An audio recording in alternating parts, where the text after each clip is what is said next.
Hello, everybody. So, we finished the campaign of Path of Exile. We'll still be doing some Atlas streams later, but that's not today. Today, we're going to play some Morrowind as a palette cleanser. Probably a shorter stream than usual. And then I'll be back with, what do you call it, the new Warframe update. That's what I'm planning on doing today.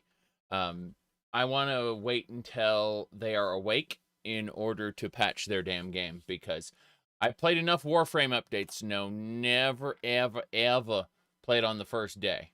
Always wait for them to deliver a patch to fix their stuff. So, we're going to go ahead and open the Morrowind. Maybe. Possibly. There we go.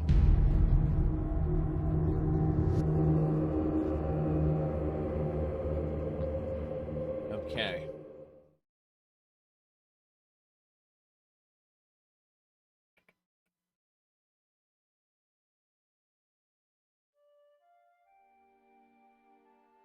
So, we are going to pick up where we left off here.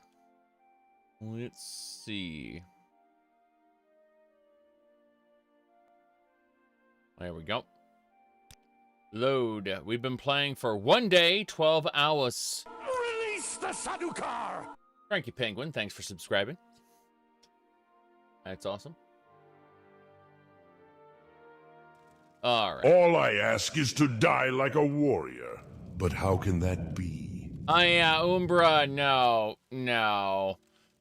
We can't beat Umbra. That's not happening. I tried and failed last time. So, what we're going to be doing is we're going to be heading up to Balmora, and we're going to deliver Faldil to the Mages Guild, where we'll have him stationed. In the meantime, we must fight birds. Block skilling priest. Restore fatigue. And continue. Done. We'll talk about our setup in just a second. As soon as the cliff racer dies. You should run now. Yes, we should run. Okay. I'm gonna turn the game sound down slightly. Now, what was I saying? Oh, yeah. So, we are playing as, you know, Spellblade number 5672. But, seriously, jokes aside, we're going with blunt weapon and medium armor this time, as well as a focus on illusion and conjuration. But everything else is mostly the same. We got alchemy and mercantile on the back end there with block for our shields. We're going to be doing a blunt and shield go with magic. We also have armor we're working on and some other, you know, miscellaneous skills. No problem. Okay, you said Twitch is allowing creative nudity. Yeah, I saw. You know, it was very interesting with Twitch allowing creative nudity, and then this one VTuber was like, "I'm just gonna do adult stuff," and that's pretty impressive. That person's gonna be banned very soon, very soon. Yeah, I did put censor marks over those things. Yes. Yeah, they here's the issue with creative nudity on the what do you call it, the Twitches. So the issue with that is, like, you can't just set it as like an adult only stream and have it hidden from everybody who isn't an adult, you know. Like, it won't look at it'll just say this stream has mature themes, right? It won't tell people, oh shit, this is adult only. You can't do that. Like, it's still gonna show in the thumbnail. It's still gonna advertise to people who aren't logged in. See what I'm saying? Like, it's kind of brutal in that sense. Like, it's gonna show it's gonna show that questionable content to to adult, sorry, to casual audiences. To casual audiences, they're gonna see all the naughty bits as an artist draws. Yes. Yep. That's exactly right. So people are going to not even being logged into Twitch. They're gonna look over this little category and see. It's not necessarily people. That's the concern. It's like people are gonna be drawing adult art, and that makes sense. I get that. I get that. It's cool. I'm not a prude. In fact, I'm a foremost pervert. However, if you don't log in to confirm your age, and you still see the adult work, then Twitch is just an adult website. You know, that's it. It's broadcasting stuff to kids. It shouldn't be. That's what I'm trying to say. That is my concern. My concern is not that Twitch is having more adult stuff. That doesn't bother me. My concern is that children are going to see it. That's my concern. And that they aren't taking sufficient steps to mitigate that. I totally get that you can't stop all children, but that's fine. Seekers will find it. But I'm talking about just casually visiting the website. Oh, look, that's adult content. See what I'm saying? That's what I'm trying to say. Is seekers will find it. I'm talking about casual viewers. Browsers of the website. Yes. Yes. You wonder if Twitch is going to get into legal trouble? I suspect that Twitch is going to be a bit, Twitch is going to have to go through some growing pains as far as altering their stuff. Because Twitch is not an adult site. Now you're going to get it. It's not based in the countries where Hermit is discussing, right? Yes. Meant to stop casual appearance of all this stuff on the main site. Well, that's exactly what's happening now. That the moment they announced that change, the casual appearance of it jumped up a huge amount. So they're going to need to get, as I said, they've got some. Oh, I hit level 12. That's awesome. They're going to have to go through some growing pains as far as stopping the casual appearance of that stuff on the main website, which is what's happening right now. You say that's the point, but it's not working. They're going to need to make some adjustments. I look forward to seeing the circus that plays out until then. Because while I moralistically say, you know, I don't want to see, you know, I obviously don't want children exposed to it. I can say that in a moralistic sense, but in reality, I just want to see the fallout. I want to see the world burn, you know, where people are flipping their shit. Yes.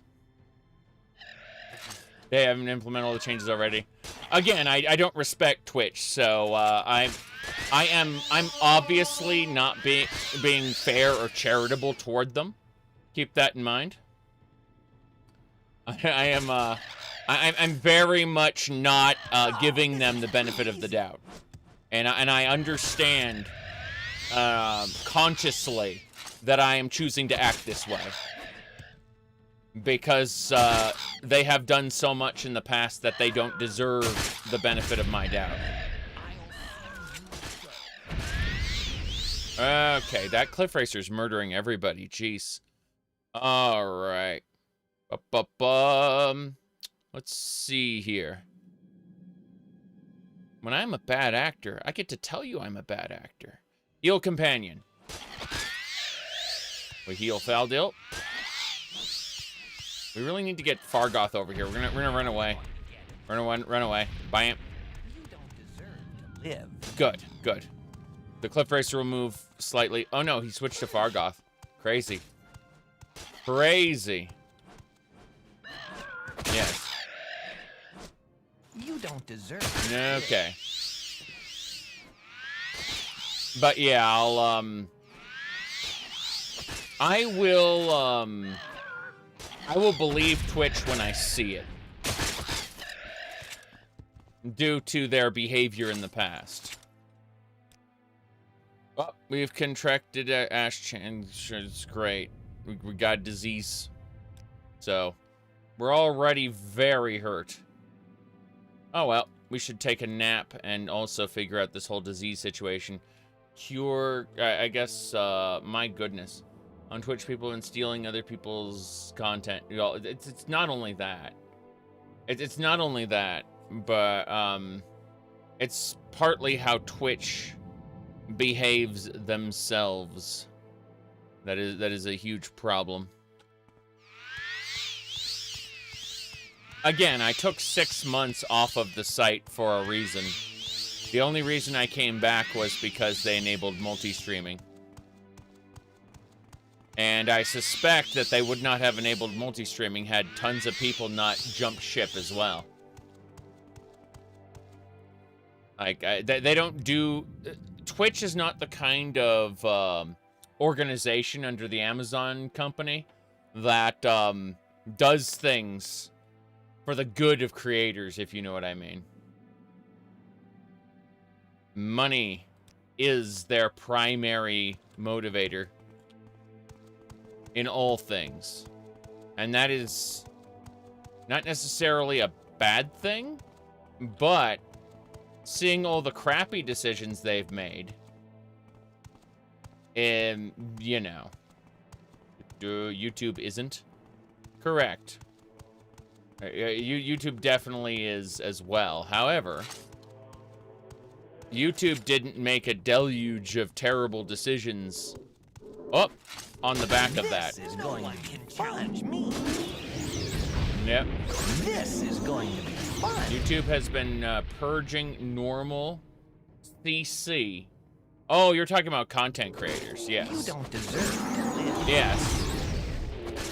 No, YouTube has its own set of shenanigans, but if you go to my Discord server, I have 7 reasons why I hopped off of Twitch. That thread under Zaric's nonsense is still there. It's not going away anytime soon. Yeah, these swamplings, yeah, these little impling creatures really kicked my ass. What was I saying? Yeah, those 7 those 7 reasons aren't going away. So if you ever wonder why I'm so antagonistic towards Twitch, it's not that YouTube is pure and innocent. It's just that Twitch has gone above and beyond and done things that I very much disagree with. All right. Now then, do I have a consistent schedule? No. No, I do not. I do not have a consistent schedule. Alright, let's go. We're gonna grab the... You're gonna use these repair prongs to repair our gear here. Yep. Ow. Suppose I could have rested before I used those to get a minor competency bonus, but that doesn't matter. I need to go back up into the hills, just so I can rest. Let's see... The Twitch stream is still up? Correct. Well, the Twitch stream is up because they enabled multi-streaming. That's right.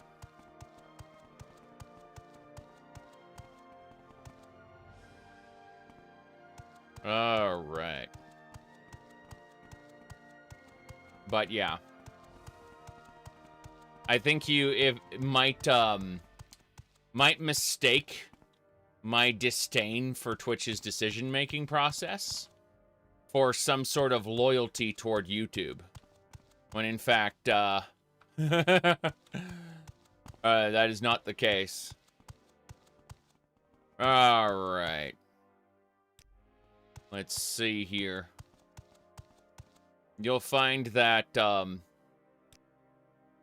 lot of things are not mutually exclusive.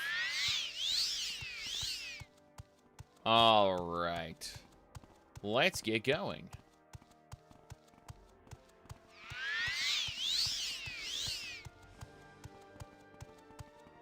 Now then, we head on down here. It will be interesting to see, though, because, like, the beaches and hot tubs category of Twitch, it blew up for a moment, and then it fell back down, and the reason it fell back down is because people didn't, like, they couldn't acquire new people via just chatting, right? Which is what they were looking for. They were, like, the people who were making hot tub streams were doing that with the intention of capitalizing on the just chatting, you know, like, browser base, the groups of people doing that. And so, at the end of the day, what's going to happen is artistic nudity is going to go into the art category. And not the just chatting category. At least it should. We don't know. It was funny when I had a bunch of people get angry that I was streaming Black Mesa in the Half-Life category. That was hilarious.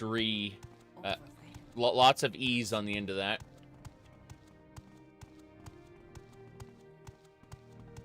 But yeah. No, I'm looking forward to seeing what kind of terrible circus is born of this new change on Twitch. Obviously, I am obligated to tell you that this is bad for various reasons. But at the same time, LOL, social media is gonna go crazy with it. Let me see here. What part of the Elder Scrolls do you love the most? Oh, it's the gameplay. I'm gonna tell you flat out, like, the lore is what do you call it? The lore of the Elder Scrolls is better in the past, and it gets progressively worse as the series goes on. Same thing for the storytelling. Well, I take it back. Morrowind's Morrowind's storytelling presentation is significantly worse than, say, Oblivion or Skyrim, but its world building is so top-notch. And really, it's not about cinematic storytelling, it's about the player experience, right? And so, the story being the emotional journey that the player goes through, you know, I keep saying the story is better in Morrowind than it is in Oblivion or Skyrim, but that's only because, you know, I'm able to buy into it reading the lore books and whatnot, specifically the ones that are given to me. I'm able to kind of, you know, follow the main quest text. The average player looks at it, you know, the average player from today, that is, newer players, and they will, you know, if you say the story's better, they go, well, what are you talking about? The NPCs don't even talk to you during, like, the big quest moments, you know? There isn't a, like, they barely do. They do, like, twice, you know? There isn't you know, there aren't any events where you know, you'll go and something will happen, like a town will get attacked or whatever. Kynesgrove, lol. Point is, like, people confuse storytelling for story. And storytelling is an element of story. That's what I mean. You said Morrowind needs more active role-playing, Sorry, Morrowind requires more active role-playing on the part of the player. Fair. But, it's not really understood. My goodness. Adoring fan hair? Not really. Let's see. Oh, yeah. By Azura. It's the grand champion. Yeah, something like that. Alright. What was I saying? So, at the end of the day, though, everyone kind of has a different, different definition of what role-playing, what a role-playing game and role-playing, Find someone else to bother. okay, mean. And so The ice storms are a nuisance. it's very interesting to kind of deconstruct what a particular person values from each game. And for me, it's always been the open world. Specifically, the either the sandbox or the illusion of a continuous world, right? So, my goodness.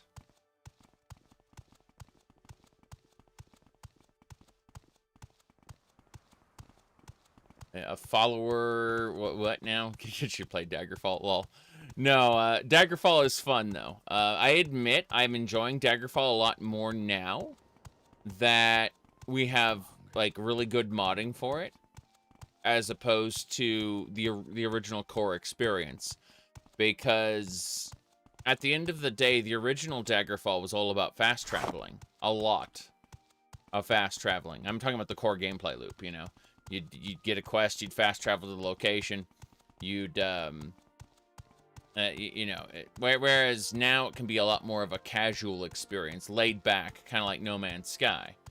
But that's only because of mods. The original experience definitely was a fantasy life simulator, but you kind of just fast traveled from town to town in that sense. And from the town to the dungeon. The open world was just there to create a sense of scale. The open world still existed. I mean, there were things in it. It just wasn't too great. Let's see, where the hell am I going? Okay, Pelagad, right? We're taking the back road to Pelagad. We got a Qualm Forager is dead. Very good. Valdil's right here, and we're gonna say goodbye to him when we hit Balmora. Yep. Anyway. We're going to Old Ebonheart after we got two things we have to do today. We have to deliver Faldil to the Balmora Mages Guild. Then we have to go pick up our Gwar and Vivek. Then we can go to the Vivek Mages Guild guide, and he'll take us to Old Ebonheart. I don't know how long this stream will be, because I'm planning on playing Warframe later today, so I need to take a break in between those two and get a couple real-life things done. But yeah.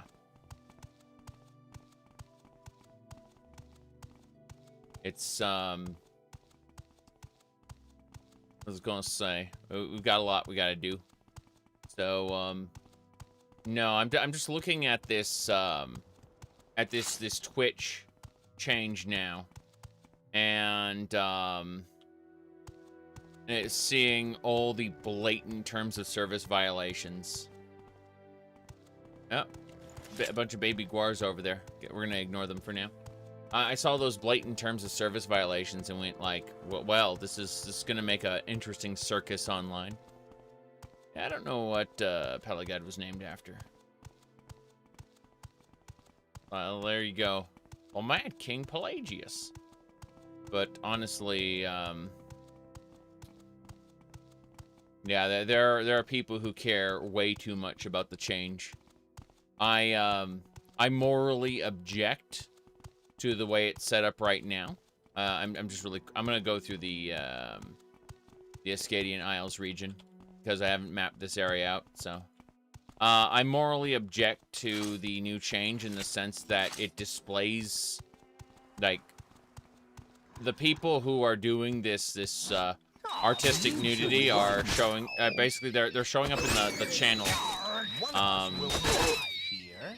what do you call it, the channel general, so it's getting displayed to people who, can't even necessarily view the streams, but they're being exposed to said artistic nudity just by a casual browse.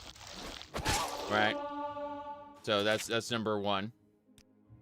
Like, I object to it being casually displayed to viewers instead of viewers who are, you know, Go like with hot tubs and beaches, for example. That category, you know what you're getting into when you go to browse the hot tub and beaches category, right?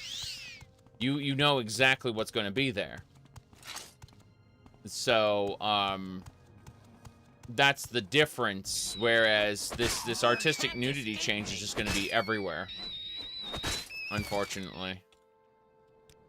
It's going to fill up the art category, among other things. And it's like, this is a mistake.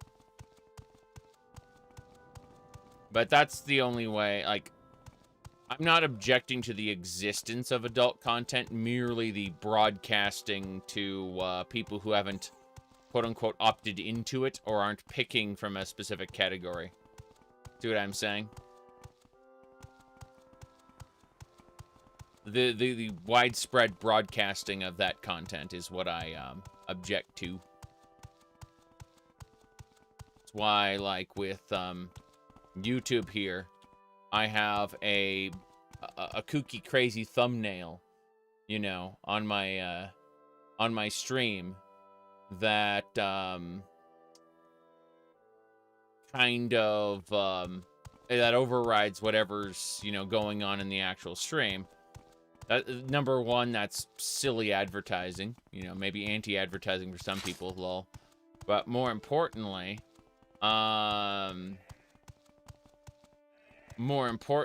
it's geez, getting distracted. It's a mask to prevent every little thing on stream, you know, if I'm from being broadcast, because you know, like, most of my stream's going to be Morrowind, or, you know, with the visuals of Morrowind, as opposed to like 30 seconds I spend memeing, you know, give someone the wrong impression of what the stream's going to be. All right.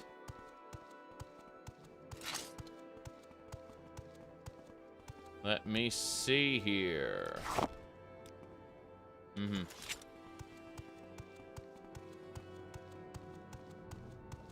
You took a look at the artistic listing?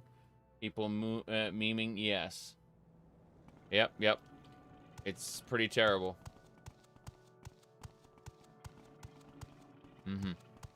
We already discussed that. Oh, my goodness. I mean, the only thing you're gonna see is my my festive wallpapers. That's it. That's what do you call it? Holiday Zelda. That's it. All right. Kuba, thanks for the $2 A. What are my thoughts on Light No Fire? Light No Fire is it looks like it's going to be No Man's Sky, but with a little bit of fantasy, you know, on the same planet.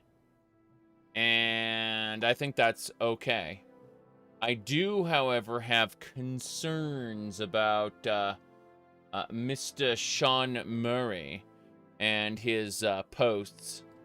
And so what I usually do is I when I'm talking about Sean Murray these days, I put this up because that basically sums up Sean Murray right now.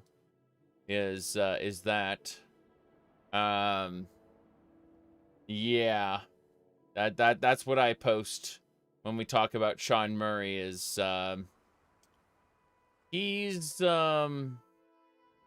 he's making some posts that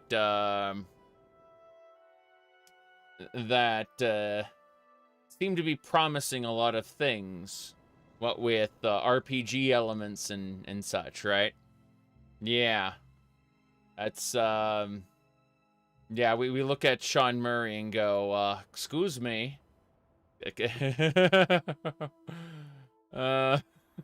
Yeah. Man, he's been posting repeatedly, just a whole ton. So, let me see here. Where he's off his schizophrenia. Again. Oh, jeez. Yep. Girl walks up to him, says, "You're on meds again? How lame." Alright, let's see here. But no, I like No Man's Sky a lot. Or should I say, I like what No Man's Sky has become. I personally didn't play No Man's Sky on release, and I probably never will play anything like that, of that scope and scale on release, is what I'm saying. Like, I look at these big monumental promises, these different games, and I just kind of shrug and go, like, whatever, man. I'll check back in the reviews in 6 months.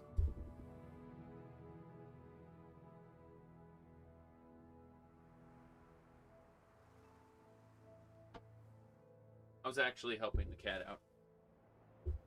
Cat was confused. Mm-hmm.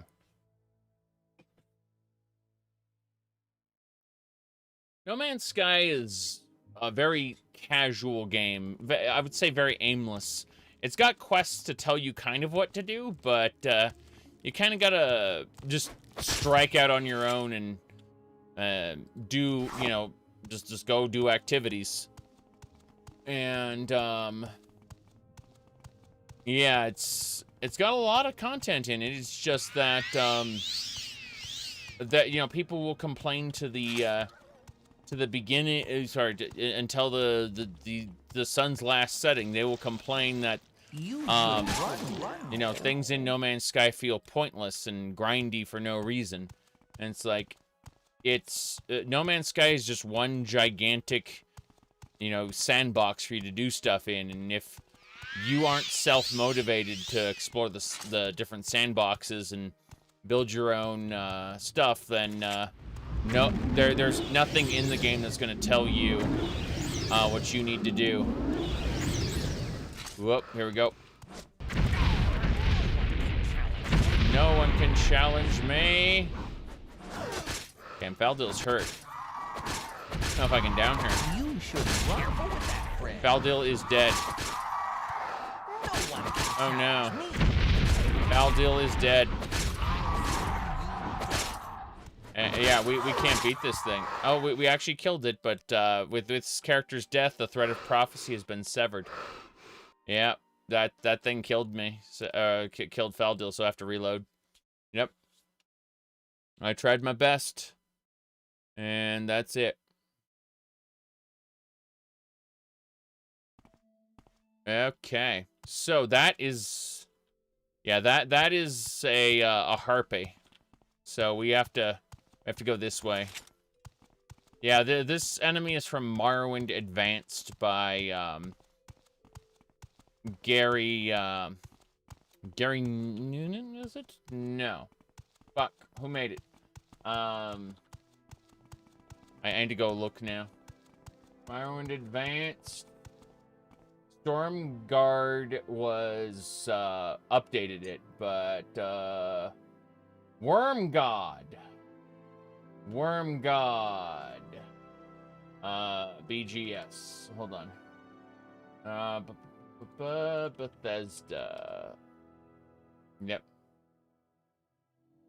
They showed a gameplay trailer, not CGI, yes, but like in-engine trailers still don't meet the level of getting me excited, because like I basically need to see a user interface. Seeing people walking around a sandbox doesn't inform me anything about like the core gameplay loop. I'm just assuming it's Morrowind. Yeah, Gary Noonan is Wormgod. Yeah. Okay. Yep. We got it. So, Morrowind Advanced was made by Gary Noonan, one of the Morrowind developers. That's what happened. Mm-hmm. Well, I mean, French is a secret language that, it's like words of power, but instead of, yeah. Instead of doing spectacular effects, it will generally cause people to be disappointed. Yes. Able to inspire disappointment in people, yes. There's a version of Spyro, apparently. Someone told me this earlier today. There's a version of Spyro that the only change is that it removes the French language from the different list of localizations. Yeah. It's true. Okay. Amazing. So, let's go Bal, more, red guys.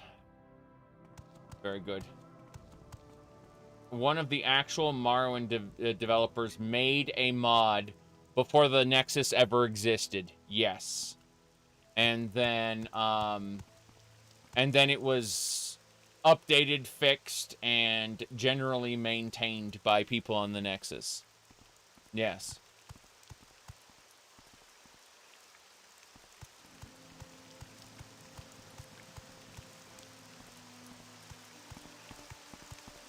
Mm-hmm.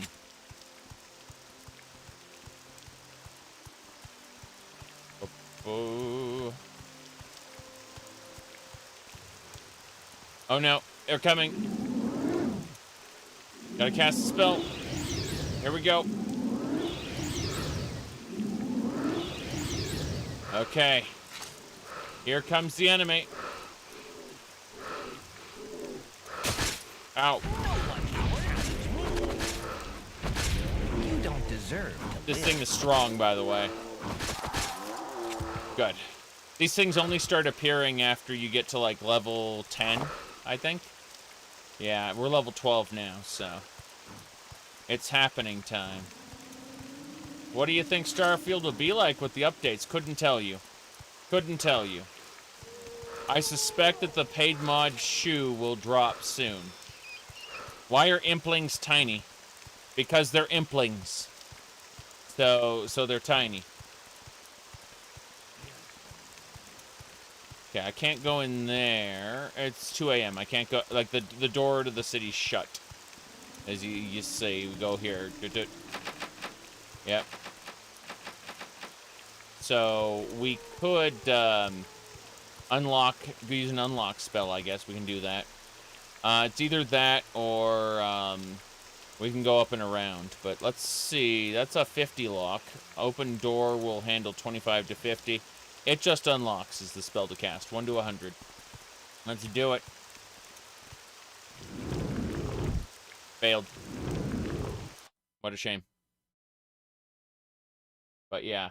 You might be confusing that with a Daedroth or some kind of creature that actually appears in Morrowind. And you'd be forgiven for doing that. We'll try one more time. Nope. I failed. Cannot cast that spell. I am too wimpy. We gotta go around. We just go around that rock and we can, like, slip into the city. It's, generally not well defended. Cliffy Racer is, going that way, yep. There we go, this will get us in there. Nope, nope. Anyway, it'll be interesting to see what Twitch does after the explosion of artistic nudity all over their platform.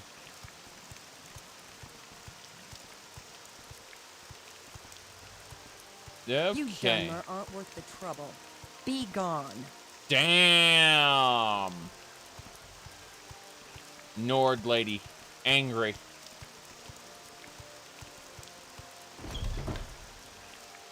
What's up?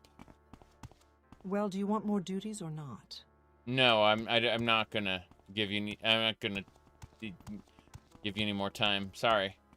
I've got other places to go, other things to see. Alright, Faldil, this is where we say goodbye.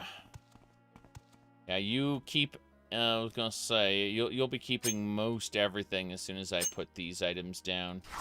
Yeah. Calcinator, a mortar and pestle. I think that's about it. Mostly we're just going to drop all this stuff here, and then we'll say goodbye to Faldil for a while. Yep. Mostly we just want a lot of loot that we can potentially use. That should do it. Okay. Let me see here. Which wants to break into their crowd? Oh no. Yeah. Wait. Yeah, follow me. Wait. And then he's removed from the list. Sorry, stranger. My time is short, so get on with it.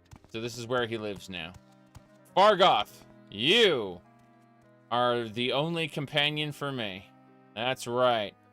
And see there we go. No problem. We are heading to the mainland by way of Vivek. We got other things to do. Guess we should take a nap really quick. Regenerate some magicka. That's good. That's Identify yourself. Identify yourself. You sound very robotic there. Okay. Tries to get you to. She tries to get you to. Well, yeah. She tries to get you to have the rogue mage join the mages guild or be killed, and then she tries to have you recruit. To get the money from another person, and it's quite insane. All right, we should probably see about our potions. We got too many of those. Yes, join us or die. Now, thankfully, I can cast a spell called It Just Works right over here. It causes anyone to buy into the hype, and for 1 second, they will agree to anything, including joining the Mages Guild. They will come to regret their decision after they've figured out I've defrauded them, but that doesn't matter. Well, do you want more duties or not? Yes. It's a mind trick, you see. It just works. Okay. Anyway, let me see. Yep. So you notice that Faldil is gone. He has gone elsewhere. For good, I think. Yeah, he was supposed to be waiting here. Crazy. Hold on.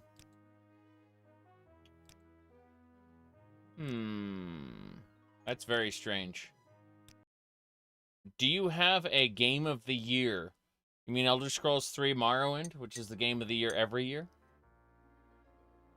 But, in terms of releases this year, I'm trying to think.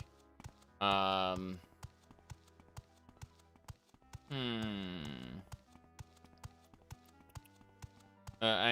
trying to think. I'm not entirely sure. Wait, right now it's 4 a.m. We need to see what we got. We got a disease. Let's go to the temple. We need to get our disease cured. But Kuba, thank you for the $2 rate. Trying to think about this. Hold on. Do you seek a fight with me? If not, leave. Okay, goodbye.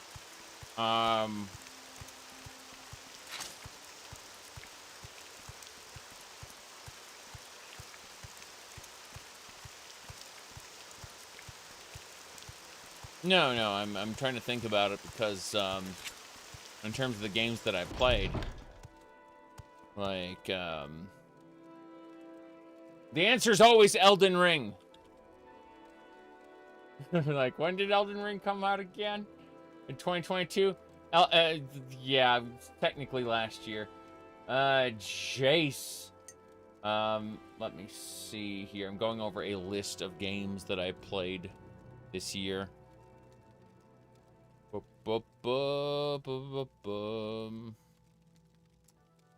All right. Still looking over the list.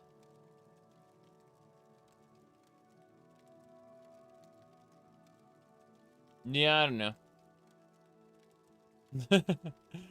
I haven't played Cyberpunk or Elden Ring. Cyberpunk or Baldur's Gate 3 yet. Baldur's Gate 3 is gonna wait until some other shenanigans.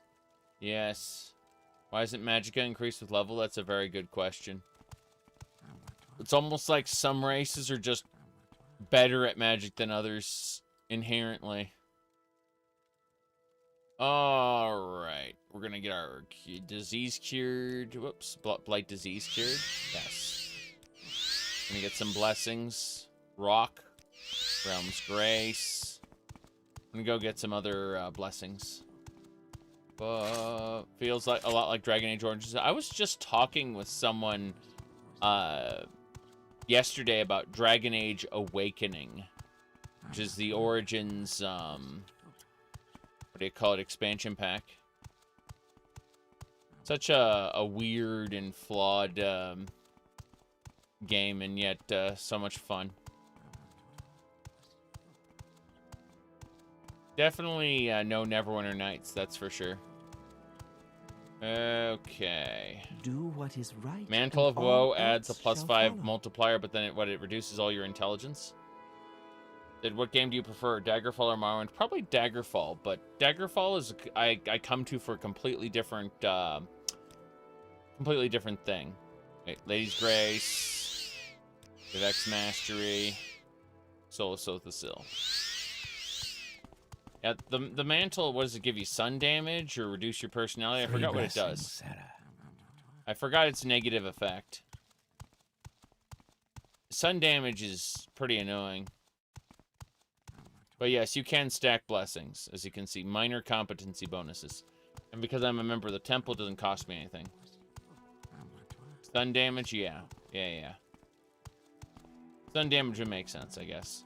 Just gonna grab those blessings and run. Recast them. We gotta go.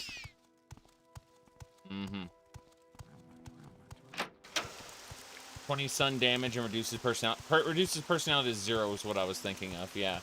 The 20 sun damage is annoying, too. We are heading to Vivek now. Doesn't matter, rain or snow, we're getting out of here.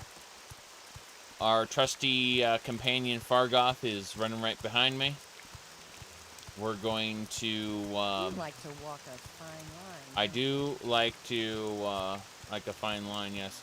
Why even have temples asking for money if joining them loses you nothing? Well, I mean, joining them is a role-playing choice, right? And you have to get up 3 ranks. You have to do the pilgrimage, then you have to go up 2 ranks after that before it costs you nothing. I'm working on exactly 1 video discussion right now, but that'll be out closer to Christmas. Alright, so let's go. It just unlocks. We're gonna quick save here. Good. That is how we raise alteration. Good work, Fargoth. I'm sure we won't run into any more of those, we'll probably run into everything. Let's see. No, I don't see it there. Wait. It is here. Cool. Let's go.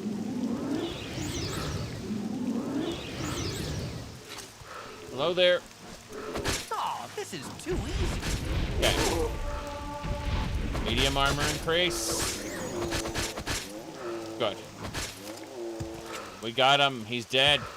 The swamp impling has been defeated. We will continue to collect these every time. Yep. Amazing she can play the temple quest line. When you play the Neverine quest. Temple will say the Patriarch wants to see you. Yeah, after you're retired and you replace him, yes. Literally, they send you after the old retired Patriarch for the main quest. And he doesn't comment on that. What implings taste like. Ew. Very gamey. Very... it'd be gamey meat, but then it would have like a fishy smell. All in all, the worst of both worlds.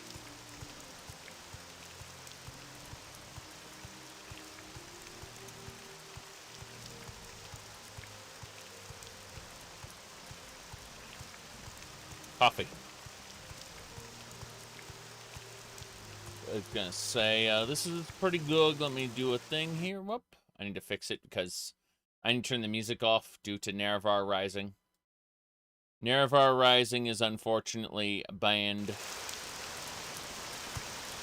A company in Europe manages Nerevar Rising as an intellectual property.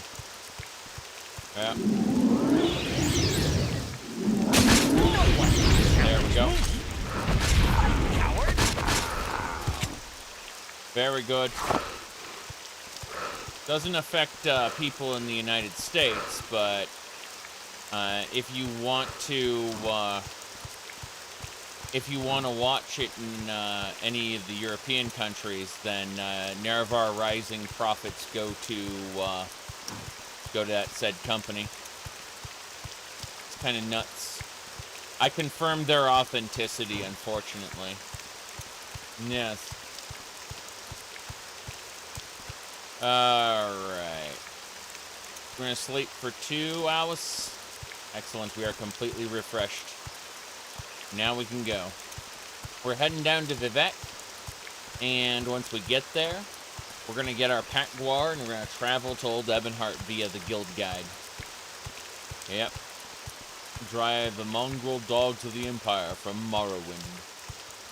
Anyway, I replaced Nerevar Rising twice in the data files with the Tamriel Rebuilt opening, and for whatever reason, it still plays every once in a while, which is just nuts. Okay.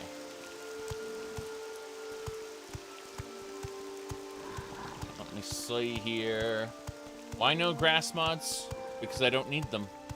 Ground cover is not required for me to enjoy the video game.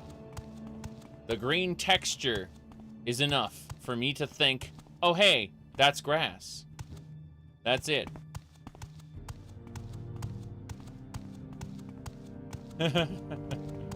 Alright. Have you seen EPAG coming out swinging at people for Starfield? Okay, okay. So let me go ahead and pull up Discord really quick. So I'm gonna pull this up, and I have made a statement. I had made a statement about EPAG's behavior. Give me a second.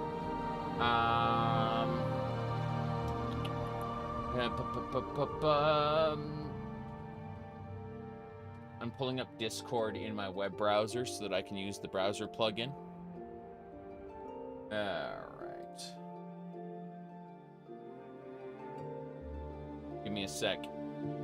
It's definitely a topic of discussion, so.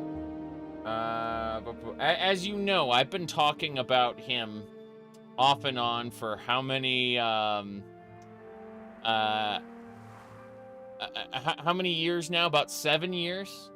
I've been talking about him and his talk. 7 years ago is when he made his talk, so I'm certain of it. All right, where he revealed his writing ethos. Yes. All right. Ooh. Mm-hmm.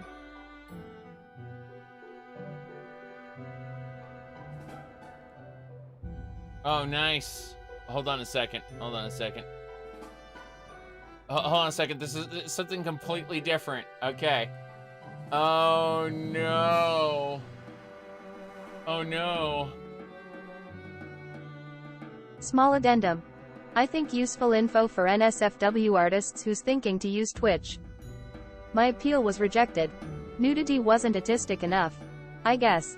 So be warned that you may be risking your account by drawing nudes. Artistic nudity, aka we only care about we only care about the girls that yeah, apparently that's special. Link to the Twatter link. Give me a second. I'll give you the Twatter link. Okay, there it is. Bamp. Only real boobs. Yeah, I mean, there are people who told me, that, like, Twitch's moderation staff were a bunch of degenerate, like, coomers was the word for it. And I didn't really believe them, but I'm starting to. I'm starting to believe them. Naturally, Twitch as a whole, I don't give the benefit of the doubt, right? But I was trying to look past the monolith that is the company and say these individual people are, you know, are decent people. I really tried. You knew it was true when you saw the deer person? Yeah. Oh, boy. Mm-hmm. Yep. Okay, so follow-up to that was... Hold on. Follow-up to that was... half of the people on Twitch are not tagging their NSFW properly, and they're like, I did that. They said... I did that. So, yeah. That's great. Yep. Mm-hmm.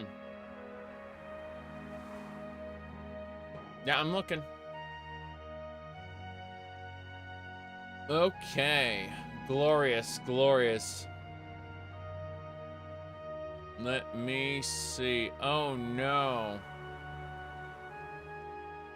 Apparently, Sean Murray's gonna have Lego there. Yeah. Like Lego No Man's Sky. Get ready for it. Okay. We got some nonsense there.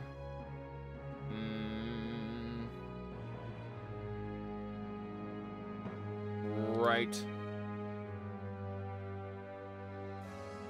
The mods are not the same as the top rulers. Exactly. That's what I'm saying, is that whoever's coming up with this is especially degenerate. Only real boobs, not artistic.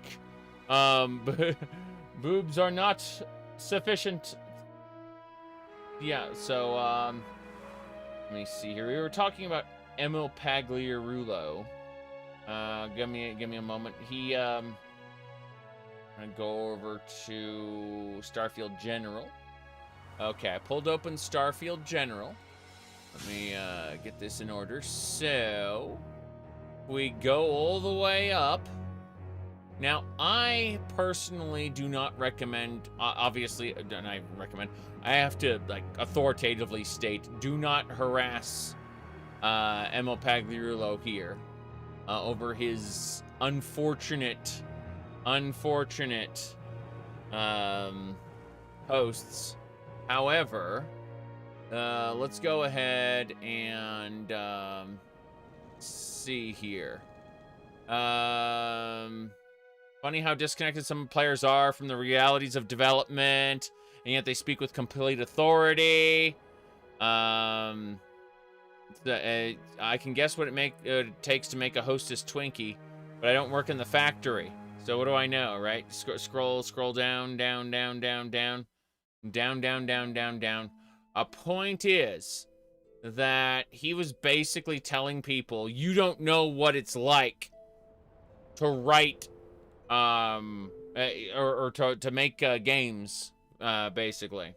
He did this whole thing where he basically said that. It was a huge thread. I don't have the thread here. I have screenshots of the thread. But here's what I said. Person A does something you, Person B do not like. You tell them as such. Little do you know. Nor do you really care. That not only did several 100,000 person Bs just like you contact person A, but also a lot of person C, D, E, and F, who run the gambit from misinformed idiots to bad actors. Person A will lump them all together as idiots. This is normal human behavior on the internet. Which is why when someone like him gets a deluge of hate, they usually shut up and log off. Because imagine dealing with tens of thousands of wankers you don't respect. 12:06 a.m. 12:06 a.m. indeed. Here we go. But he responded, that is the holy grail for trolling and the, what the fuck dude, for anyone who had legitimate comments. Holy grail for trolling, yeah, so. Emil has always been wrong, but he's been profitable. Also in the past, he's been blocked by non-disclosure agreements, right? Here's the thing, so... Zenomix is RIP and Microsoft gave them free reign to do whatever they want in promoting the product. Without NDAs. That means where Pete would be speaking for people. Or community managers would be speaking for them. Now Emil can interact with the audience. People criticized him from the get-go. He couldn't respond because of those NDAs. So ignore it all. That makes sense. They were proven wrong time and time again, in his eyes, when the games each found a newer, bigger audience and made more money. He was therefore, in his point of view, never wrong. So Emil was never wrong in his point of view because, you know, this is his first time, like, having discourse with the community because before he was, you know, trapped behind NDAs. So, now that he's talking with the community, it's like, he doesn't understand this hate. He's made how many award-winning games now? Because of how marketing works, games don't sell based on their merits. They sell based on a combination of marketing and presumed ideas in the consumer's heads based on the company's previous work. That means Starfield, regardless of quality, was always going to make a ton of money. Because it made a ton of money. It confirms what Emil was saying in his eyes. He was right. His haters are wrong. So having a ton of people suddenly come at him, despite everyone telling him his game killed it in sales, is insane to him. Does that make sense? Everyone's telling him, hey, your game sold extremely well. Like, so many people love this thing, right?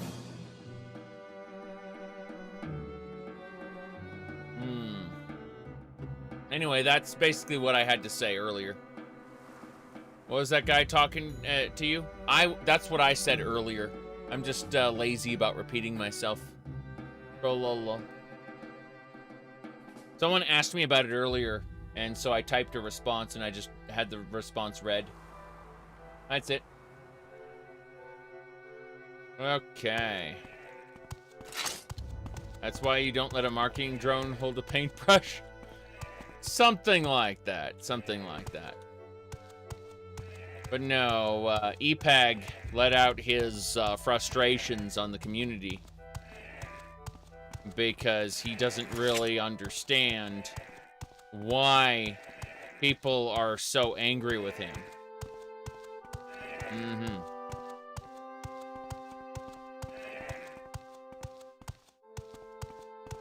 Concept called reality tunnels. Well, yes. Like, we at the end of the day are limited by our own experiences. The issue is he's been proud of certain things, right? In the past he's been proud that he didn't listen to criticism. Now, it made sense that you don't listen to criticism because you have a non-disclosure agreement. You can't in good faith respond to that criticism. So you don't take it in. That, like, he's been proud of that, you know, in the past. Now that he's able to respond to criticism, he has, you know, he's piped up, and he's gonna tell the haters he's wrong. Tell the haters they're wrong because his game sold and sold well. You see what I'm saying? Like, from his limited perspective, he's right, everyone else is wrong. And, like, the sheer amount of criticism I've laid at Emil's feet over, over 7 years since he made that Fallout 4 presentation, doesn't mean anything to most people. Zaric's just that weird hater on the YouTubes who doesn't seem to get it, you know?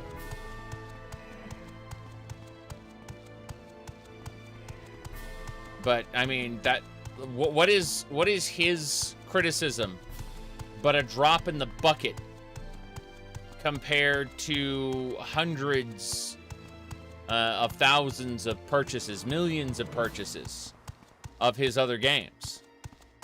Obviously, I'm just someone who's discontent and can be ignored, whereas the vast majority, you know, those purchases speak for themselves, right?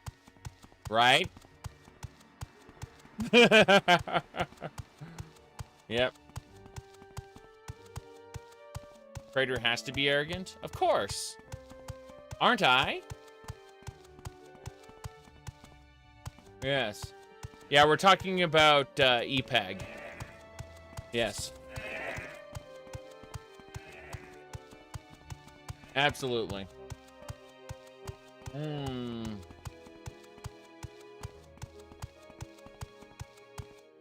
A miserable little pile of criticism. I mean, sometimes it's cynicism, definitely.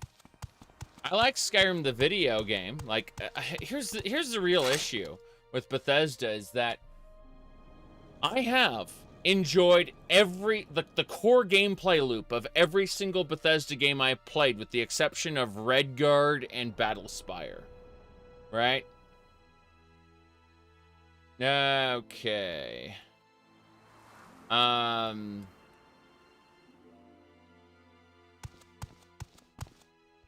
So, Starfield is interesting because I enjoyed Starfield's core gameplay loop, but unlike every other Bethesda game in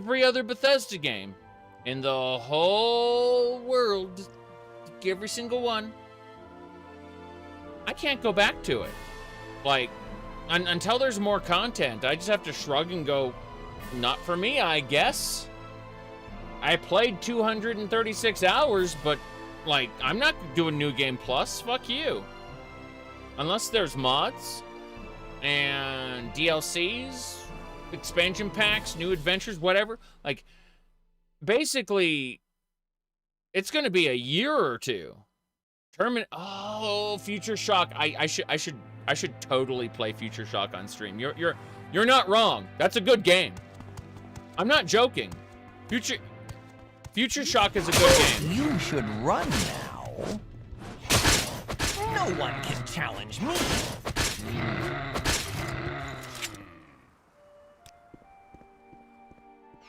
Okay. New game minus mod where you get to just live as a miner forever. Well, here's the thing though. What do you do after you've been a miner? What do you do after that?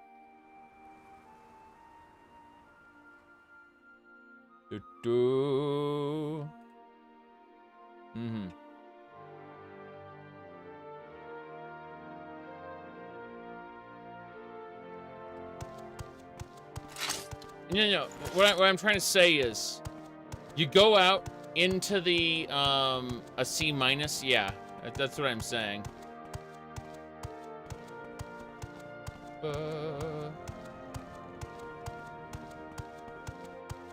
Let's go. Onwards and sideways. We got to get to Vivek. You thought those plants weren't empty enough? Yeah. What are my opinions on anti-cheat? Well, I mean, I run my games. I don't run my games on Windows, so like what do you call it? An anti-cheat system probably isn't going to work on my PC. At which point, I'm probably going to leave the game alone, like Valorant, League of Legends, you know, so on and so forth. Like, those are all designed for Windows, so, yeah. I mean, it really depends on the game.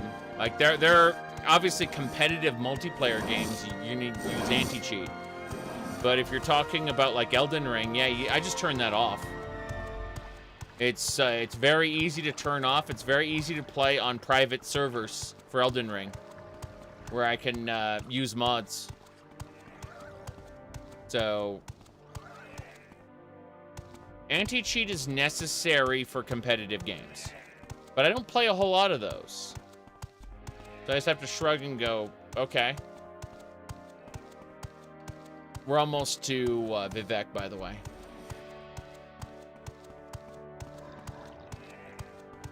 There's the entrance. Very good, very good. You thought those planets weren't empty enough. See, what I'm trying to say is No Man's Sky had empty planets, right? But those empty... Oh, shit. Okay, I still have the thing on screen. Sorry about that. What was I saying? Oh, yeah. So, okay. Got horribly distracted. So, my concern is, when I go to play No Man's Sky, right, I'm on a giant empty planet. It's got a lot of plants, it's got a lot of animals, it's got a lot of rocks. I can mine, do other things, but everything I do is,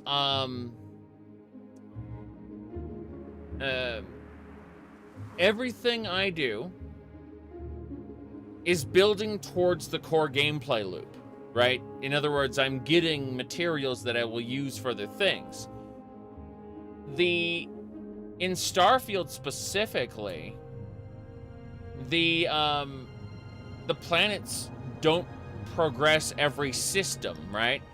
They partitioned off weapon and settlement building to be optional systems, right?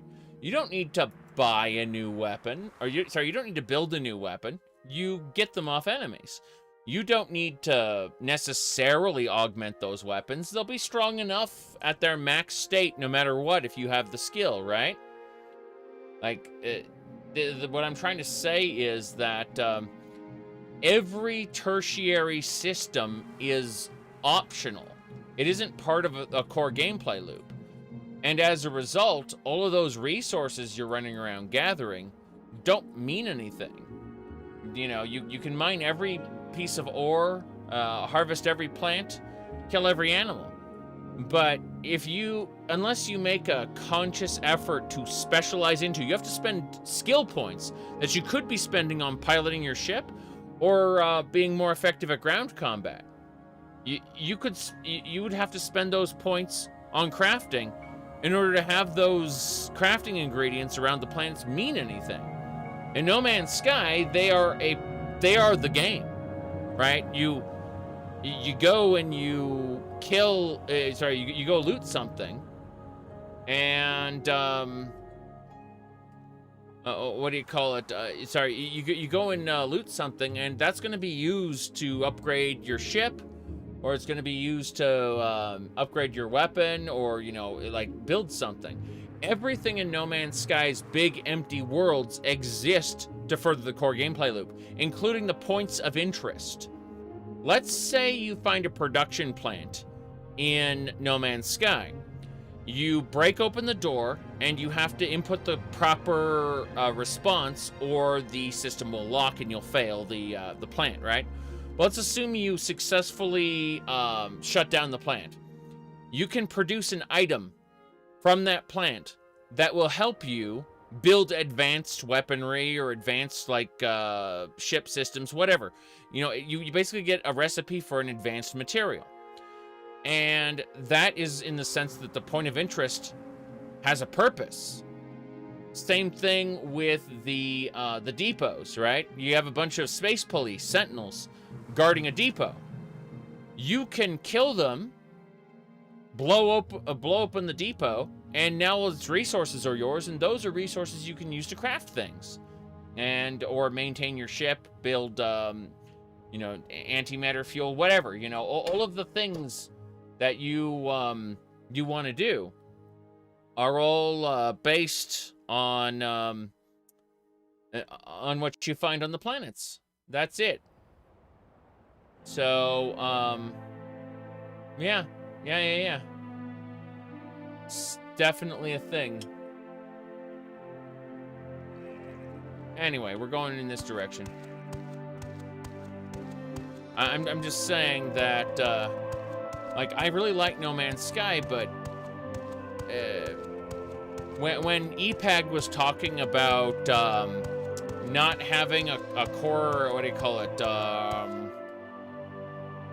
Not having a design document, he acted like you can trust everyone on your team to do. Yes, there was no central game design document at all in Starfield, but he acts like you can trust each individual bubble to create their systems and then seamlessly assemble it all, when the reason why the game isn't as like anywhere near as good as it could be is because these different systems, these different departments weren't communicating with each other, right? You know, the quests weren't designed in a way that talked to each other or communicated with each other in a meaningful way. So, you know, you may get occasional like drop-in dialogue by an NPC, but that's an afterthought. And it feels disconnected, where someone with like an NPC will say something, your follower will say something else, or will say something in reply, and then you'll go and then the other guy will say something completely different, as if your follower had never said anything, right? And that's because the follower interjections, the quips, weren't accounted for when the quests were being written, for the most part. There's like 2 quests where that happens, as far as I remember. And they're both like Freestar Rangers. It's nuts. Let me see here.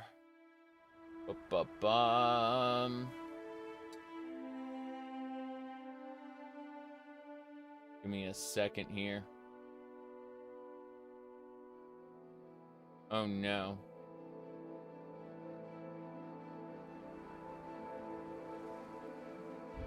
All right, let's see. Very edgy to just go, nah, we'll just wing it. Well, I mean, you remember BioWare Magic with Anthem, where they were designing things and they didn't really have an idea of how the final form of the game would go, but they were pretty confident that that it was all going to come together in the last few like weeks, because that's what all the other BioWare games have done. You know, they look like they won't kind of finish, but the developers all had faith in BioWare Magic, where the game would take shape in those last few weeks, right? And just become a good game. Except BioWare games have always been mid, as the children say, in terms of CRPGs, right? Like, look at Neverwinter Nights versus Shadows of Undrentide and Hordes of the Underdark. Shadows of Undrentide, by the way, completely replaces Neverwinter Nights' original campaign. Completely. In other words, the quote-unquote expansion pack to Neverwinter Nights is basically saying, hey, your core story sucks, we'll throw it out. That's basically what they did. Let's see here.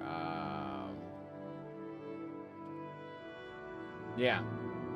But BioWare has, for at least from Neverwinter Nights onward, I don't think, like, something changed in the company starting at about Neverwinter Nights, and they have always produced pretty good games, but compare Star Wars: The Old Republic, Star Wars: Knights of the Old Republic to Star Wars: Knights of the Old Republic 2, and it's a Fallout New Vegas situation, you know, where where Knights of the Old Republic 2 wasn't finished in time, obviously, like there's stuff missing, number one, and number two, Like, you can see what better writers can do when they get a hold of the other company's, you know, stuff, right? Like, that's what we saw with Bethesda and Fallout New Vegas. We saw that with Knights of the Old Republic and Knights of the Old Republic 2. I'm not saying Knights of the Old Republic bad. I'm just saying that BioWare has traditionally has never been as good as they've gotten credit for. At least not recently. Yes. As someone brought up Anthem, the game with a 10-year plan. Yeah, they memed that in marketing. Marketing said they had a 10-year plan. But that's marketing. We're talking about development. We're talking about the horrors of the internal development. Where, like, even within the same year of release, they still had no idea how this game was going to work. Like, and they use the term BioWare magic for how all their games are kind of garbage, and then they come together in the last few weeks of development and become something special, right? And so they just had faith, despite having no idea what they were going to do. They had faith that that BioWare was going to get it done. And that's the same thing that EPAG was doing, right? He was confident that what do you call it? That all of these disparate systems in Starfield would come together at the last moment and make a great game, and that's because that's apparently, according to him, what happened in Fallout 4. That Fallout 4 had all these disconnected systems, but then they managed to make it all come together, and that he, you know, because that was a very successful game, he felt that he could do that again. Yes. Yep. Again, you say, imagine making a game for 5 years and it comes out complete fail. But he doesn't see it that way. Remember, due to marketing and Bethesda's reputation, they sold more copies than they'd ever. Like, it's their most successful video game. Like on release week, you know, it was their most successful video game. So, from his limited perspective, all the haters are just talking out of their ass because it's a win. The game is the best ever. You know what I'm saying? Like, we're not talking about critical reception, right? Because yeah, exactly. That's because a game's quality doesn't dictate whether people buy it or not. The game's marketing and the company's reputation do. People buy their games sight unseen. Yes.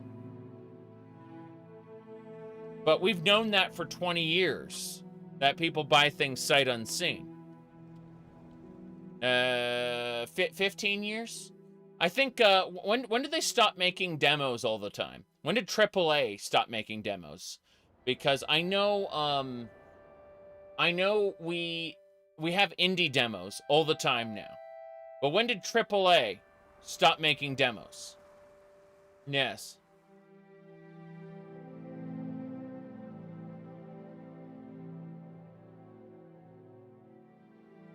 Okay, so 20 years. We have known for 20 years that people will buy games sight unseen. Yeah. So, it's not new. It's not revolutionary. It is a well-known practice that people can be manipulated into being hyped about things that they've only seen a cinematic trailer of, an in-engine footage of. Now, I have personally gotten hyped over a handful of things. But,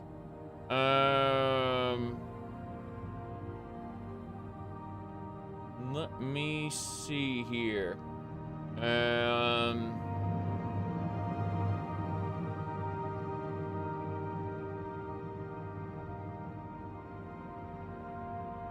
I don't know what you are... I'm typing on Discord. I don't know what you are talking about, but get out. Yes. That's what I typed there, yes. I don't know what you're talking about, but get out. Yes. Yep.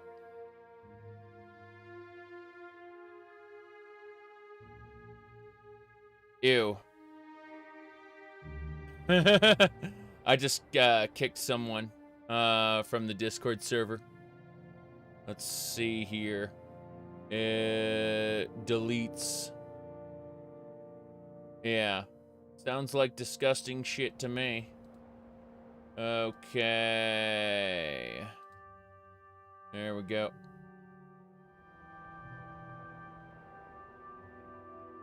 Yeah. I'm pretty sure that person got kicked off the Discord server once before, so the next time they become a complete crazy person, I'll just ban them permanently. Alright. Let's see here. Alright. Looking down this list. What do we got? Yeah, PS3 era was when they stopped making demos. Let's see. Last demo disc you had Tekken 4 on it and Half-Life 1. Yeah, so about 20 years. Holy fuck. About 20 years for the mass of demos, right? They like things started slowing down in terms of that. Yeah. All right. Let's see here.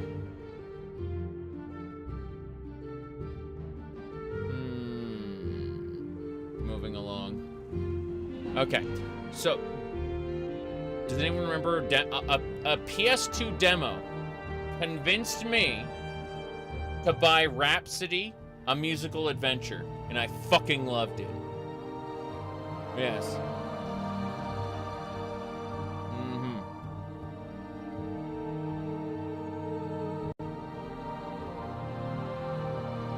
Let me see here. But no, we literally go to Steam. Now, Billy Fighter's being a little cheeky there. 18-year-olds, what's a demo, right? They're gonna say, what's that game? Let me see here. Hold on. So, are we by chance talking about Necro Slayer? Who is this mysterious developer here? Who could they be? Billy Fighter. There you go.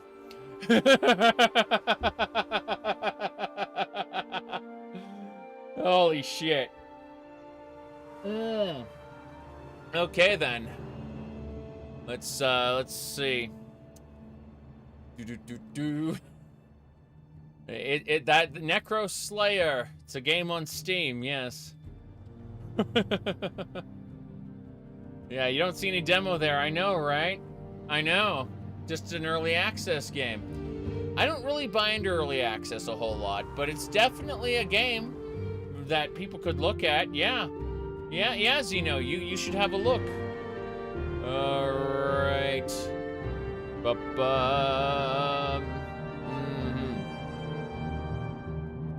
Yep.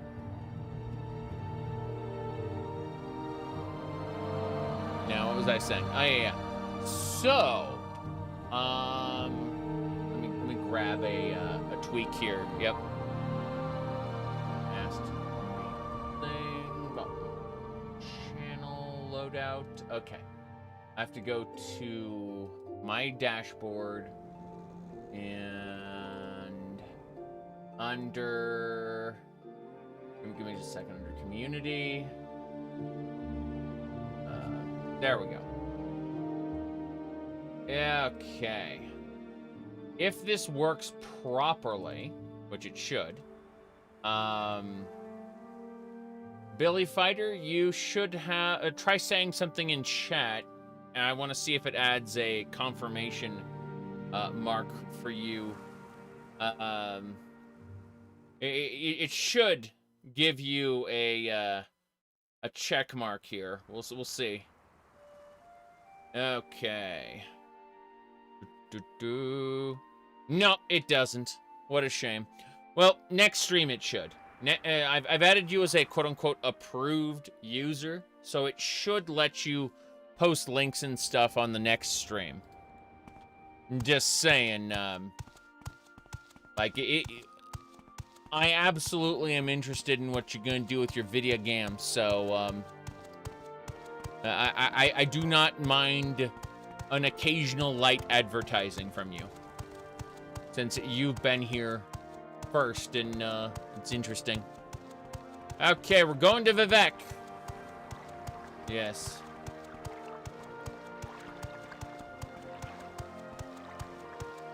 We're leaving.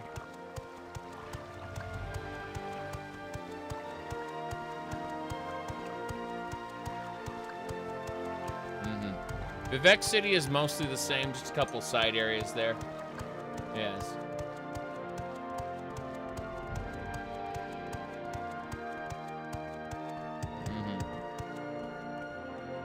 Okay, I gotta go up all the way. Nani Goku.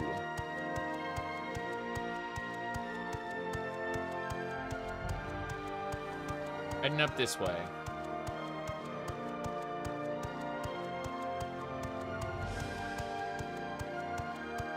Okay, this is the Underworks. Vargoth is here. I don't think we're high enough level to join the Vivek Arena yet, although that might be fun.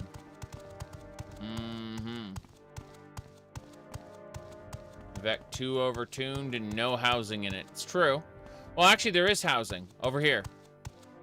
That building right there is a player home. That one that I'm pointing at right now. You have to buy it from the Imperial, like the place in the real estate area in Ebonheart, right? Yeah, absolutely. Let's go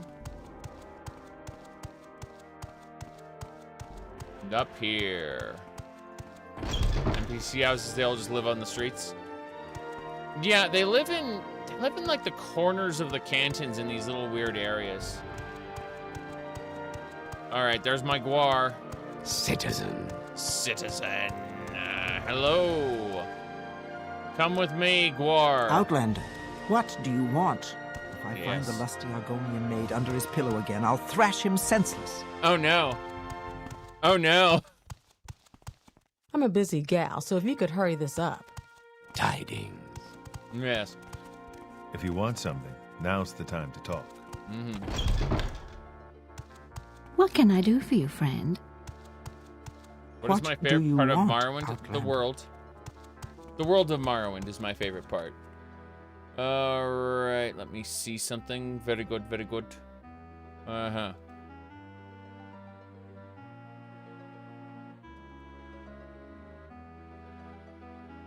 Okay. This way.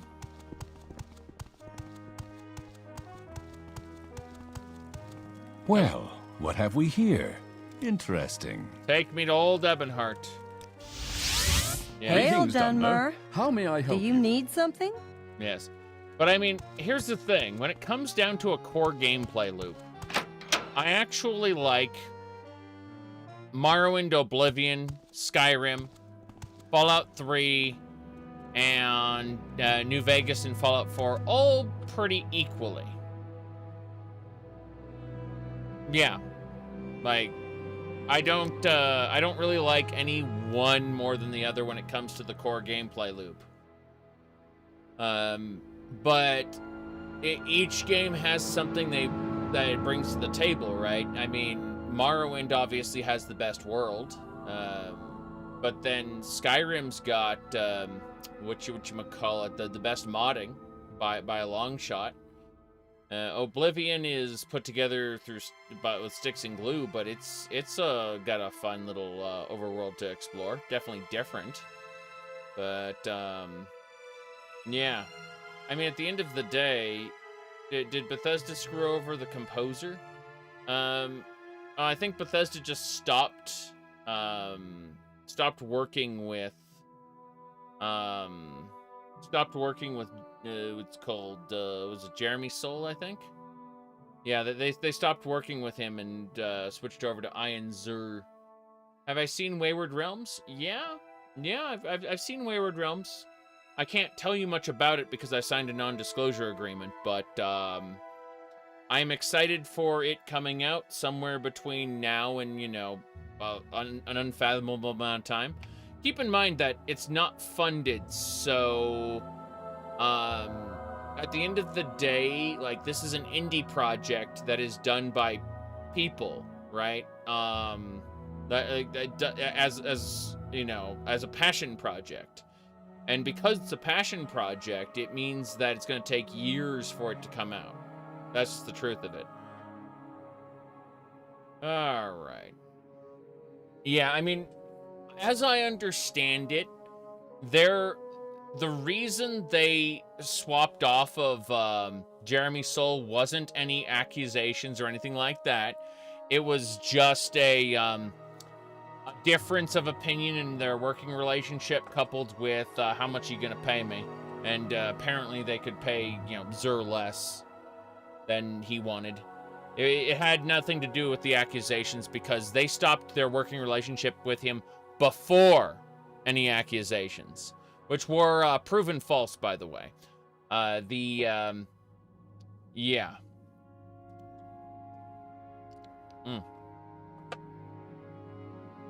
Yep. Okay. Old Ebonlag. Welcome to Old Ebonlag. Well met. What Hello is there.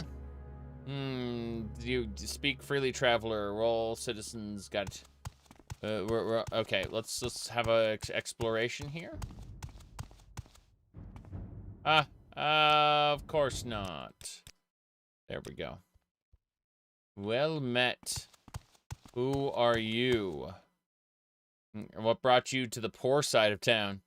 I don't know. I've been busy checking out other things. I'm hungry and thirsty, though. Let's go ahead and have some water. Yes. There we go. We're gonna go to the, water. You're gonna say. Indeed. Ebonheart lagging like crazy. This is old Ebonheart, and it's not really lagging a whole lot, but, if I turned up the distance there, yes. Okay. Speak quickly. So we're gonna go over to here and just pick up some delicious, I assume, ocean water. Yep, we can drink it. As for food, we got cooked crab. Yep. Cooked crab is the good stuff. Now it's lagging. See, we look to the area there, and now the frame rate dips because there's so much there. Okay, speed increased. Damn right, I'm faster now. I'm trying to figure out where I want to go. Let's see. I guess we got to go to the main area. Let's see. There's an herbalist here. Oh no, my guar went inside. Damn. That's terrifying. Stay here. Don't go inside. It'd terrify me. How you doing? Talk is free. What do you want? Talk is free? Wow, that's an expression. No wonder he's an herbalist. Okay. What was I saying? Yeah. Let's see. Master's Limbic, Grinder. Flavored hookah. It's a hookah. It's a hookah. What the heck is all this? This is impressive. There's a... Yep. Hello. Ours is to ask, what does this visitor want? I don't think this visitor wants anything. We're just going to close this and have a look in the cupboard. There is definitely drinks in there. Let's take it all and worry later. Yes. So there are alchemy ingredients I can have in here. And a lot of potions as well. No big deal, just something to keep in mind. We gotta love that muck. Alright, well, we got alchemy ingredients from the alchemy place. Unfortunately, we're also quite... yeah, so it's these fishing poles. I may have a few fishing poles that I do not need. Those are not it. Those are not what are weighing down heavy on me. I suspect it's the drinks. Pass the muck. Oh, no. Oh, no. Let me see here. Yeah. It's interesting, though, because when you look at these different companies... The traveler seeks answers. No, the traveler doesn't seek answers. I was going to say that Jeremy Soule worked on a lot of games.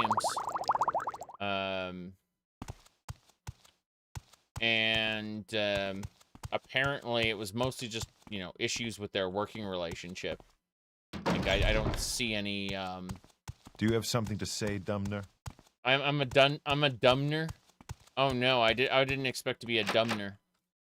Sorry, no, I was gonna say that, really, it was only later that companies reported having, like, disagreements with him as far as the, what do you call it? As far as his, like, their working relationship, you know? And so, it's interesting, because, like, at the end of the day, none of those could be quantified. The, you know, where people say, "Oh, well, he was, you know, not as nice to work with as he could have been," and stuff like that. But none of that, like that's all like secondhand accounts. Nothing can be confirmed, right? So, outside of that, that whole accusation thing, where it turned out he had done nothing wrong, at least, you know, he had, like, they settled out of courts, and as a part of the settlement, they stated that he basically did nothing wrong. So, yeah, that was it. Like, there's not much else to say about that. So, it's interesting that he didn't have a whole lot of wait, okay, come with me, Guar. Companion share. Good. There isn't any evidence of wrongdoing, right? It's just that apparently, you know, Bethesda cut him off before, and it was due to issues with their working relationship and/or arguments over how much he, you know, how much he'd cost, right? I've heard, again, neither report is reliable, so like it's just a whatever at this point. Take it with a not a grain of salt, but a barrel of salt. But like their parting with him was before any accusations came out, and it was just problems with their working relationship and nothing else. Like, or it was how much she wanted to charge them and nothing else. Those are the two explanations I've heard, and both of the timeline of that predates any accusations against him. So it's okay. So Bethesda didn't axe him over what do you call it? Over any kind of accusations. He had already stopped working with them at that point. Just saying. Okay. Let's see here. I'm gonna take from Fargoth these. Fargoth's inventory is getting a bit big. So they didn't, how do I put this? He wasn't an employee, right? What happened was they just, as of their next game, decided to go with somebody else. That they didn't screw him over per se, unless, you know, you believe that he was entitled to work for their company forever. You know, on a contract base. Like every game that came up, you know, they would they'd ask, okay, who we're going to have compose for this game. And he'd been the face of the Elder Scrolls for a while, but yeah, he was a big name after Oblivion, and they wanted someone cheaper. Exactly. That's what I'm saying, though. Is if a company is forced to contract with the same person forever, that doesn't sound, that sounds kind of odd to me. No, I think the game music was better with him there. I'm not arguing against his presence in the Elder Scrolls. I'm just saying, you know, at some point you have to respect freedom. Yeah. He said he'd already worked with Bethesda for the Fallout games too. Yeah, exactly. Exactly. Yep. Mm-hmm. Let me see. Okay. Right. Hello there. Looks like she has 60 gold. I was hoping to get, you know, something better, like a toy guar. Not happening. Extravagant shirt. Nope, she doesn't have anything I want. If I can help, I will, but don't take too much time. I'm looking for a vendor. Someone I can Here to sell see the all of castle? Fargoth's stuff to. Nope, not here to see the castle right now, thank you. By the way, this bowl is on top of a cup. Therefore, it is big. Anyway. I shouldn't have pushed so hard. Baked goods. What else? That guy's in someone's house. I'm listening, please. Someone else's house. Go ahead. A potter. No solicitations notice. Elixirs. Here we go. An armor. Macera. Macera. The Guar's here too. All right, looks like we can reach him from here. So we're gonna get all the armor from Fargoth and tell him it just works. Yeah, he has 450, so I'm debating if there's anything we want to get. Dwemer Warhammer. What's my current hammer? My current hammer is 4 to 28. Got it. Yep. Okay. I have no idea what these people are doing, to be honest. They're crazy. Let's see. There's nothing here. This would be 10 to 36, which is definitely more than 4, but I wouldn't be able to block with my shield if I were using that. So we got to continue using our one-handed weapon for nonsense. The Demon Tonto. Haha, I'm not doing that. But I would like to kind of look around at the... Yeah, she doesn't really have anything I want, so I guess I'll just buy a bunch of repair prongs and ask him for a 3 set. Yeah, good. I asked him for a discount. Train to Guar. Come with me and trade. Okay. He doesn't have anything I need. What a shame. The Guar could have been better. We'll give him the alcohol, which weighs down heavy on me. More importantly, adamantium helm, put that on. The steel mace will end up selling. Normies are worried Testix will flop because of Starfield. Really. I mean, marketing, like, I guess people are going to probably trust one more time. They're going to trust one more time that it'll be good. Pretty sure. Yeah. Hello there. Okay. Yeah, I'm part of the temple, so I should proselytize. You're bet. You bet. I'm gonna grab all these items here. These are all items that Fargoth has been carrying in terms of armor. Okay. Yeah, I've already discussed EPAG's discussion. Guys, his tweets. His Twitter tweets. All right, let's get going. We're gonna repair everything before we sell it. We're power leveling our skill there. Very good, very good. What do we got?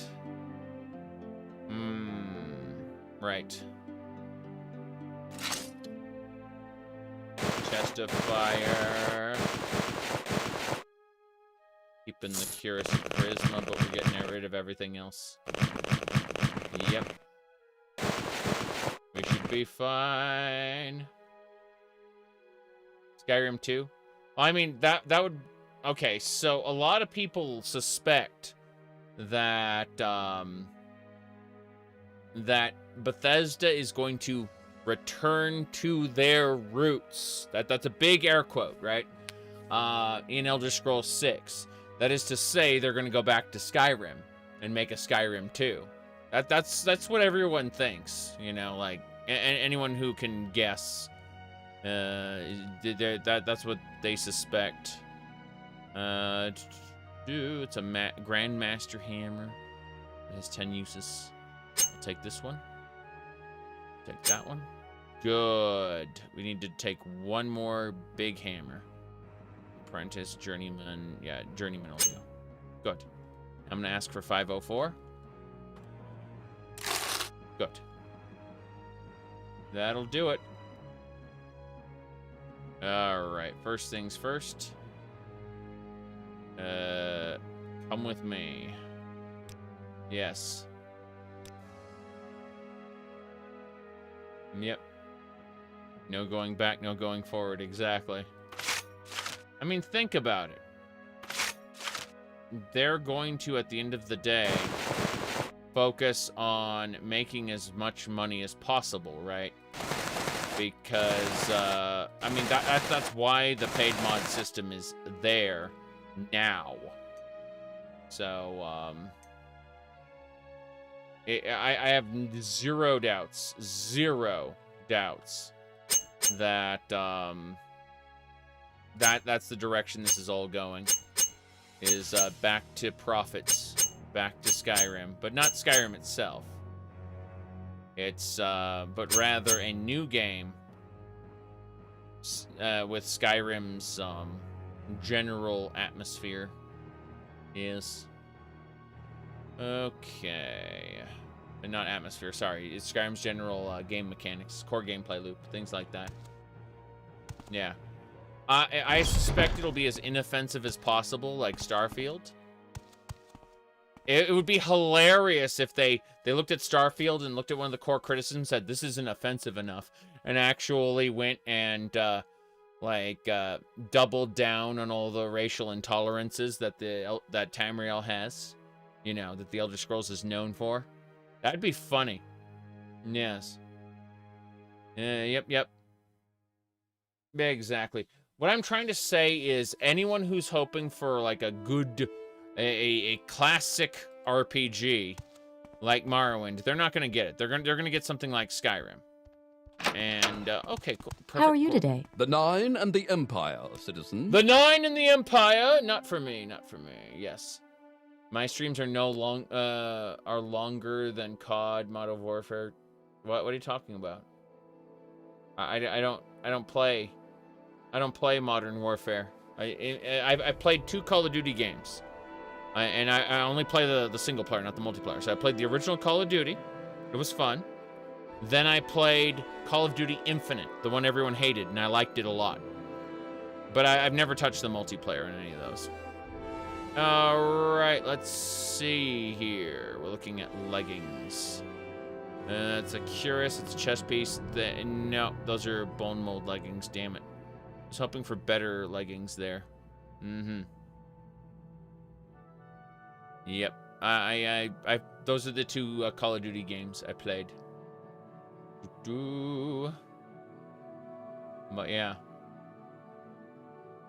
Alright. So. The day before the devs went out of business.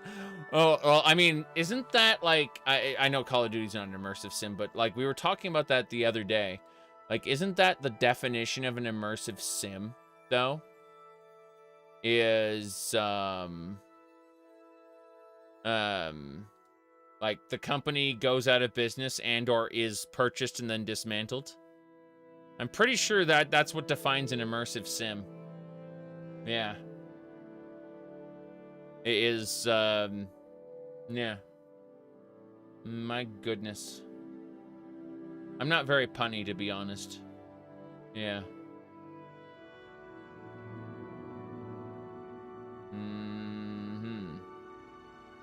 Very good. You said the day before was advertised as an immersive sim. Now it's out of business. I believe it. I believe it. Okay. Alright, so let's go ahead and grab this bone mold armor. More importantly, let's do this. There's only a handful of Dunmer in Solstheim, but I'm sure they'd call you an Enwa there too. That's very much like them to do that, I think. Okay. I think we got it.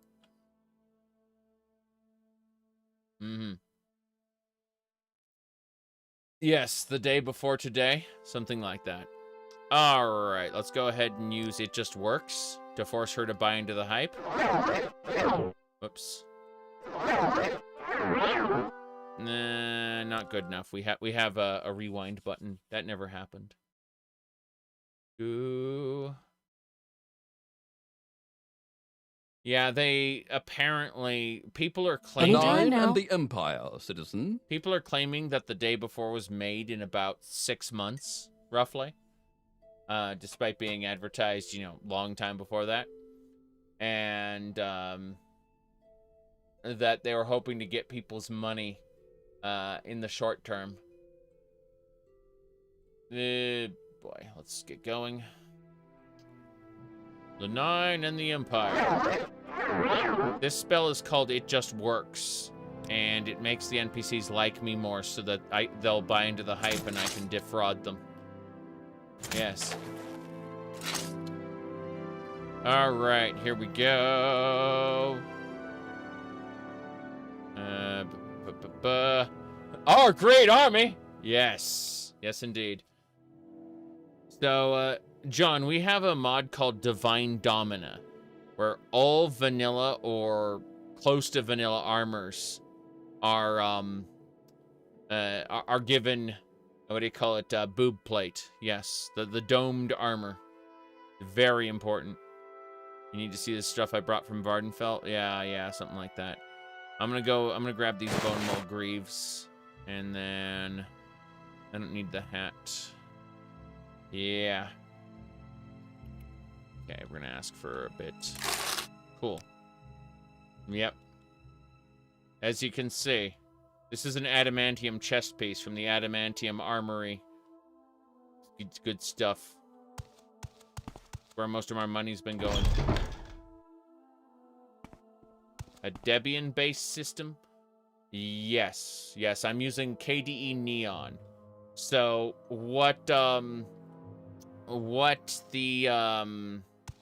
what do you call it?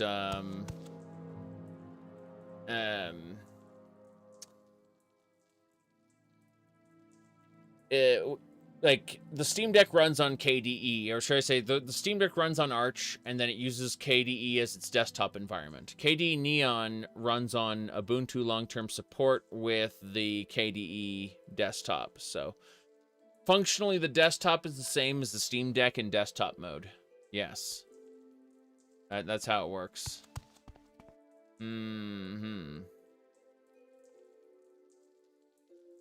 Books. Hello there. You want something? Khajiit has no time for you. Khajiit has no time for me. It's true.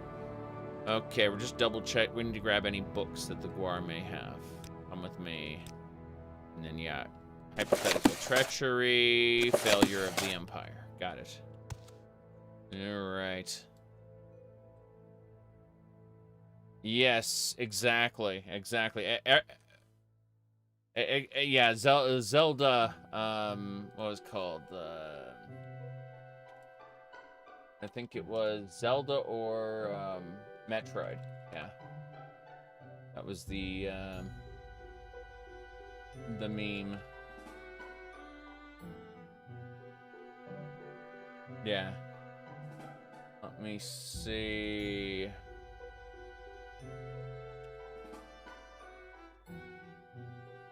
Okay, yeah.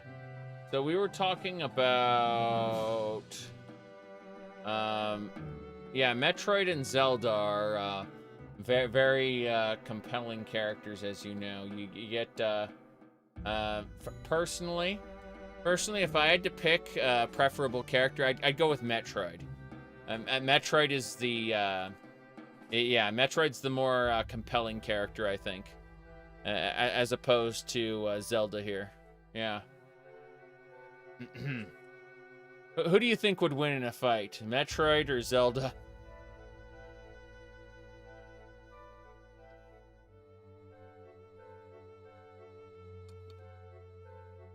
All right. Bombs, you want it? It's yours, my friend, so long as you have boobies. Right. Let me, see here. Yes, exactly. All right. First things first, we look at how many books we have. We have a few books. Yes, we're going to sell these books to this guy here.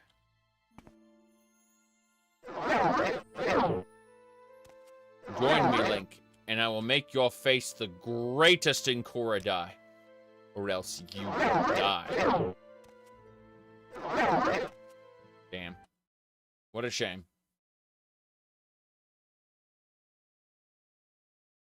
Yeah, what if Zelda was... Yeah, that was a good one, too. I believe I have that on Twitter still. I still have that post. Hold on.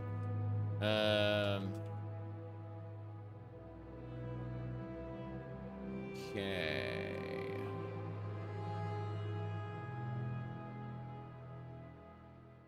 Almost done. Still looking. Okay, I need to search for @Zaric. I think it was modding. Here we go. I got it. This is a 2021 post. So, it was, what if Zelda was a girl, right? What if Zelda was a girl? Okay. Now, hold on a second. Hold on a second. What if Zelda was a grill? Okay. Now, hold on. Because Zelda is a grill in Breath of the Wild. Yes. Modding, everybody. Modding. It's true. Yes. I will go ahead and link the post in case you want any of those pictures. There you go. Yep. That's the post. I linked it in chat. Yes, it's the grill from Fallout 4. Yes, it's the grill from Fallout 4. Correct.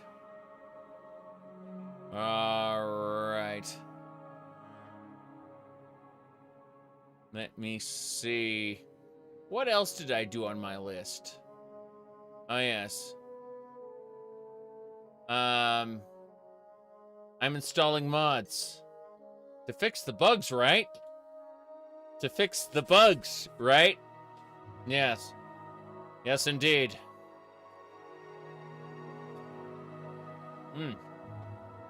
Okay. Let's see. What else?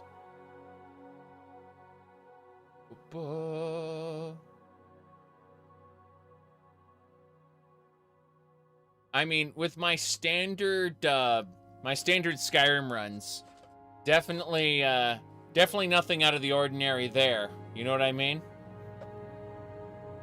Especially with the companions. Yes, the companions back here. Those were the good times. The Skyrim mods. You bet. Still looking down a list. Hold on. All right.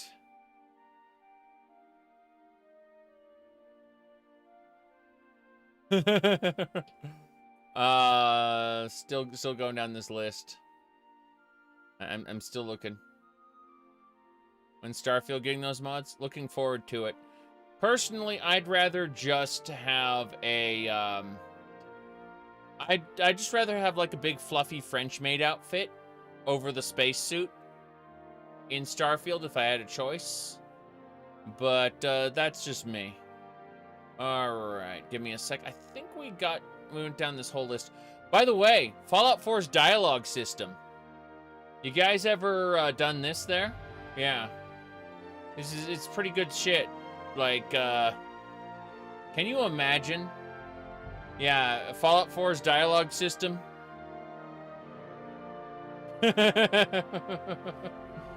Okay.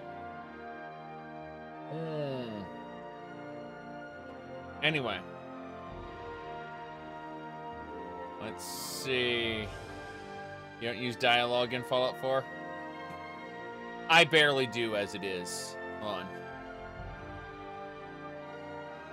I'm still looking. Ah, yes, yes. You ever seen Elder Scrolls V Skyrim mods were a mistake? Yeah. I actually had some defenders come in and tell me I was wrong for posting this. That I was wrong for saying that was a mistake. And they didn't like my response very much. They found my response to be not so nice, you know? That was my response. Ahem. Anyway.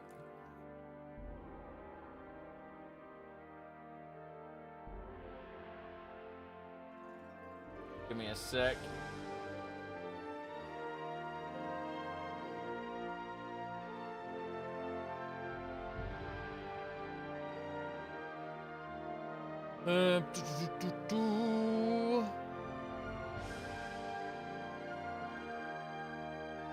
Yeah, I remember when people would put this little mark on their mods that said "Forever Free." Do you remember that? The Forever Free logo. Welcome to Forever Free. Yeah, we definitely had to immortalize that one.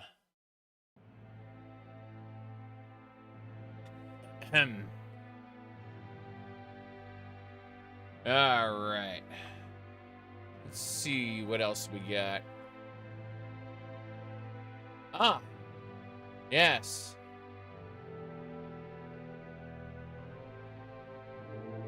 I actually used this mod for Bloodstained Ritual of the Night to change out her default outfit. I didn't use it in the way it was intended, but I did use the mod's namesake. Yes. Let's see what else we got.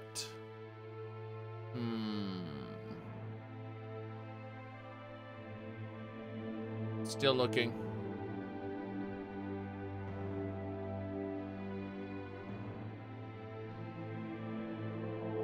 Yep. Miriam's a great stand-in for the player, honestly. I would say a great character, but I kind of stopped myself there because she doesn't have very much agency. There's proactive and reactive characters, and she's very much a reactive character. Let me see here. Still going down this list. No, nothing major. Okay, I don't... Oh, yeah. You ever seen the Morrowind mod where you deal with God? God has dialogue topics such as angels, demons, heaven, hell, Jesus, and Soulstone. Yes.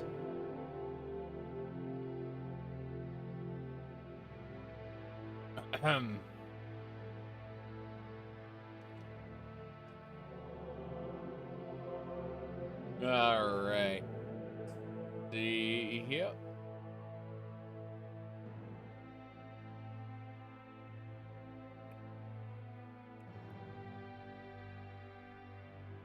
Yes.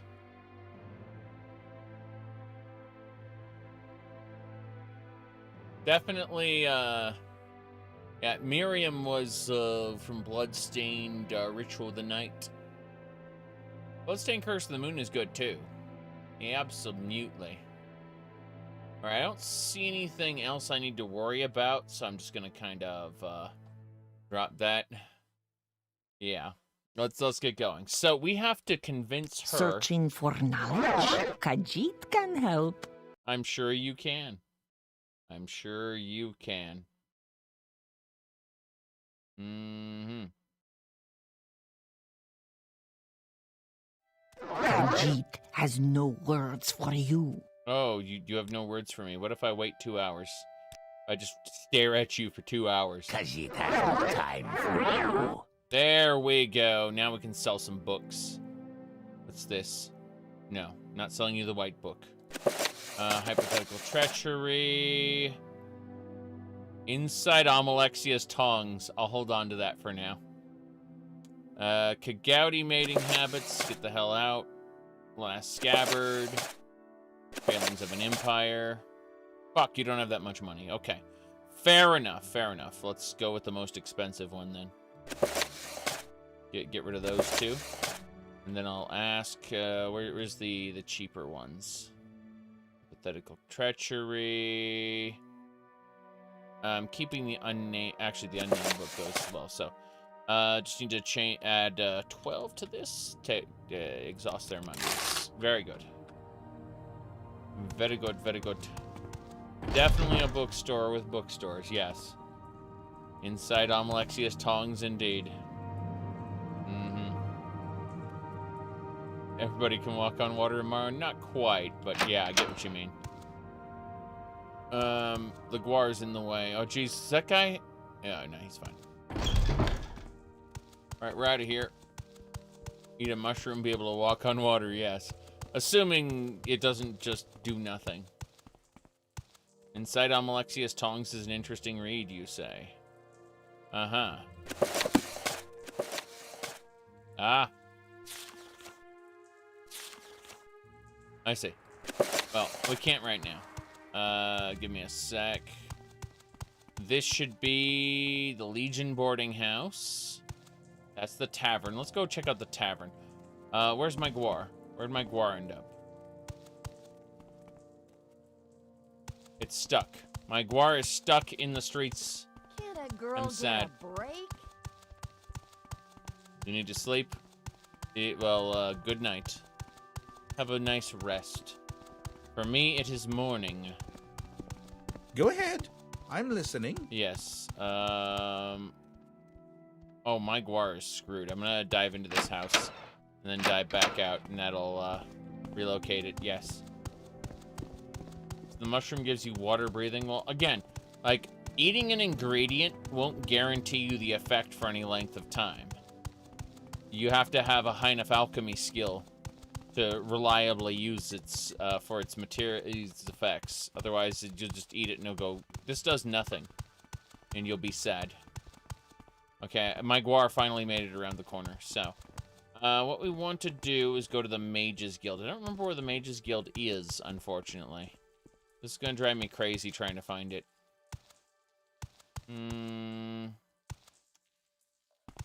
Let me see, what's this place?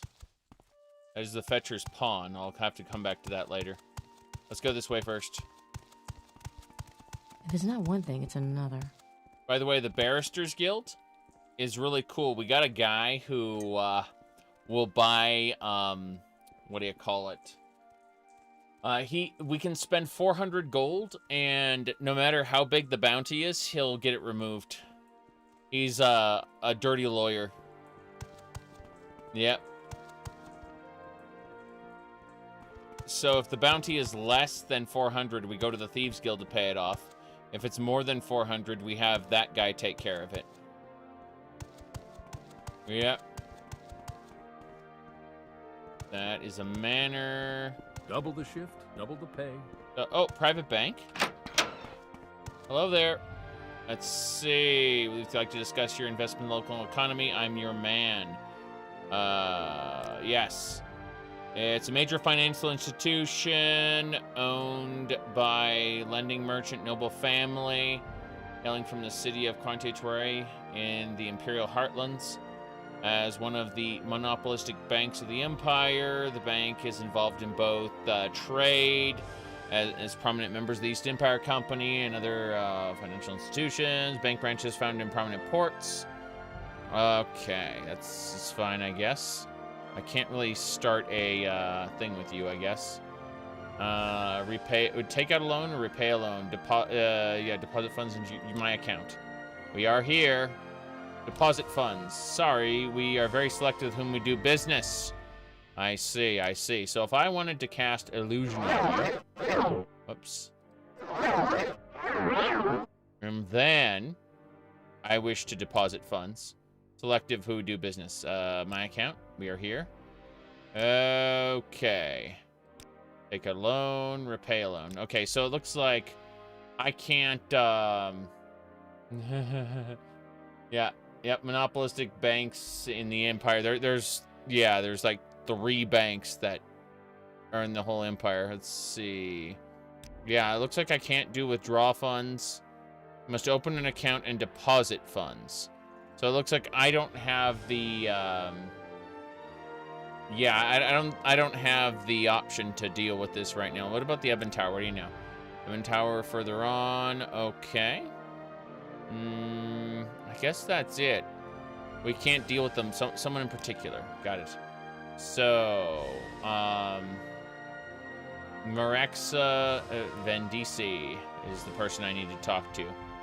Okay, that's fine. Well, it was worth a shot. Come with me. Speak to the manager. I know, right? Let's see. It's just those two. Okay. Here to see the castle? Yes, I am here to see the castle, but first my Guar must stay put in your entryway. Well. Alchemy ingredients aplenty, I guess. Yep. I'm, like, anytime I have the ability to take alchemy ingredients, I'm gonna take alchemy ingredients, especially if it's not an alchemy shop. Where we got here? Hey, hello there. Anytime now. Whoa, that the clippy voice. Okay, we're gonna save here as banking. Hello there. How you doing? Would you like take a loan, repay a loan, withdraw funds? I'd like to open an account. How do we do that? My account. We are here. Okay, so she doesn't have anything there. It's like, yeah, we're very selective with whom we do business. Got it. So if I want to withdraw funds, I have to open an account and deposit funds first. So she doesn't have anything there. The bank itself, yeah, there's nothing new there. Maybe with a higher reputation, not with her. Like, I'm certain there'll be a specific NPC with whom I speak regarding this. Because I was able. Good days to you, sir.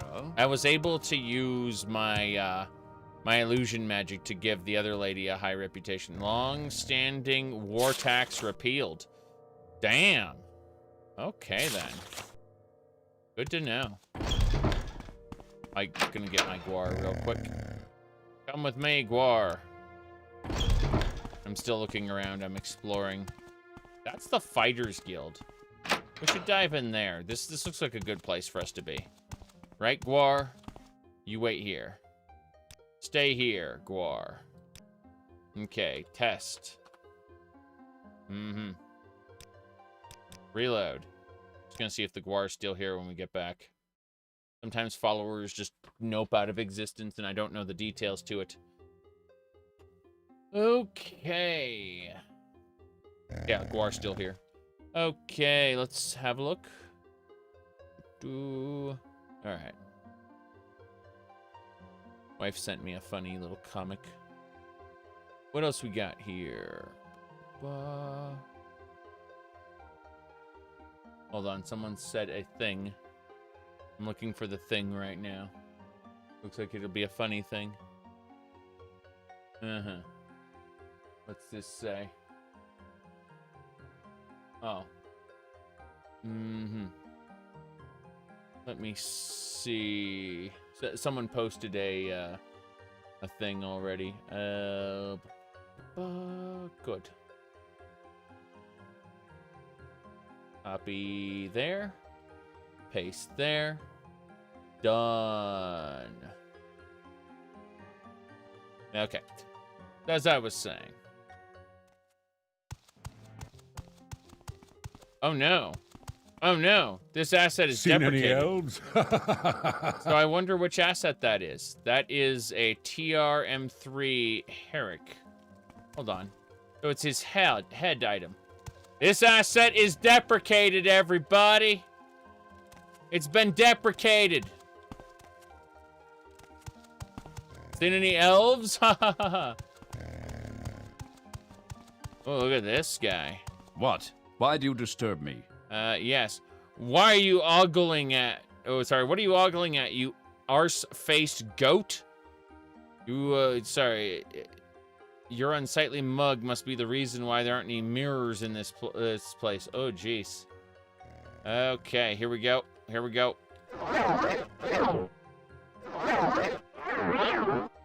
Yeah, he still hates me. What a shame. What a shame. Oops, I hit the wrong button. That should have worked. Hi, DB. Good to see ya. Yeah, apparently that Nord was deprecated. I assume that in Dunmer lands, the Nords get deprecated pretty fast. Yeah. Look at right there. See? Mm-hmm. Okay. This one honors us. Please, speak. Yes, I honor you by taking everything from the equipment chest. Attention! All Gilder remembered using the training area. Clean up all the blood. Got it. Hello.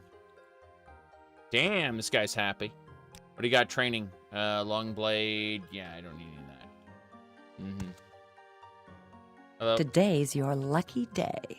So Mm. let's hear it. No, nothing. Let's talk to the deprecated man. You've got the better of me, so go ahead. What do you train, deprecated man? You train axe. Let's get some axe training in right now. Yeah. There we go. Yep. Deprecated man's gonna train us in the way of the axe. Absolutely. No problem. Thank you, deprecated man. The power of the axe. We'll figure out how to deal with his deprecation soon. But not right now. Okay, 15. Axe skill to 15 got us a strength up, which is good. Yes. Oh. We have money. That's how we deal with things. Where is the beds? Every Fighter's Guild hall should have beds. I guess they're up on the top level. I'm just guessing. This area is mostly empty. There's the beds. Excellent. Let's go ahead and sleep for 8 hours. Oh. Feel like we've been awake for 18 hours. Well, how about another 8 hours then?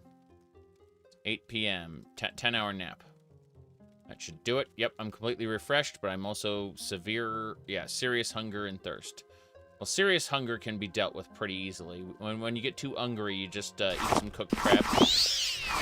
Then drink some water. Yes, wah. Done. We're no longer hungry, thirsty, or tired. Hello there, Mr. Argonian. What is it? What do you want? What's my faction rank? An associate of the Fires Guild, you have access to most beds, as well as a supply chest. To progress better rank, will be available to you. You should see Fire Iron Balmora or Laura Gruguk and Vivek. I see. It's fine. There's Steel Greaves there. Do not need those. I look at that Deshaun bread. It's like that is a long piece of bread. Mm-hmm.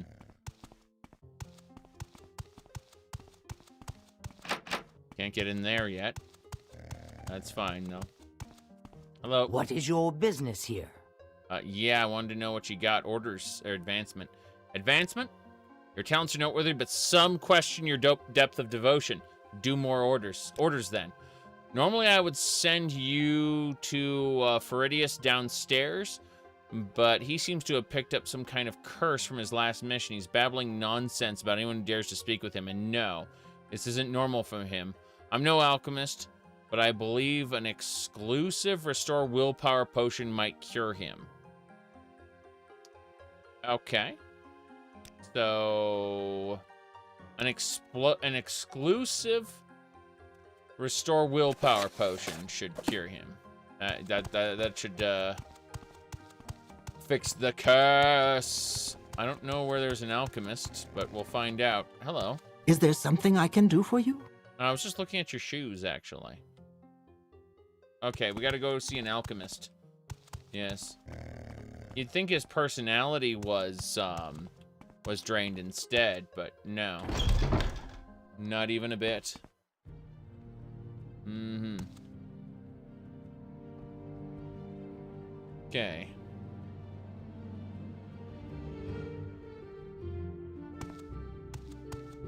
Right. What's this regarding? Yeah. His will to hold his tongue. He lacks the willpower not to tell people what he thinks of them. Yeah, I guess so. Social contract voided. Oh, jeez. By the way, this well leads you down into the sewers. I kind of want to adventure in the sewers for a while, but I don't like it. But orders are orders. Orders are orders. Where's the alchemist? There's an herbalist down that way. I think there should be an alchemist there as well. Exclusive restore willpower. I assume that's here somewhere. Look at the signs. It's getting late. The stores are gonna close. Oh no. Let me see. Arms, shield. Alchemy. Very good. Hello there. How interesting. A tourist. People say that all the time. I hear that line whenever people talk about like a fandom or some kind of like game or group.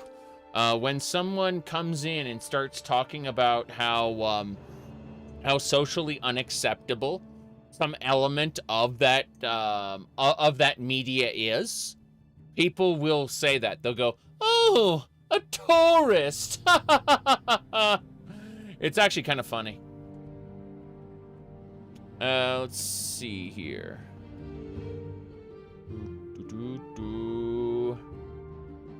Okay.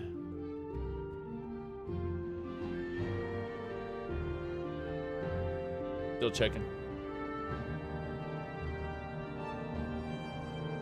This way. So,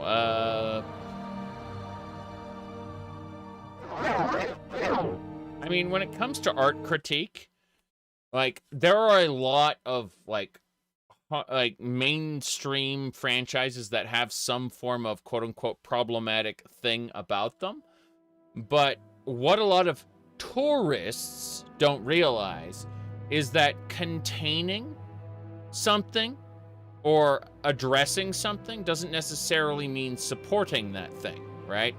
So, you know, people will say, it contains abuse. It's like, yes, it contains abuse, and abuse is bad. But that's the purview of art, is to critique the bad things. It's like, we don't have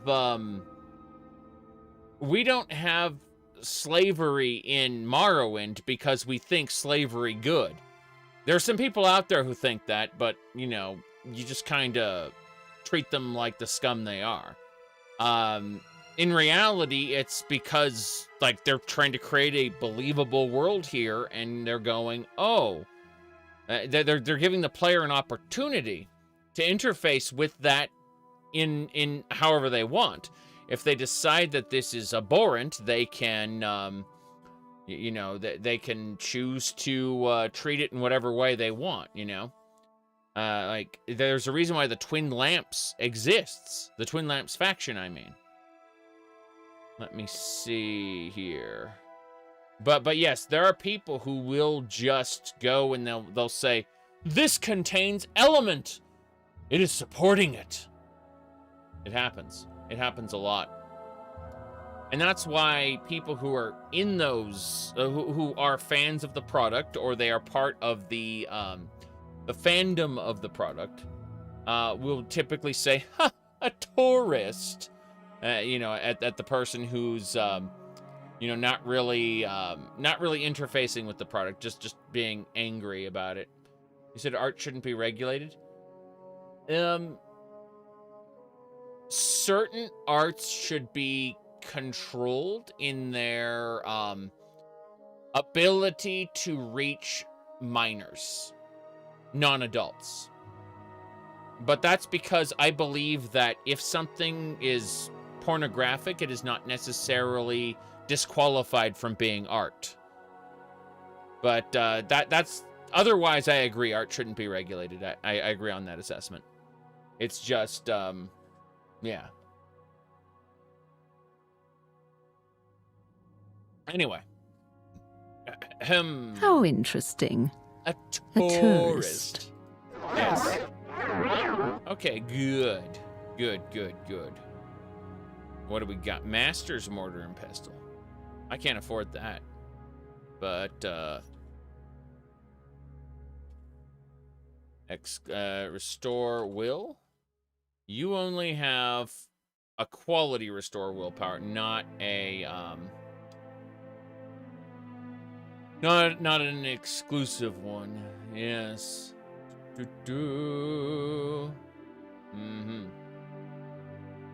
Yeah, there's no exclusive one here. I'm sad. You've made me sad. I'm going to sell you these topazes. Yes. And I'm going to keep the sapphires for now, but this void essence can go.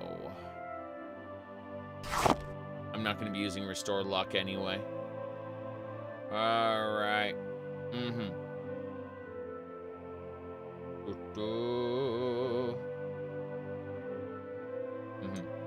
To the parenting and education of minors. Unfortunately, we've entered a society where parents have decided to make cell phones their nannies. So, reasonable restrictions. As long as society chooses to do this thing, then reasonable restrictions on access is something I support. If society changes its paradigm and becomes more reasonable with its parenting, then I would change my stance on that. Yep. I don't have kids, no. But I've dealt with enough children. I've dealt with enough children, and I have a large enough family where, you know, it's not just, how do I put this? Not just being the parent. It's, you know, there was this. If you are in a large enough family, then you know. Who's gonna say? You call throwing them to daycare parenting, yeah, something like that. Okay, let me see here. You work as a content moderator for minors. You wouldn't believe what the little shits can upload. Jeez. Yeah. I'm not telling what parents can and can't do. I'm just saying that as long as that societal paradigm exists, then I am for the reasonable restriction of access to adult materials. Because the parents aren't doing anything about it, and they probably can't due to, you know, 2-income households being required, things like that. Just have to shrug, you know. All right. Anyway, I'm selling her some nonsense here.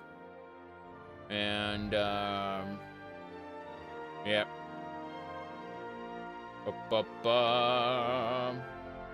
Okay. 205. I think, we'll throw on, we'll ask for an additional 20. Good. It worked. So we just sold a couple things. We do not have an exclusive potion at all. Like, I can't find it. I don't know where it could be.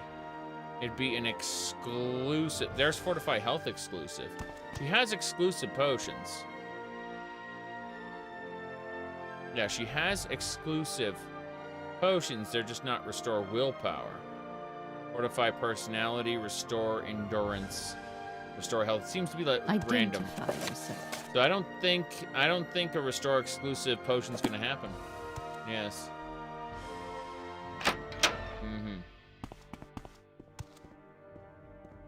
Yeah, like, I'm looking around, and unless the... Go ahead. I'm listening. I guess we'll check the Mages Guild after we check the Herbalist, but that's it. Do you have something to say, Dunmer? I am a Dunmer. You have nothing for me. Got it.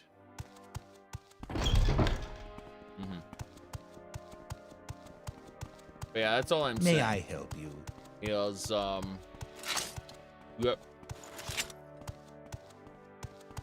At the end of the day, that's why we have a society and not individual family units, each being their own tribe.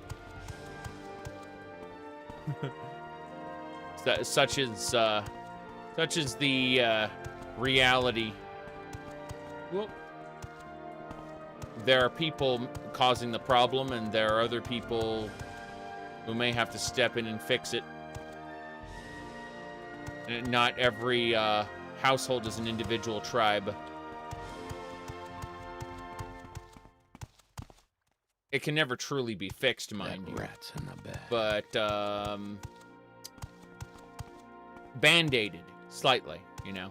If someone's a seeker, if they are aware of the thing and they want to find the thing at all costs, they're gonna find it, right? Doesn't matter what their age is. Period. Yes. Okay. Yeah. A lot of mental illness. My patience is limited. Being justified in the internet. Well, a lot of mental illness is caused, believe it or not, through social interactions with other human beings. And quite a bit of it is not only revealed, but fostered by social media. Social media is the great propagator of mental health issues. Obviously, those issues would exist as an underlying problem, but like the social media helps bring it out, foster it, make it grow. That's what I'm saying. Like, a lot of people's issues between their skull would still exist, but oh my, does social media foster it and cause it to bloom. I should know. I'm a weirdo. I grew up. A good chunk of my life was before the mainstream internet was a thing. So I was able to identify life before and life after. There are a lot of people who only understand life through the lens of an internet-connected society, which actually makes people more isolated than ever. Alright. Here we go. Illusion increase. Exclusive. Restore. Exclusive rejuvenation potion. Hold on. My goodness. Yeah. Alright.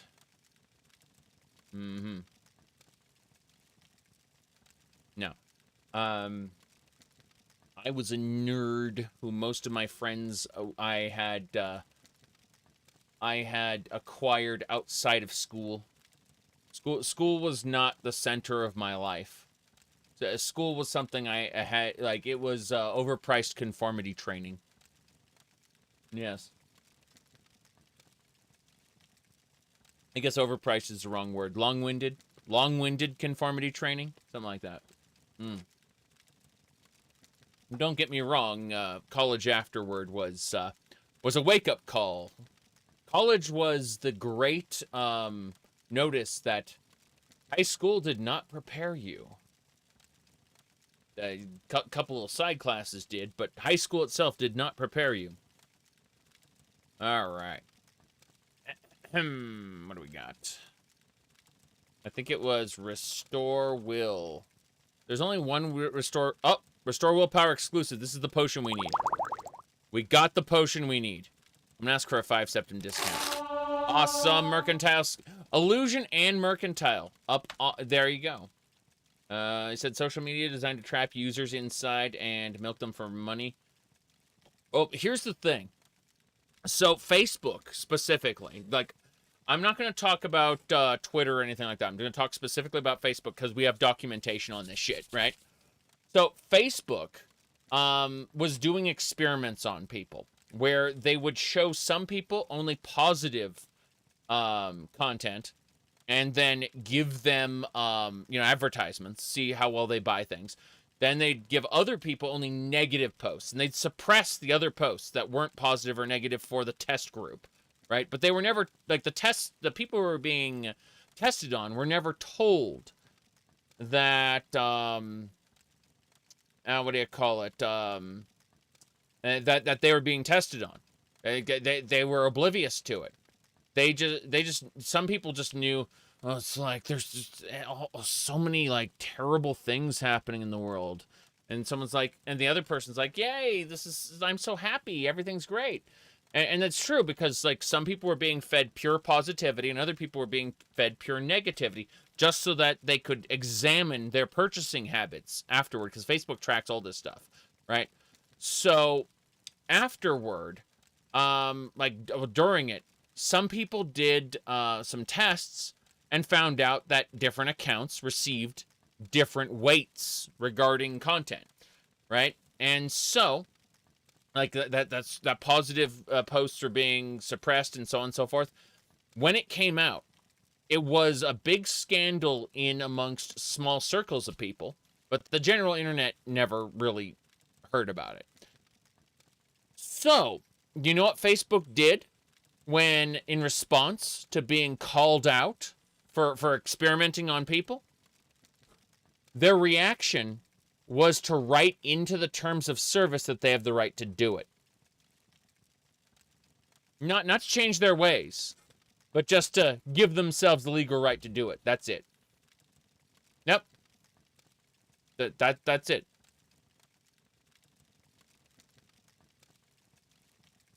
Mm-hmm. Main protagonist system, yeah, syndrome, yes. The response was not more PR. The response was just legal, changed their terms of service to make it correct. That's it. Yep. No PR. They didn't address it. They didn't talk about it. They didn't apologize. They just changed their terms of service to allow for it. That's it. That's all they did. Anyway, we got the exclusive Restore Willpower Potion that we need. We can go take it to the Fighters Guild member. Let's go Fighters Guild. Where's the Fighters Guild? Fighters Guild's up here. Grief. Yes. Did that woman put starch? Is Facebook still like that? No, they're past their experimentation phase. They've tuned algorithms now to control what you see and keep you connected and engaged as much as possible. Yes. And now it's run by an algorithm. There's no longer like a person fine-tuning what you see. That experimentation phase is over. Look at this guy, by the way. This asset is deprecated. Today's your lucky day, so let's hear it. This asset is deprecated. Okay. I'll take an axe training, thanks. Good.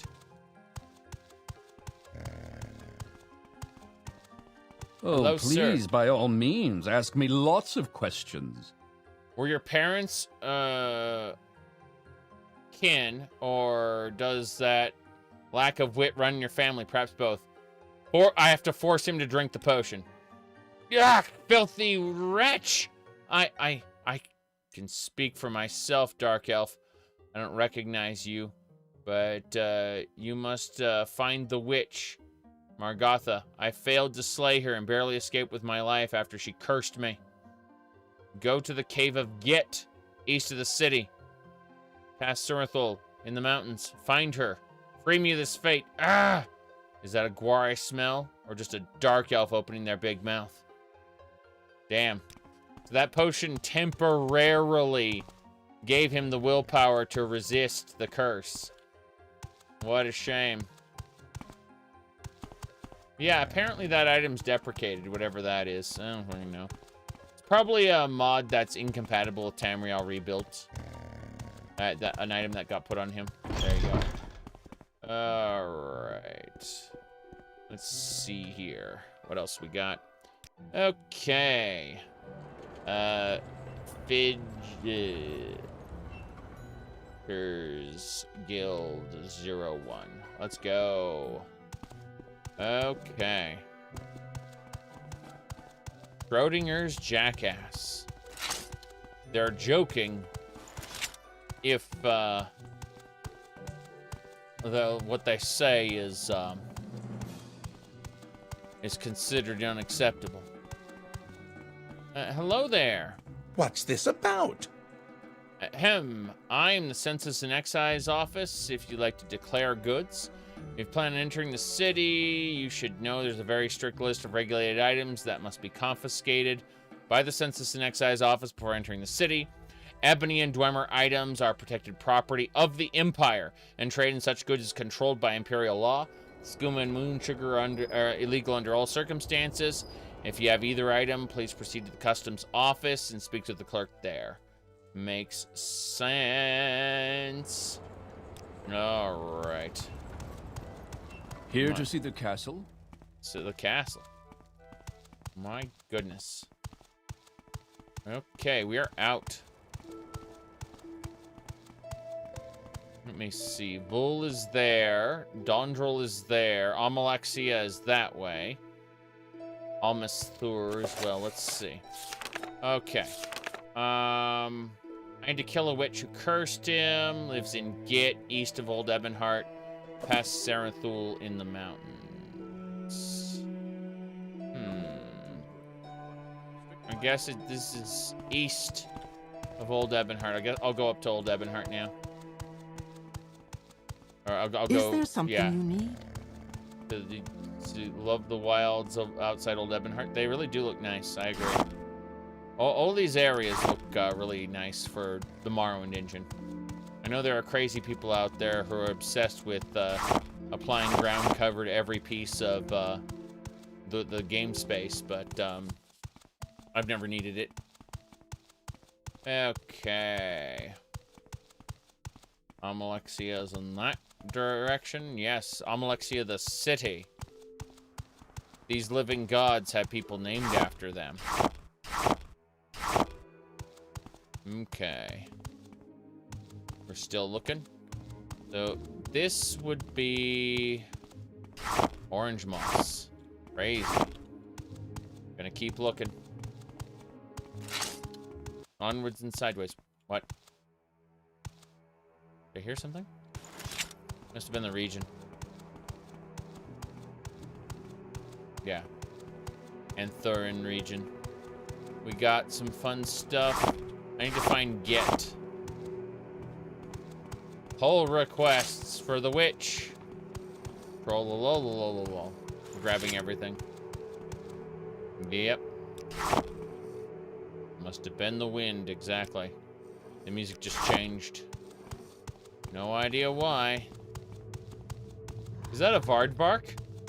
We're gonna be fighting a Vardbark, everybody. Pretty sure that's a is that a Velk? It's a Velk. Okay.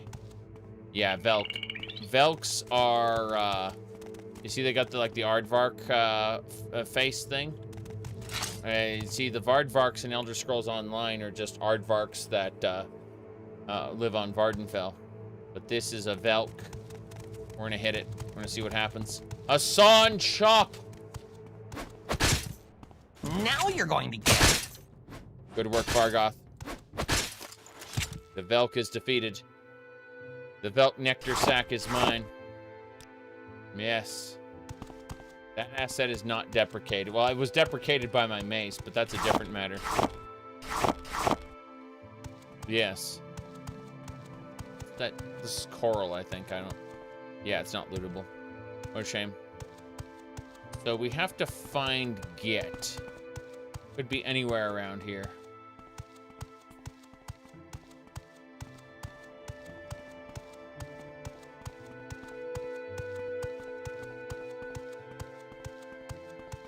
Looking around a bit. No reason not to uncover as much of the map as we can while we explore.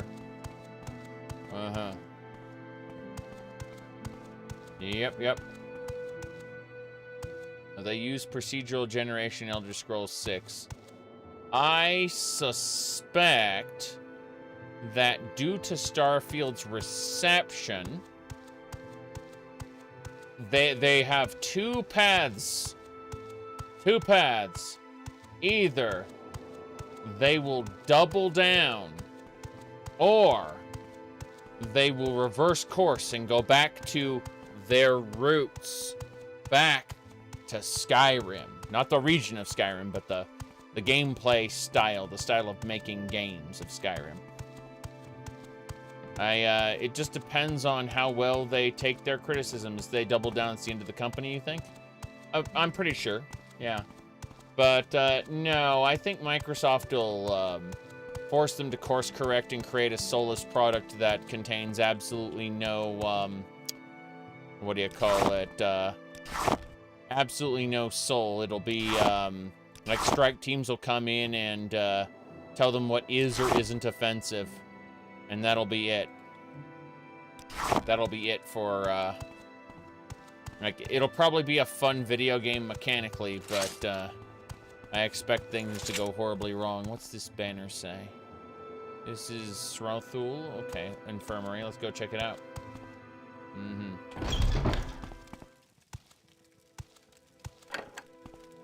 Interesting. I need all the alchemy ingredients. Yes. As for magic, let's use our unhinging spell. Open door. Damn. That's better. Potions. I'm not gonna deal with that there. You want Daggerfall too? Yeah. Okay. What if the RNG was for the dungeons instead? I mean, I'd love giant procedurally generated dungeons, but I suspect they're going to handcraft the crap out of things to avoid bad reception. Yeah.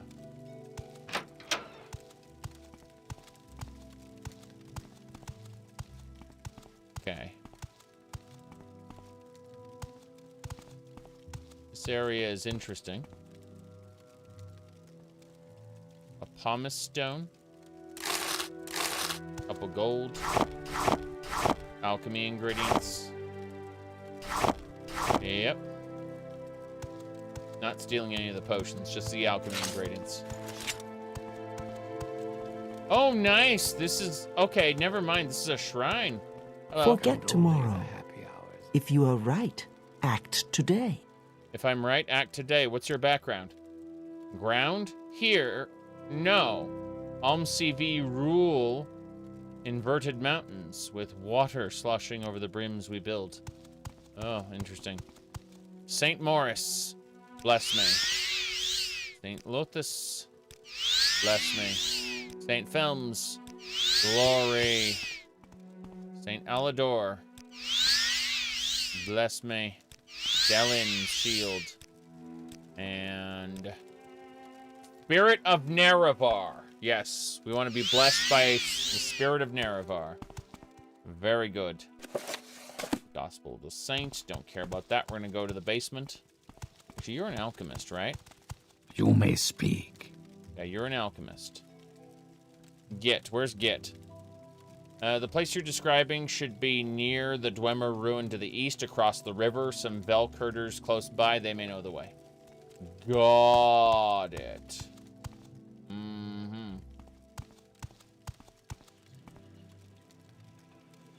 Did I ever do a 3-night bender? No. Just absolutely not. Full stop. My sleeps are after about 2 days. And no. What is happening when the Nerevar... Yeah, the spirit of Nerevar. I assume the shrines somehow channeled the belief of the people.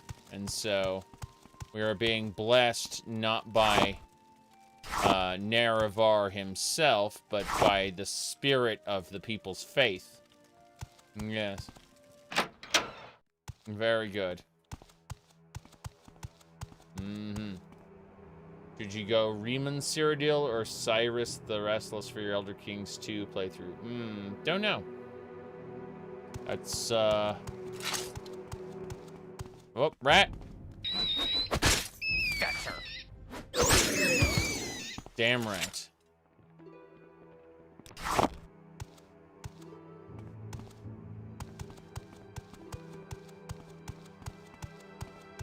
Yes, let's go. Yes, come by flowers. Everybody loves those. Cinematic rat killing camera. Yeah, something like that. It is pretty funny. Now, I hit the middle mouse, it puts the game into free cam. It is pretty, yeah, pretty hilarious.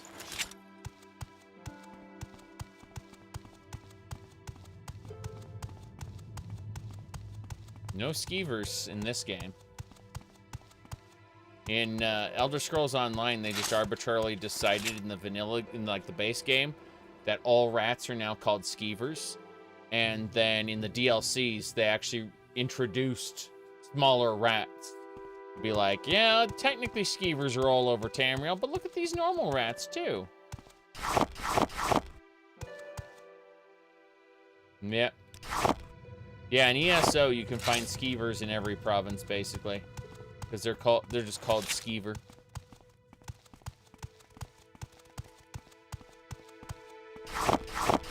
Looks like I can grab the alchemy ingredients here. Very good, very good.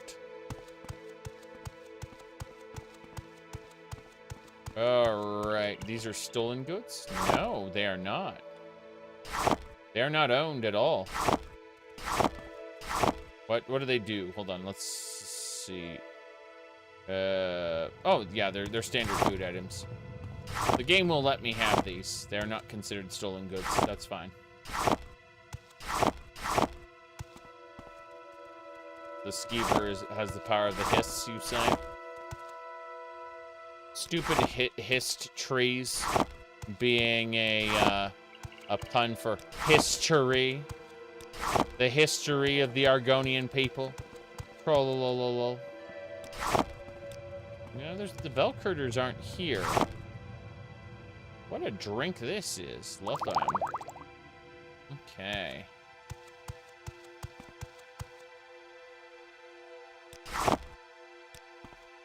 Let's go. Nobody's here.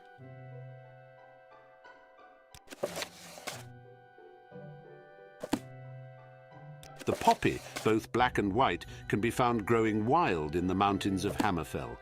Their succulent pods are often the only nourishment of adventurers who find themselves in the wilderness without rations.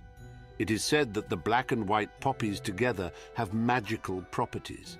When they are crushed and mixed with the milk of the agile-footed mountain goat, a potion that allows the user to glide safely above the ground can be made.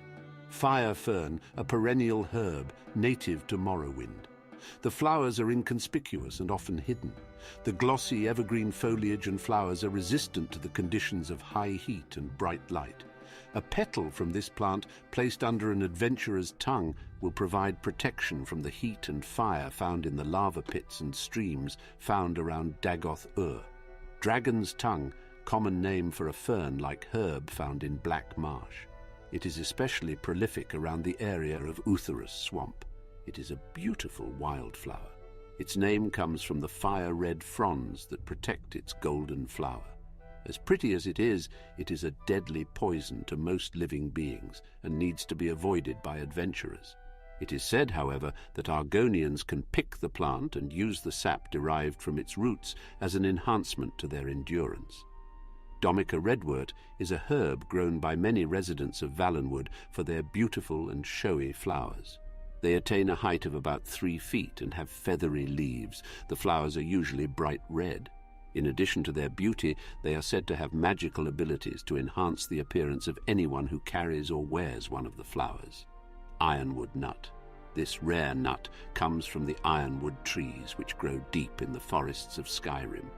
The wood from these trees is as hard as the metal for which they are named.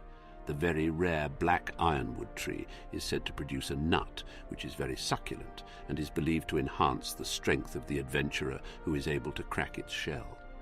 The ginkgo leaves, which are found along the banks of rivers and lakes in Hammerfell, are most inconspicuous. Only its peculiar half-moon shape makes it noticeable. It is very sweet and tasty. Legend has it that when mixed properly with the pulp of the aloe plant, the potion has the ability to increase one's stamina for a short while. The somnalius fern can be found in the swamps of Black Marsh. The fronds from this plant are light green and quite delicate. Picking a frond can be very difficult, but once retrieved, it can be used to put an enemy to sleep for a short while by passing it under his nose. Arrowroot is a thick, rubbery tuber that can be found in the province of Valenwood.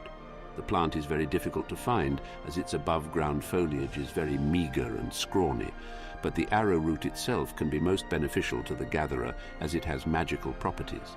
The paste made from grinding the root is very tasty and can improve the user's accuracy with a bow and arrow. Nightshade is reputed to be a very poisonous herb. Okay. Let's go. Sorry about that. I was responding to a post. And I was also, what do you call it, pouring a drink. Yes. I was doing a couple things. Should be fine. Rat time. Now you're going to get it.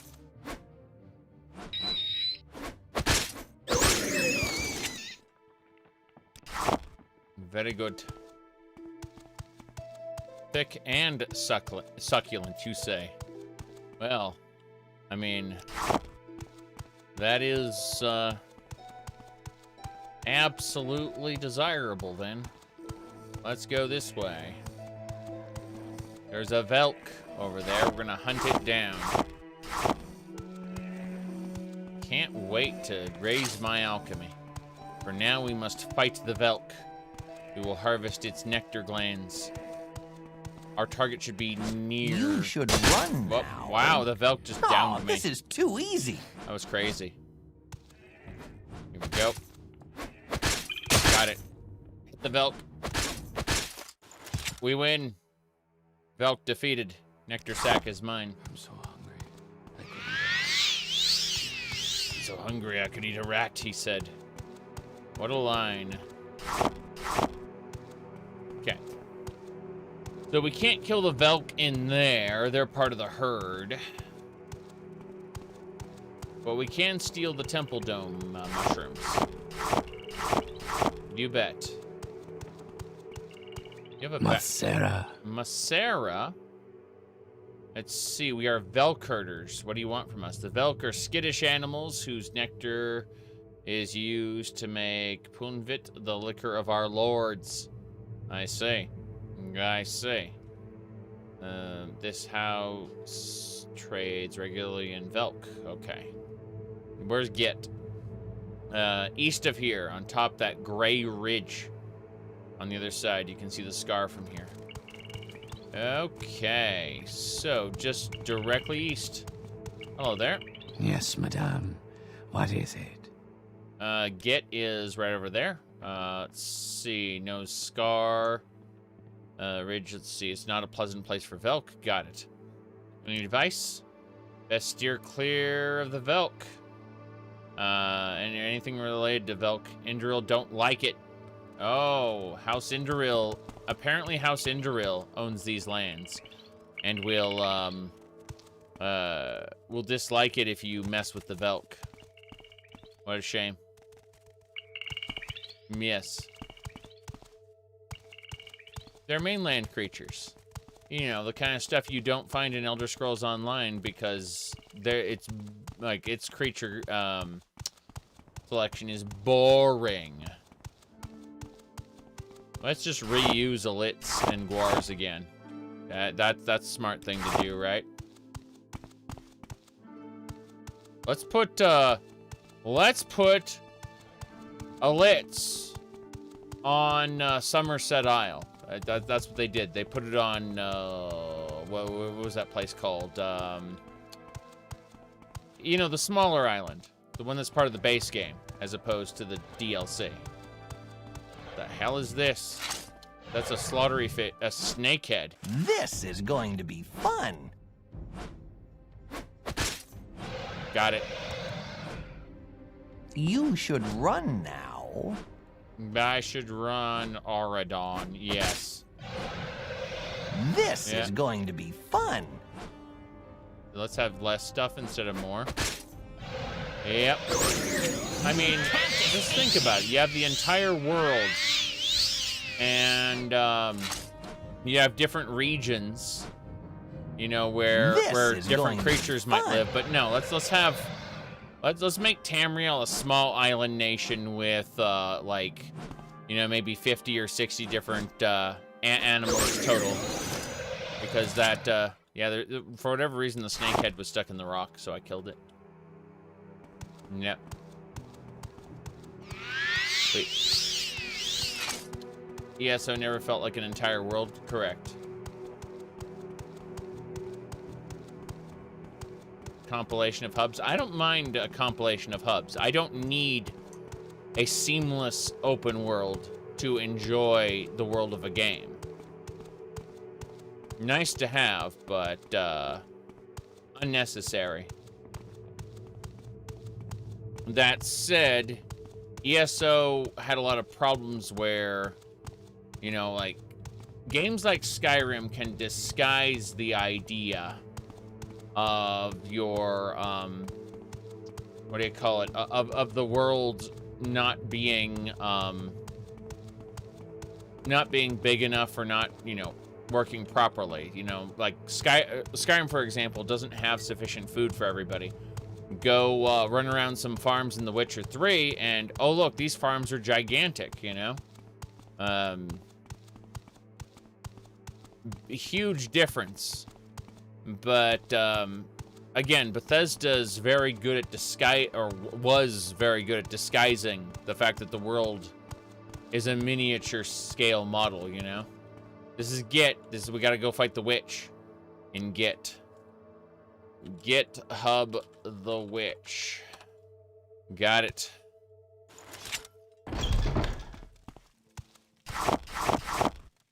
Wonder if she'll attack me on sight. It's very possible she'll attack me on sight. Oh no.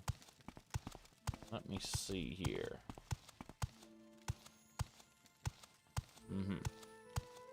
Weird. Okay.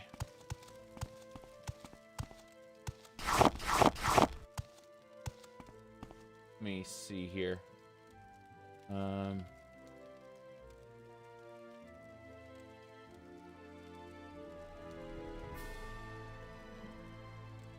Looking at something here.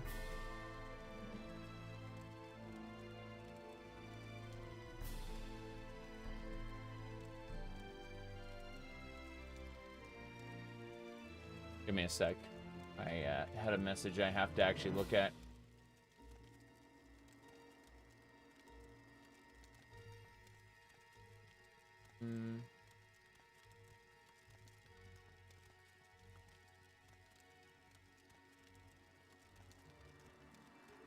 Ah. Oh. Someone was sending me a message. It was kind of weird. Hello there. This is the witch. Watch your step. Watch my step? Why? Why? Okay, do you think Elder Scrolls 6 is going to make form-fitting helmets for Argonian Khajiit? Or their head's gonna get crushed by closed-face helmets again. Oh, I'm pretty sure they're just gonna get crushed by closed-face helmets again. I imagine that that is exactly what's gonna happen. Seriously. Yep. Hello. The curse. The brute who knocked over my ingredients and tracked mud into my cave. Let's see. I'm sure Valbeson is having a great time inside of him. Thinks I'm a witch. Ah. I'm the greatest alchemist this side of Thur. I'll make a deal with you. If you find out who placed the bounty on my head, I'll give you the potion to cure him. I'll even train you in alchemy for a price. Interesting. Give me a sec. Someone... That's weird. Okay. Let's go. I'll help you. Yes, I'll help her. That's fine. Okay. Take this potion, force it down his throat, be ready for a battle. I can't think of any Daedra who likes to be forcibly evicted. When you come back, when you find out who wanted me dead so badly. Okay, so there's a Daedra in her. Sorry, in the other guy. That's fine. Let's go check out the area here. Common robe. Pillows. Pillows. Let's see here. More pillows. Oops, I didn't mean to take those pillows. I'm now the owner of pillows. Why are there so many baskets full of pillows? Like, she's living in a cave, but she has baskets that are just completely chocked full of pillows. That's crazy. Excellent. My acrobatic skill increased from the hopping. Okay, where else are we going? We're leaving Get now. We're gonna go back to... Once had a mountain of pillows. Physics. Did you know physics exist in this? Sorry, there's a plugin for OpenMW that actually adds in Oblivion/Skyrim style physics. Mind you, it's not the same thing. Why is there, like, for whatever reason, the snakeheads float in the air here? It's very strange. Like, these are supposed to be in the ground. Fargoth is going to chase him to the ends of the earth. To the ends of the earth! Wait. What is happening here? This is so strange. This is so strange.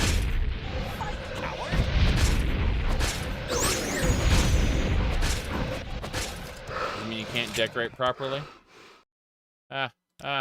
You definitely can't decorate properly in those games, but that's usually because the physics system kicks in and goes flying everywhere, yeah. That flying fish was called a snakehead, and it was casting magic at me. Very strange. We're gonna hit this Velk in a second. Yep. Then we're gonna wait an hour. Just so we're rested. Okay. Here we go! No one can challenge me! No one can challenge Fargoth. We got it. Victory is mine. The Velk is defeated. More items. Velk nectar sacks are going to be used for all kinds of alchemical shenanigans, I imagine. But we must return to, what do you call it? We're going to return to... Yeah, I forgot where that was. Jeez. Oh yeah, this Velk over here is not part of the herders either. I'm gonna hunt the Velk. I believe... What's my bounty? 0. Damn right. You don't deserve to live. You don't deserve to live. Damn, out of stamina completely. Okay, here we go. You really wish Bethesda wouldn't use Gamebryo? I have a feeling if they handed quote-unquote Gamebryo over to a couple senior software engineers, they could probably make something pretty good out of it. The real problem is their resistance to alter the engine to any significant degree. They bolt on a couple changes every game, but the changes are so tiny and incremental. Like, they have a ton of technical debt built up in that engine. They really need to just have some programmers work on actually upgrading it, not Todd Howard bullshit memeing upgrading it, but actually, you know, getting into the guts and fixing things, because the engine it can barely run Starfield. Like, there are so many issues with it. Oh boy. You know what's funny? Bethesda used to have some amazing forums, and they took them down in order to move to Discord. And so now if anyone brings up some like big issues with the engine that need to be fixed, for example, the person who's been, you know, working on this X-Edit for ages, right? They know the engine inside and out. So they talked about some problems with the engine as of Starfield. And like, they were shut down. They had that conversation ended by the moderators because it was spreading what do you call it, conspiracy theories and doubt, like, about the game. And that's what happened. I think it was X-Edit. I could be wrong. Could be another application. Okay, I could be wrong on that point. I might. But the point is that a modder with intimate knowledge of the engine, due to like years and years of messing with it, had pointed out issues with Starfield that needed to be resolved, and they were told when they voiced those concerns in the Discord that was conspiracy theory talk. Yes. Yeah. And but before, they could have left a thread in the Bethesda forums, and, you know, Bethesda would have ignored it, and that would have been the normal, like, that would have been the normal outlet. You know, like, the reason people have forums in the first place is mainly as a non-destructive outlet for people who have grievances with a product. They almost, like, companies almost never intend on fixing their products beyond a certain threshold, but they will give people a reasonable outlet, you know, a way that they can, you know, contact support or have a forum or something like that, you know. But having a strongly moderated Discord just means people are going to get pissed all the time. It is a terrible idea. Yes.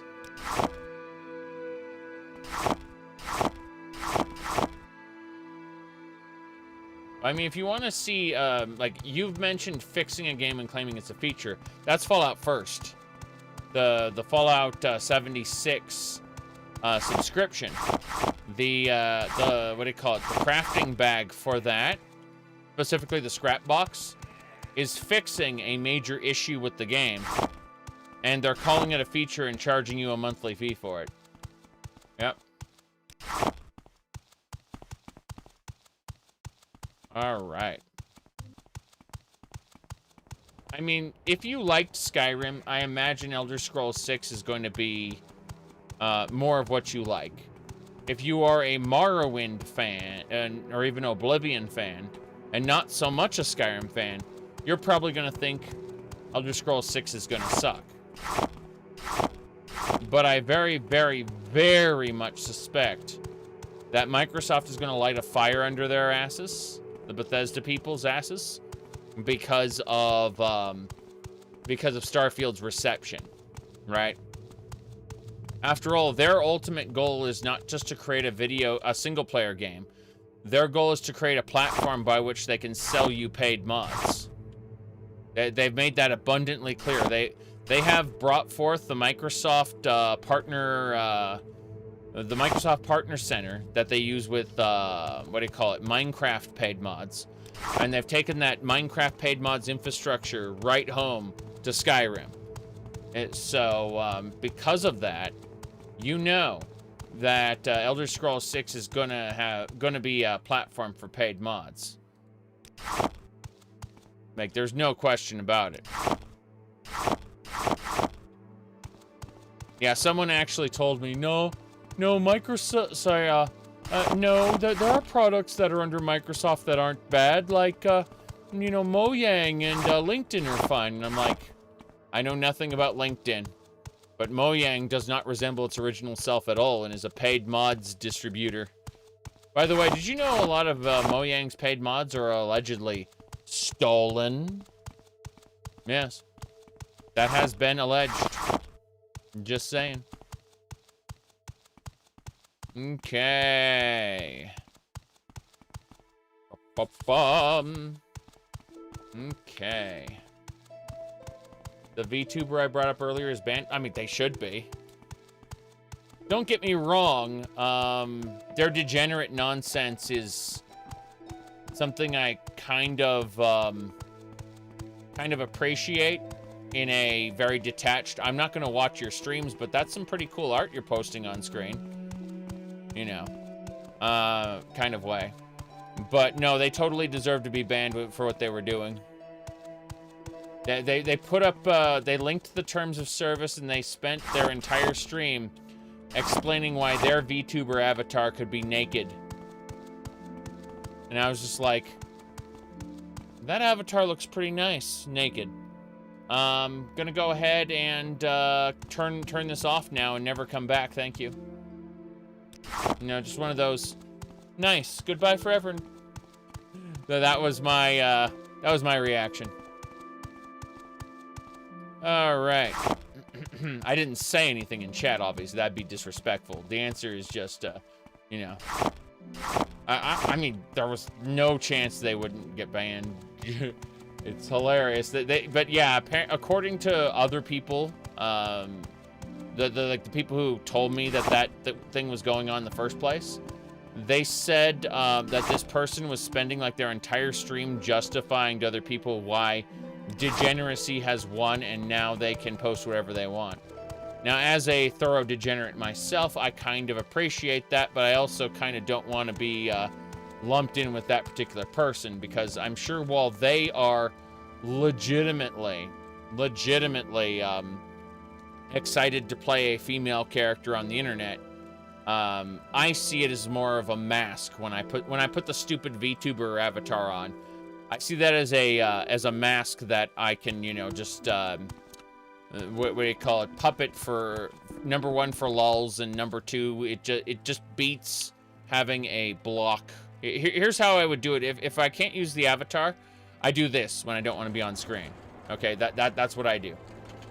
Just that. And then you play the video game, right? Ta-da, done. But the avatar lets me be expressive while still not having the bright lights on, not being strictly on camera, so I don't necessarily have to be dressed or whatever, you know.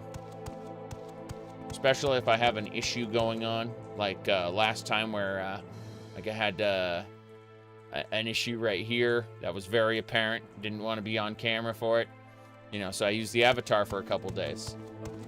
Of course, when people come in and they ask, is this your thing now? Are you going to be an avatar forever? And I say yes, in order to get them to unsubscribe, because that's lulz. I am singularly responsible for most of the unsubscribes that have happened this year. But, yeah, I am the worst content creator, and I fucking love it. All right.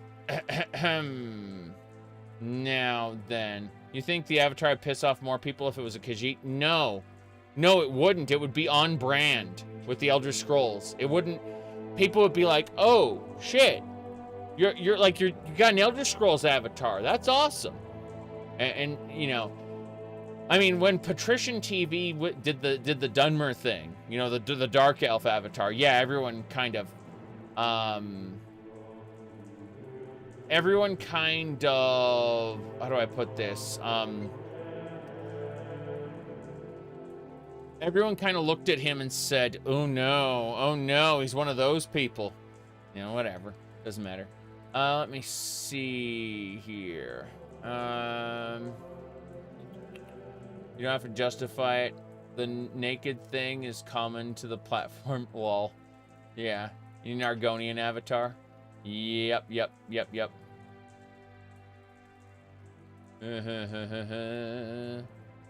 Alright. Rogger, yes. I mean, that's true. What about it? Lol. What about it? That's what we're playing right now. How'd you know? How'd you know? But seriously, I don't remember. Fighters Guild over here. Cool. We're going. See, we get to keep our Guar in the Fighters Guild for no reason. Okay. Alright, Bargoth, I need to take the moon sugar from you.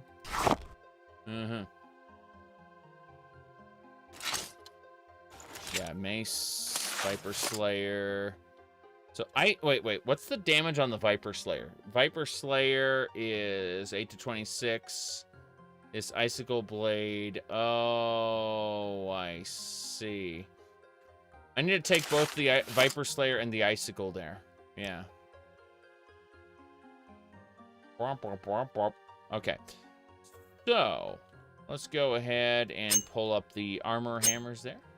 Very good. You need to repair Icicle so that he can use it again. Same thing with the Viper Slayer. We give Fargoth both of those swords and he'll switch between them depending on how damaged they are. Well, that is good. That is very good. Icicle and Viper Slayer. Perfect. Alright. Let's see.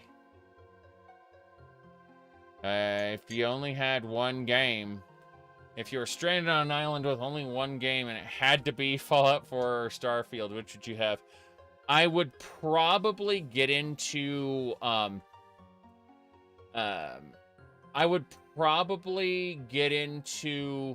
doing push-ups and sit-ups, maybe cardio. Yeah, I'd probably start working out. Don't get me wrong, I like Fallout 4 or Starfield. It's just that I wouldn't play either game forever. I would work on bettering myself, you know? Don't have to do that now because I have infinite games. I have thousands of games. I'm not joking. So.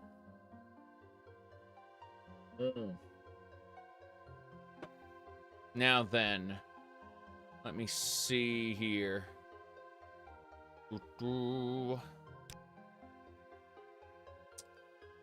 Okay, Nordic Mace, Charisma, Golden Greaves, these are better, hell yeah.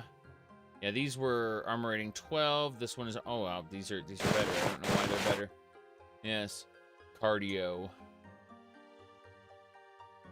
Infinite games are a thing, infinite content of every type, exactly.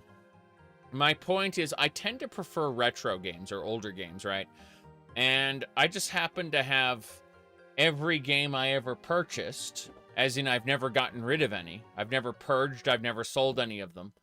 I have my entire collection of, like, you know, what do you call it? Nintendo, Super Nintendo, Sega Genesis, and PlayStation, you know, all the games I purchased, I have. So it's a case of, what do you want to play today? You know, and usually it's modded game I liked in the past and probably wouldn't play more of. I need those flowers. I need the alchemy ingredients. Forgot this. Usually, and when I say liked in the past, this is something that kind of irks people, right? Is the idea that, no, I'm actually done with Bethesda's games vanilla, right? I played them. I enjoyed them. They were fun. If it weren't for modding and streaming, modding or streaming, really, I would probably be playing other games. But yeah, people get really annoyed when they're like, you ever gonna play vanilla Skyrim again? The answer is no. I've played and enjoyed vanilla Skyrim, and that is thoroughly a thing of the past now. It's kind of like World of Warcraft, you know, like, are you gonna go play WoW Classic? No, I played WoW Classic. It was just called World of Warcraft. I sunk a whole year of my life into World of Warcraft when it was just called World of Warcraft. I don't need to go back and replay WoW Classic because I already did that. And yeah, that idea kind of pisses people off. That I don't want to go and replay thing exactly how it was. Right? But throw some mods on there, and suddenly I'm excited to play it again. There are also games that are short, like, say, Super Mario Brothers, that maybe I haven't played in a year, or 2, or 3, you know, or 5, or 10, right? You know, like, a shorter game, a game that doesn't take thousands of hours, maybe I would be, every, you know, few years, encouraged to go and play it again. That's yeah. That doesn't piss you off? No. What I'm saying is that there are people who get annoyed and they go like, why don't you play vanilla again? I want to see what you do in vanilla. Like, yeah. See what I'm saying? It gets a little... people can get uppity over it. Alright. What? Why do you disturb me? Yeah, about that. Force the witch's potion down his throat. A Daedra emerges from his mouth. What vile liquid I'm being forced from the mortal's body? What? What? A hunger? No, that's a vermine? That's a vermine, isn't it? Daedra skin. But no, I'm pretty sure...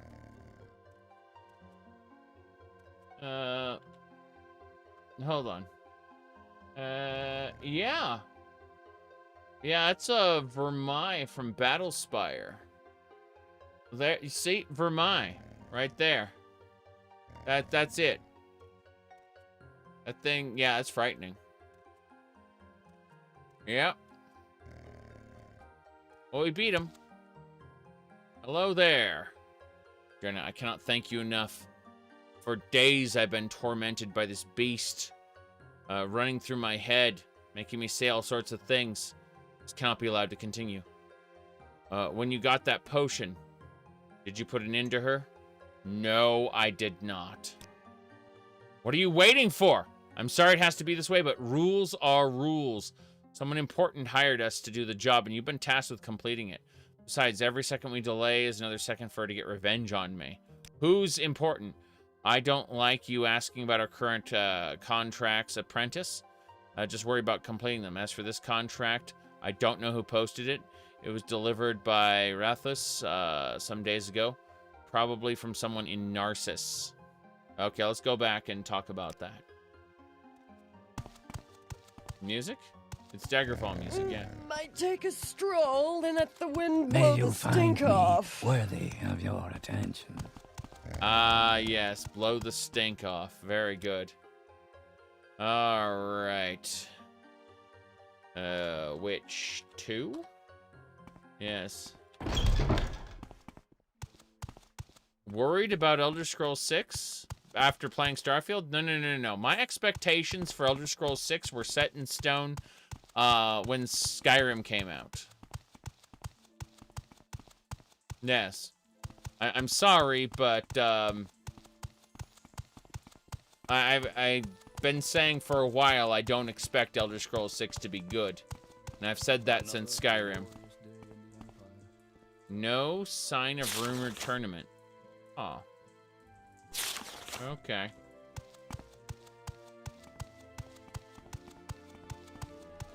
Okay, we gotta go. I paid him good money. My sword better be sharp as a scamp's claw. Right. Now, then. We gotta go to Get. Get is, to the northeast of here. Yes. But no. I enjoyed Skyrim. I also enjoyed Starfield. The problem is, my expectations are bad story, fun gameplay, and no RPG elements to speak of. Yeah. Gotta go north. All right.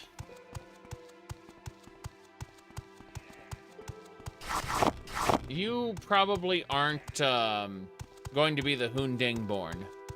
You're most likely going to be the Sword Singer of Legend. Yeah. Okay. Gotta go this way.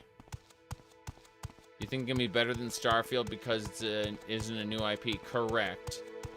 The people who made the Elder Scrolls don't work for Bethesda anymore. The people who made Fallout never worked for the company in the first place. Starfield was what Bethesda is capable of writing on their own. They've been resting on their laurels for years in terms of what they've done in the past.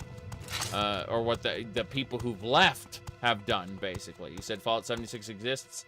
Fallout 76 is an amazingly fun sandbox until you've explored everything, and then, you know, it stops being that. Because people are like, you need to grind for gold bars so that you can get all the best gear in the game. I'm not doing that. Go fuck off. And in the same breath, being a hypocrite, I will indeed go to Baja and Eureka in Final Fantasy XIV. Because, again, I'm a hypocrite. Alright. We go this way. It's like the people who wanted me to grind my Undaunted shit in Elder Scrolls Online. And I told them where to shove it. Alright. Basically done here. We're gonna hunt the Velk again. A Son Shop. Now you're going to get it. You should run now. Fargoth's weapon is fully repaired, so it's very effective. You think Fallout 76 and Elder Scrolls Online can provide a good time? I already said that. I said that. Fallout 76 is a great time until you finished exploring everything. And then when they put you on the treadmill, grinding for gold, I tell the game where to fuck off. That's what I'm saying. Like, the sandbox of Fallout 76 is a great thing. It's just not a good live service. That's what I'm saying. Like, the actual, like, content of Appalachia is good for your initial run. Have I played the mod series for Half-Life 2? I have not played any mod series for Half-Life 2 other than a few multiplayer mods. And, of course, Synergy. Synergy's freaking amazing. I think Git's over here somewhere. I gotta go up and over the hill. Yeah. Ooh.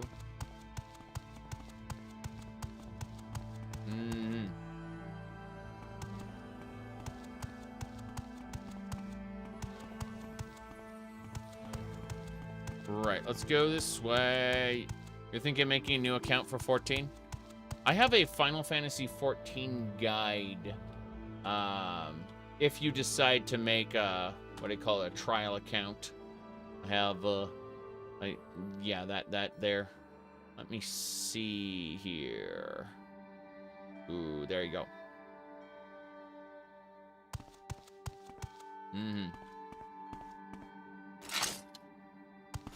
Yes, Fallout 76 was terrible. An affiliate? No such thing.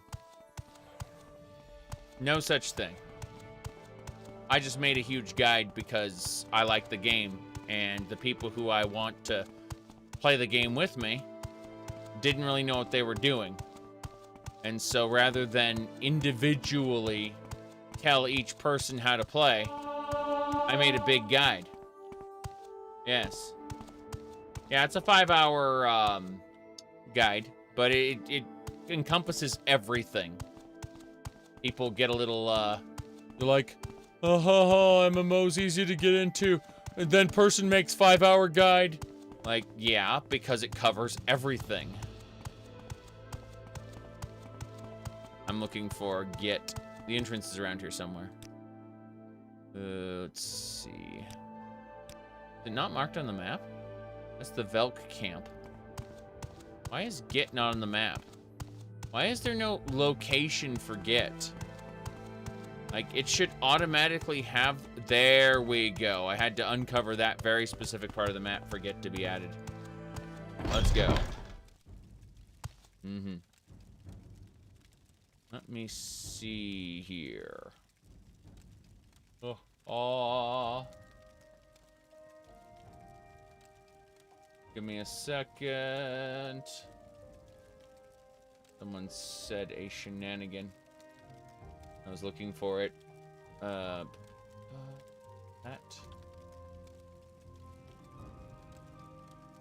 Okay. Nani Diska. Give me a sec there. Bam. And I have to do a search for a thing. Place and stuff. Can delete that entirely. Alright. Let's go. You can go talk to the lady. Yep. You told yourself you weren't going to buy Diablo 4 because of your opinion of Blizzard. But then you bought a Series X and it came packaged with Diablo 4. Yeah, I mean, Diablo 4 is apparently pretty good during the leveling experience, and then it becomes just the worst thing ever afterward. Meanwhile, I've been playing Path of Exile, and I just hit the end game, and I'm really enjoying my run, so... You know, when I have access to games I'd prefer, no, I don't, like, apparently Diablo 4 is they're going to release an expansion every year or something like that.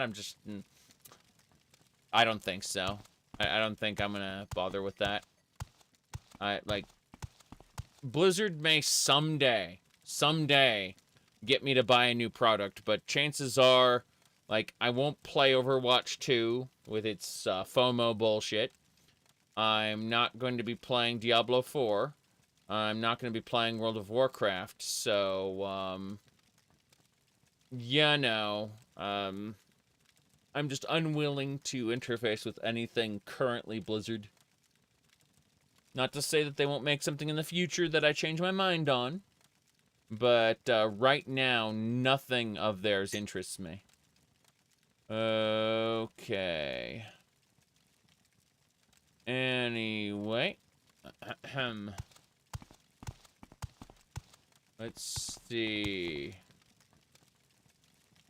Can you enjoy the end game of Path of Exile without needing to be more than casually okay at the game? Yeah. You don't need to be incredibly skilled if you pick a build that's kind of busted. But Path of Exile isn't the type of game that you discover a build as you play. Rather, you create a character with a build in mind and use a tracker called Path of Building to like pre-plan the entire character sheet, as well as understand which skills you're going to be using. In other words, for a new player, follow a guide. There are people out there who'll tell you, well, I managed to play the entire game without any assistance. Like, good. You are the extreme minority. All right. Do you think Bethesda is satisfied with the sales of Starfield achieved?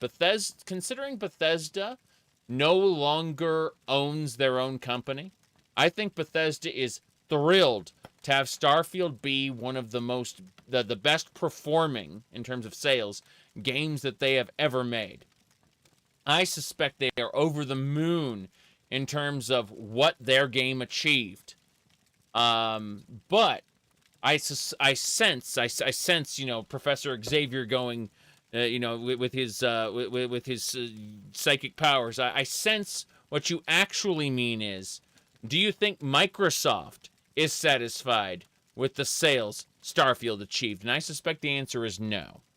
I suspect that they will put on a good face, they will lie to everybody, and say that they are happy with this. But in reality, they want the game to be more popular than it is so they can start selling paid mods like they're doing with Skyrim. That's what I think. Yes. Anyway. Which two? Let's go have a chat. Hey. I'm listening. Yeah, someone important. Names! Names! Who wants me dead? I see. Someone in Narcissus. So I would have to go to Narcissus if I wanted. Ow, the fire hurts. We gotta go. Yeah. We're getting out of here. Yep. We're going.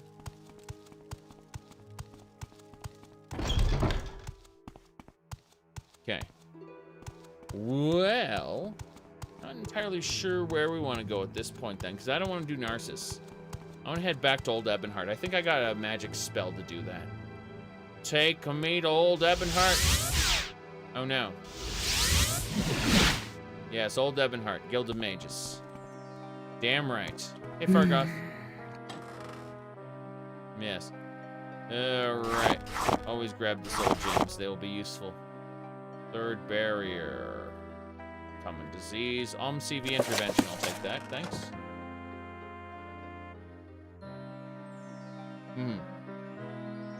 But yeah. Let's see here. Greetings to you, Dunmer. Indeed. What spells you sell in Ash Feast? Drain health? 2 drain healths. Large amount for 3 seconds. And then a little less for 15 seconds. That's an interesting spell I don't care about. Okay. Vivek's Wrath. No thanks. Baldur's Gate 3 was released broken. Well, keep in mind, Baldur's Gate 3 was both... It was early accessed for ages, where they fixed things over time. And then after early access, only Act 3 was broken. Yeah. Okay. Let me click some buttons here.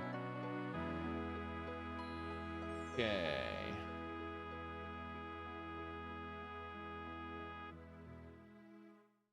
Almost done.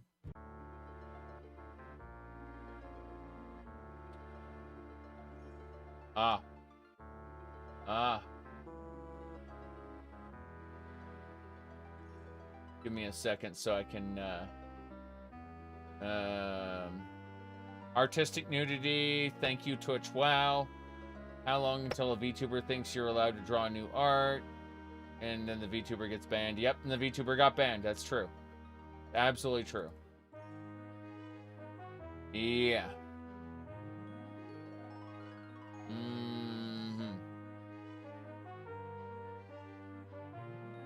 That's pretty fucking funny. Vampires like to play on the arcade instead of the home console because on the home console the D-pads are shaped like crosses and they'll burn the vampire. That's fucking stupid. All right, let me see what else we got here.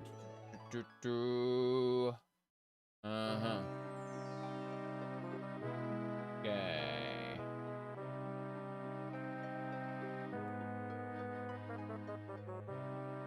What else?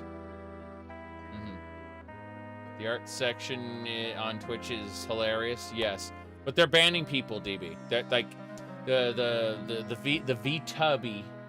We're gonna obviously have a censored version of this. Give me a second to grab the censored version. Okay, the censored picture looks like that. You're gonna see that for 5 seconds. Goodbye now. So that person got banned horribly. I had to make sure it was censored before I put it up because, yeah, that would be a ban. That would be a ban. It's hilarious.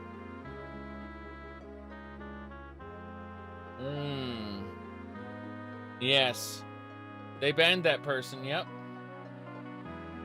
It turns out they only mean the real life nudity. The boobies and whatnot, like the body painters and stuff, right? The people that the Twitch staff are invested in, right? Those are the people this is designed to protect. All right. Yeah. Give me a sec. I'm still looking at a couple more things. I gotta say, though, I liked their art, number one. Most, you know, like, it's not, I wouldn't watch a stream on it, but I looked at the actual uncensored image and I was like, nice. Goodbye now. I didn't say that in chat, just that was my reaction, was, huh. Okay, that's some nice art. Goodbye now.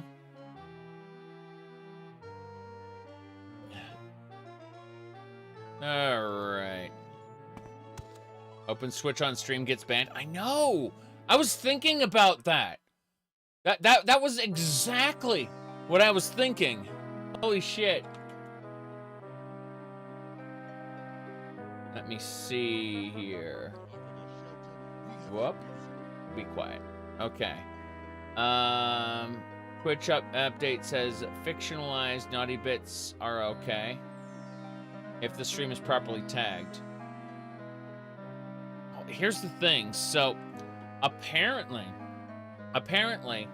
the yeah, if the stream is properly tagged, it's something special. Because like the streams, like one of the people who got banned was drawing adult art, and they got banned while running in I forgot what the program was called, like Maya or something, I don't know.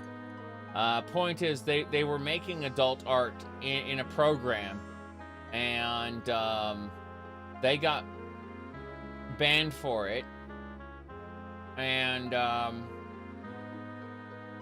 yeah, they apparently had flagged the stream properly and everything. People could, like, had the pop-up that said, you know, it has the following contents and so on, you know. Very interesting. Let's see. You opened Twitch art streams and got flashed with something you... Yeah, that's what I figured. I'm gonna hit browse right now. Just chatting. I'm gonna look at just chatting for a second. Hold on. Oh. This is just an adult website. Where are the tokens? Well, where are the little token? No. Wow. Okay, there's a couple good ones. Couple good streams there. Hold on. Yeah, the top streams, like I see the top 3 rows for IRL were just like, oh, okay. But let me look at art. Creative. There we go. Creative.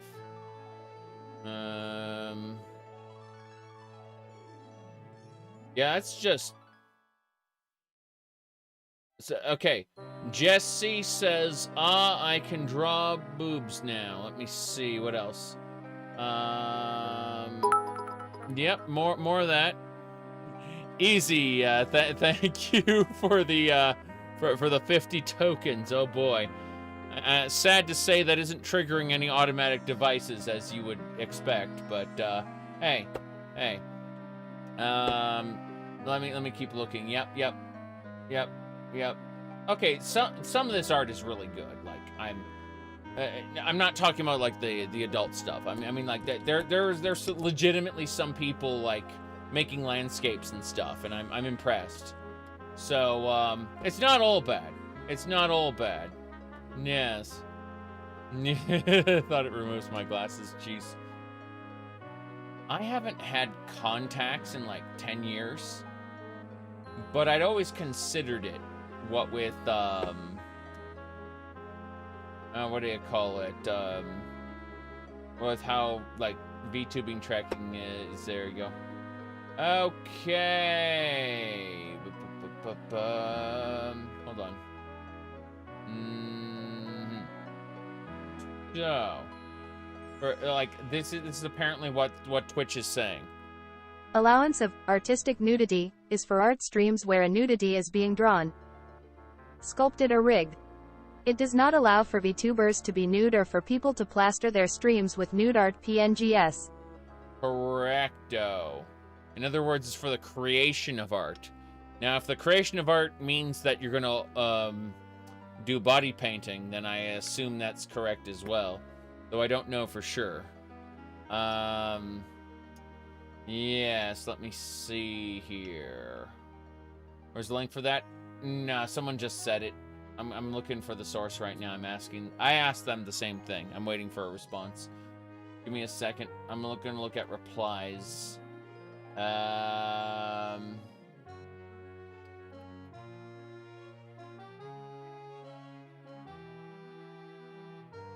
Technically, body paint does not equal nude. Yeah. Obviously.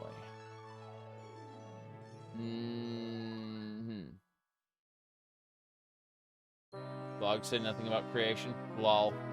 Yes. Yep. I don't know about that, DB. I suspect that dangly parts are going to be a thing that they somehow like. I have a feeling they're going to be sexist, right? With male presenting. You know, I'm looking forward to that. I'm looking forward to the not sexist sexism. You know what I mean? Like, oh, did that not arouse the moderator? I'm for a ban. Well, moderator is not amused. That's what I'm expecting, honestly. Don't get me wrong. Like, I am A-okay. A-okay with adult content existing. I just don't want children to be exposed to it. That's all. It's a small request.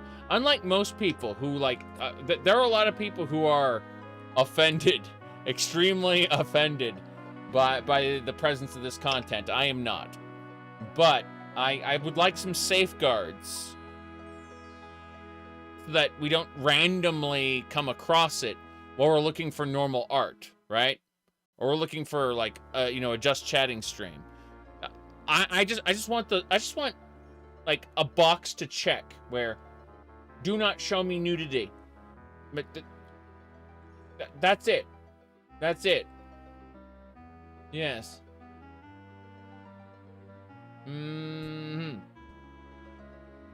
Yep.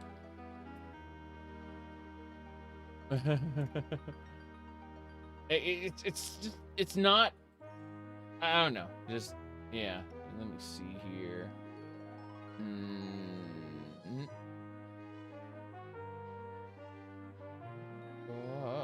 What else?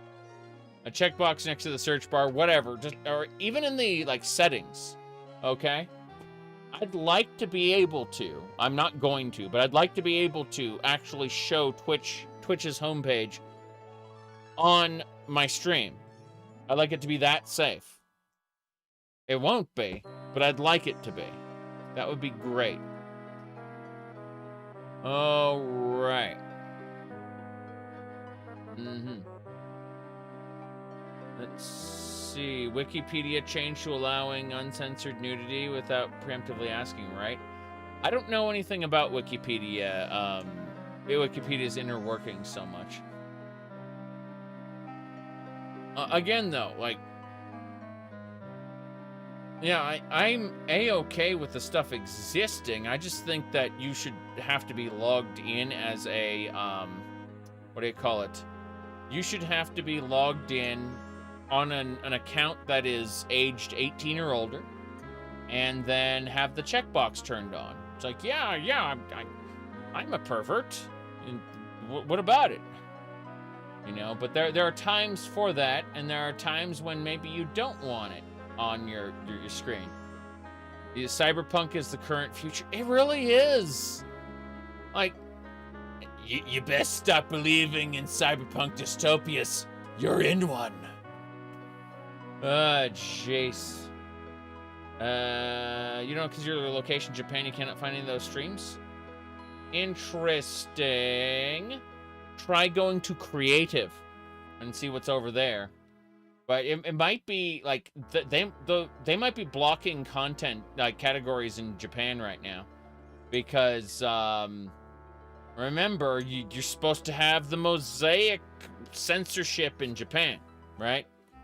So yeah, maybe Twitch has some localized restrictions based on what you can see. In which case, what are they doing showing it to the rest of us? That they really want people to they sex sells, and they want to sell everybody sex. That's really what's going on. Okay.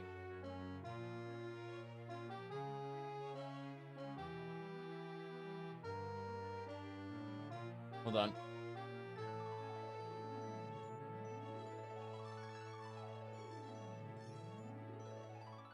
You went to art and tits are everywhere. Yes. That's probably it.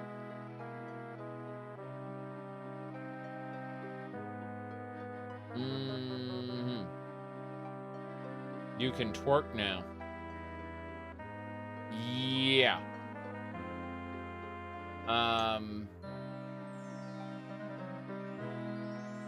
Trust me, if people aren't paying me enough to wear a French maid outfit, they're definitely not paying me enough to twerk. That's for sure.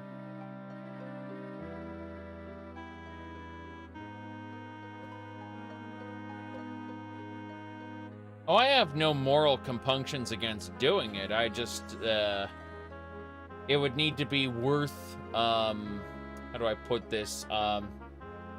It would need to be worth, what do you call it? A full-time job salary, basically.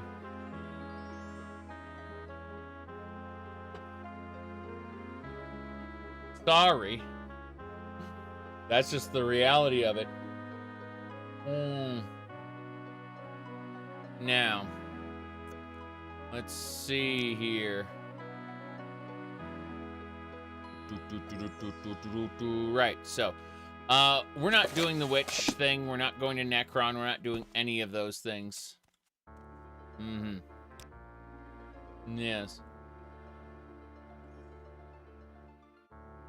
Try using a VPN and selecting a US server? Probably. But, anyway.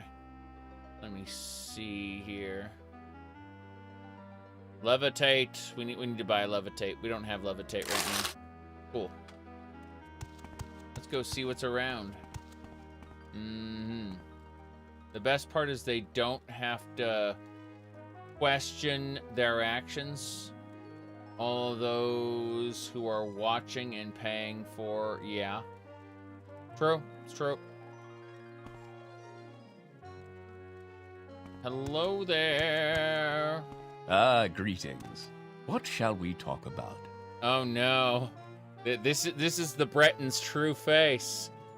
But seriously. What do you call it? No, I'm not offended by the presence of any of this, and I do honestly believe that just because something is pornographic doesn't necessarily mean it isn't art. Like there are people out there who are like, this was made exclusively to titillate. It is not art, which is incorrect. Art is whatever the creator and the general public believe, agree art is. Art is a social construct at the end of the day. So there are prudes out there who go, all it's missing is a small label, no refunds when banned. That is a huge lol. Wow. Yeah. But that's all I'm saying is that there are people out there. I've heard that argument. Actually, recently on not my Discord, but someone else's, right? Where they tried to explain that a particular very artistic property was not art because it would the character was designed to titillate, basically. Even though it the actual material spoke to the human condition. There was a juxtaposition between the over-sexualized nature of the character versus the very serious subject matter. And yeah, this guy tried to explain, because the character is sexy, it's not art. I'm like, yeah, you're fucking nuts. You're absolutely fucking nuts. All right, let's see. Dear VTuber, yeah, exactly. Right. Hilarious. People look for a conflict for the sake of it. This person was riding on some kind of high horse. I don't doubt they believed what they were saying. I don't think they were a bad actor. Alright. Let me see here. Yarp. Hello, sir. Destination travel. Sorry, Evoker. Conjurer above. Damn. Old Ebonheart and Firewatch. What a shame. Reverie, yes, exactly. Well met. Okay, she could take me to Akamora or Androthan. Hello. Greetings. What shall we talk about? What's your background? I'm the new guy. I see. He's the new guy. You got the same results? I don't know. I have no idea why you would get the same results, but yeah, the art category specifically is just packed full of this is illegal in Japan. This is fighting. I have been. I should enjoy watching you take your last breath. You should run now. You will die where you stand. I picked up an item without closing the door. They knew deep down in their heart of hearts that I was doing the thing. Okay, so what I need to do first is close this door. And then, in theory, I should be able to grab everything.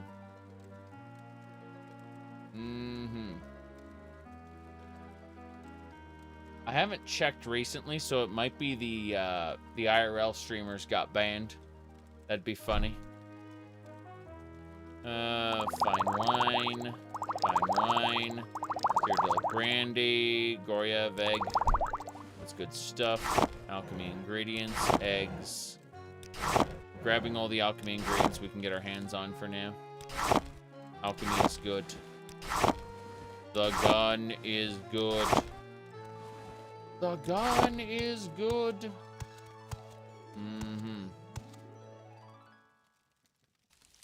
Yes.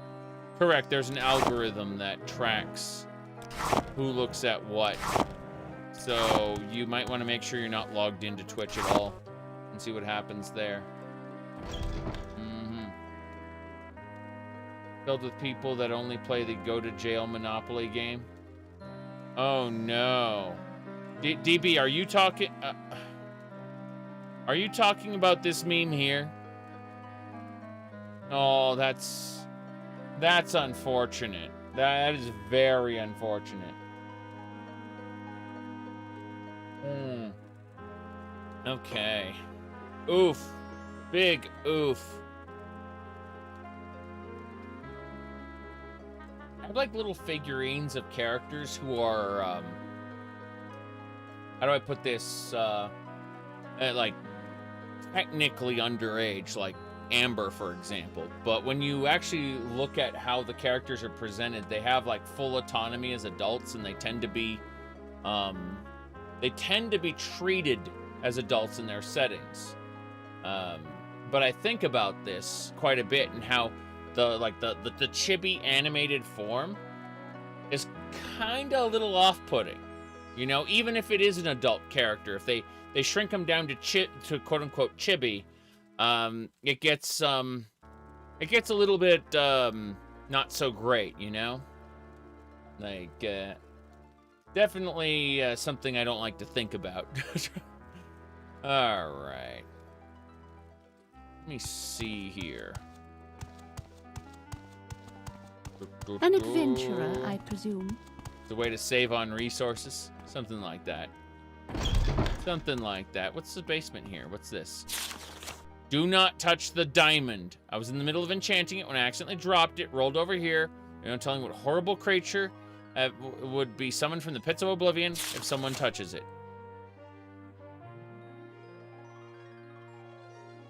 Do not touch the diamond. Oh. It's a scrib.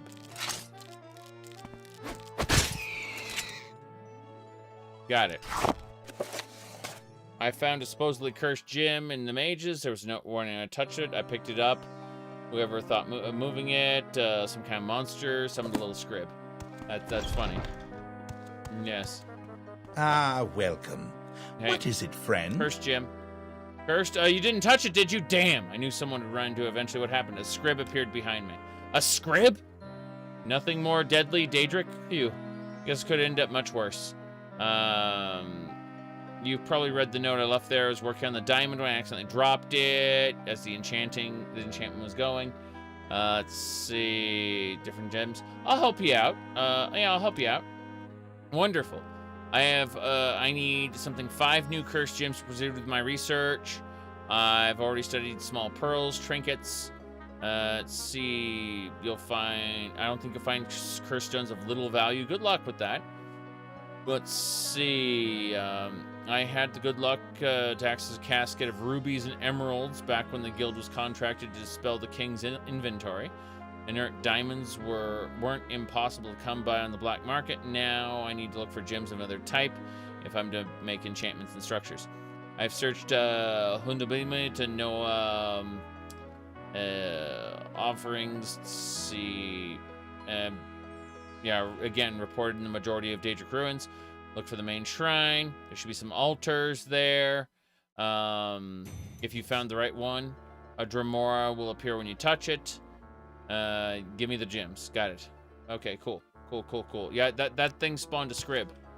He was in the middle of enchanting it, and then it exploded with scrib magic.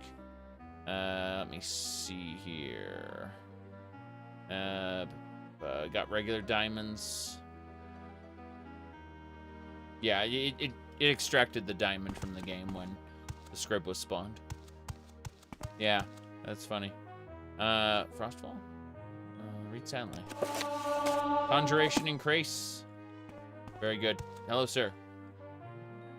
Okay. What do you barter? Soul gems. I need the soul gems to summon the golden saint and then kill it. What's the summoning? Let's see. Summon lesser clan fear, summon scamp. You know, clan fear and scamp. Let's grab both of them. We're gonna start summoning Daedra instead of undead. Regular scamp and a Dremora. Oh, fuck, that's all my money. I can't. I mean, I can't afford the Dremora, but then that's it. That's all I can afford. So let's have a look at these summon spells and see what we got. So scamp, skeleton. Looks like, yeah, summon scamp. That's fine. Okay. My goodness. So that's what happened to DeviantArt in the early 2010s. If Amazon or Twitch learns from Twitch. Yeah, similar paths, similar pitfalls. I mean, AI art is absolutely yeah. Lesser summon scamp, lesser summon clan fear. Cool. Nice. Got clan fear. Let's go. Hello there. In barter, you sell enchanting items as well. Crimson Despair Amulet. That thing looks great. They're great. Okay. The Outlander seeks answers? No, I don't seek answers. I'm actually looking in the other rooms. Yes, I'm still checking. There's more places to check. Hello. How may I help you, Dunmer? You're an alchemist. Do you have duties for me? Master's Retort, Olympic, Mortar and Pestle. See, I need to have stronger sneaking skills in order to steal these things, I think. Do you prefer point distribution skill systems or level as you go? I tend to prefer point distribution systems, to the point at which Oblivion is a good example of a mod that I've used that on. Yeah, I think Oblivion is. I'll tend to alter that into a point distribution system, mostly because Oblivion's leveling system is terrible to begin with, just awful. How does the day greet you, friend? Yeah, I'd like to know anything about duties.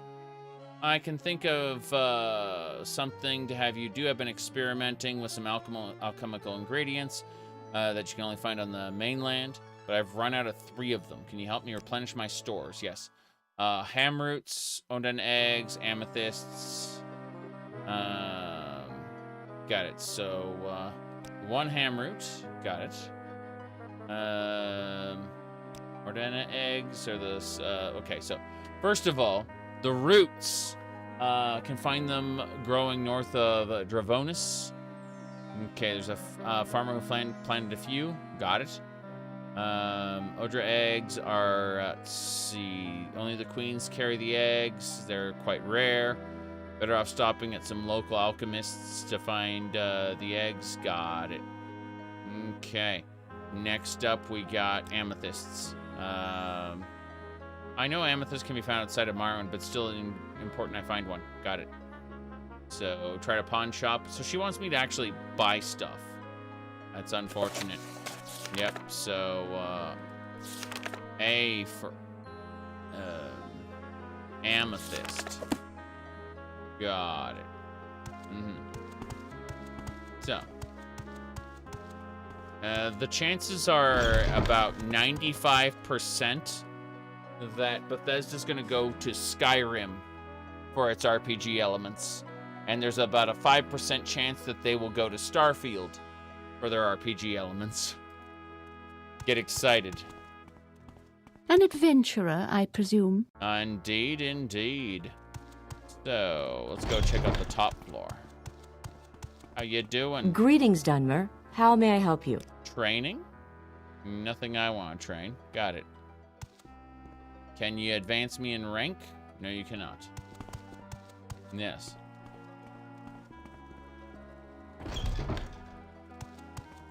Oh, gyms. Hello. How may I help you, Dunmer?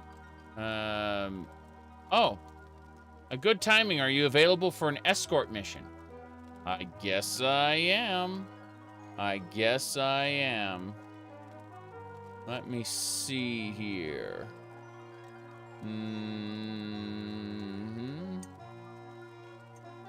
Right. Ooh. Uh-huh. Probably won't be doing Baldur's Gate 3 for a while, but yes, I get what you mean. All right, let's see. What is this escort mission? We got a request from a traveling Mages Guild associate, lost here on, seems to be a bit lost on Vardenfell. Escort him to his home, from his home to Havish. Havish. Oh. I'm not on Vardenfell right now, but that's cool. Let's see. Fighters Guild, Mages Guild. Mages Guild escort to Havish.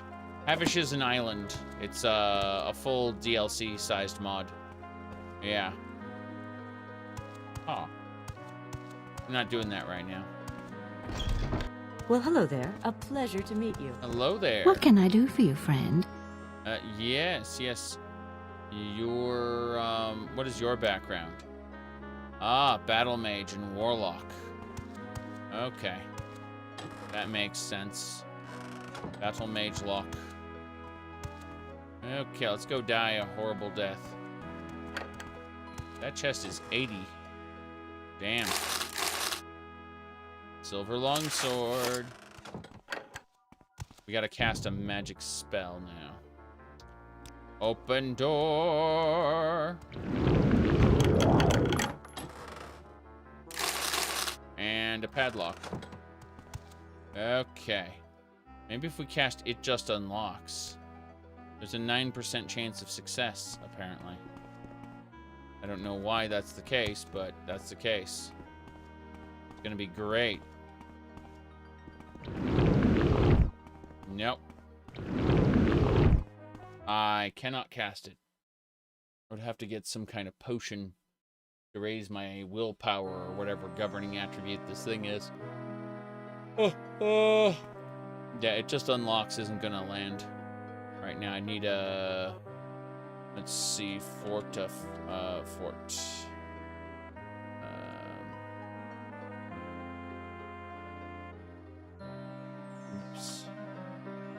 Yes. Fort. IFY. And then... No. Can't do it. What a shame. Mysticism is governed by intelligence. Fortify intelligence. Okay. We might be able to do it here. No. Ain't doing it.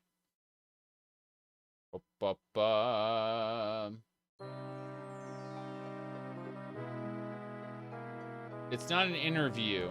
It's a Twitter post. EPAG has been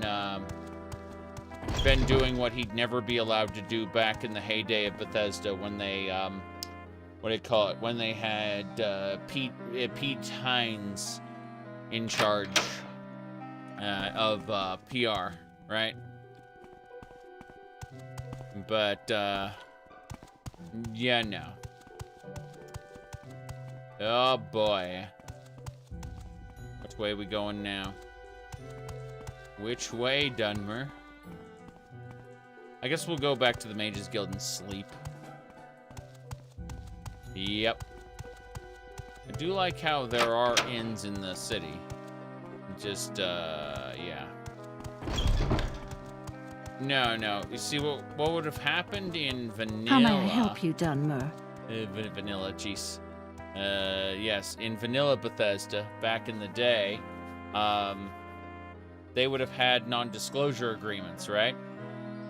And those non-disclosure agreements prevent them from going on Twitter and yapping about game development and how people don't understand. However, under Microsoft, EPAG has no such limitations. He can do as he pleases. Ahem. I think it was... let me see here.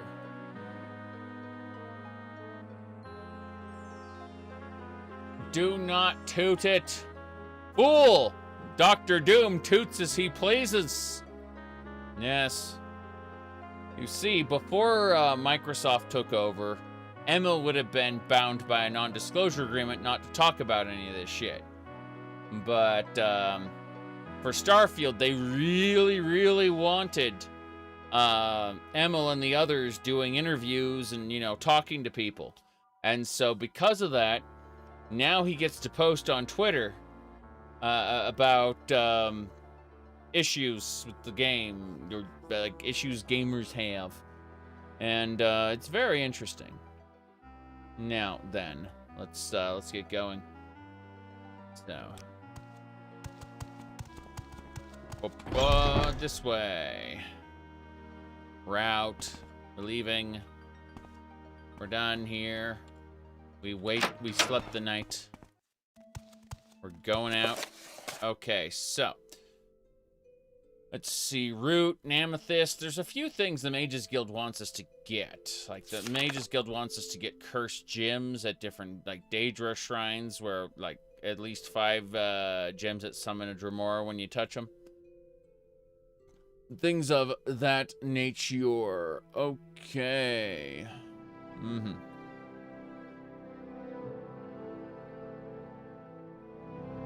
Now, let me see here. Rogue Trader. That's more of a strategy game than I have any intention of buying on release. Yeah. Strategy games just aren't for me in general. I'm a big dum-dum, as you know, and prefer more straightforward dungeon crawlers. Don't get me wrong.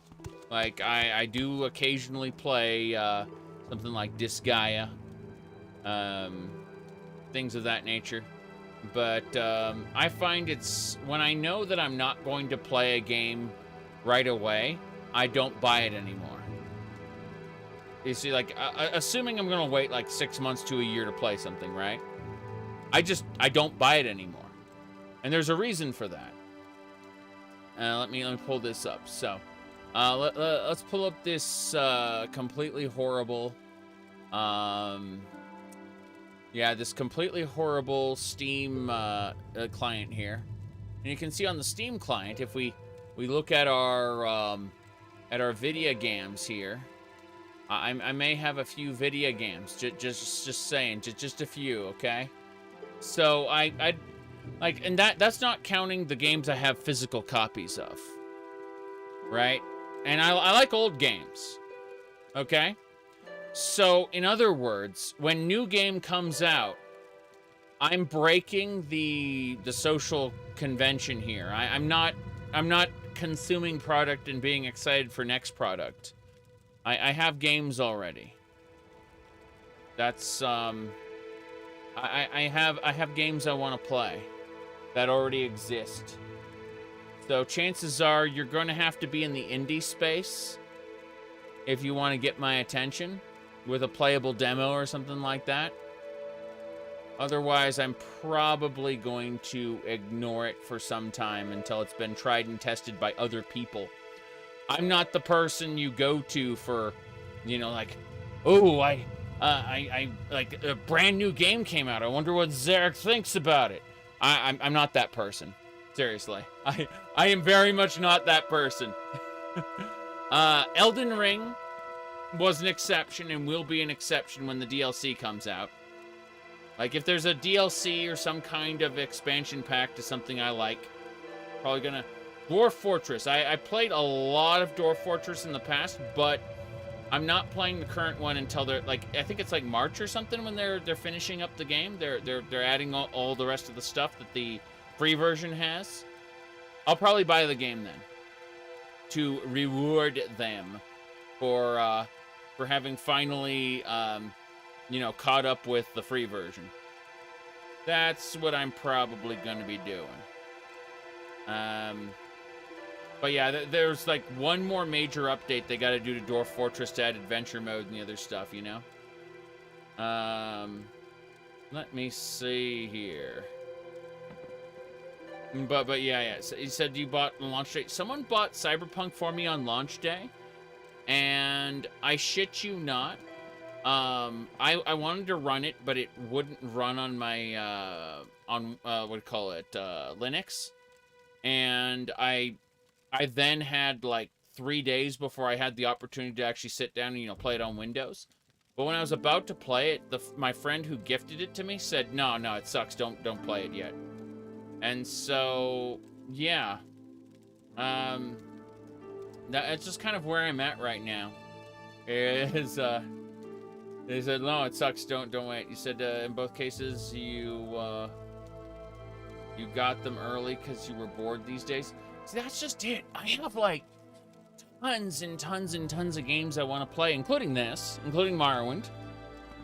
But yeah, I don't have enough time to play all the things I want to play, especially the things I want to replay.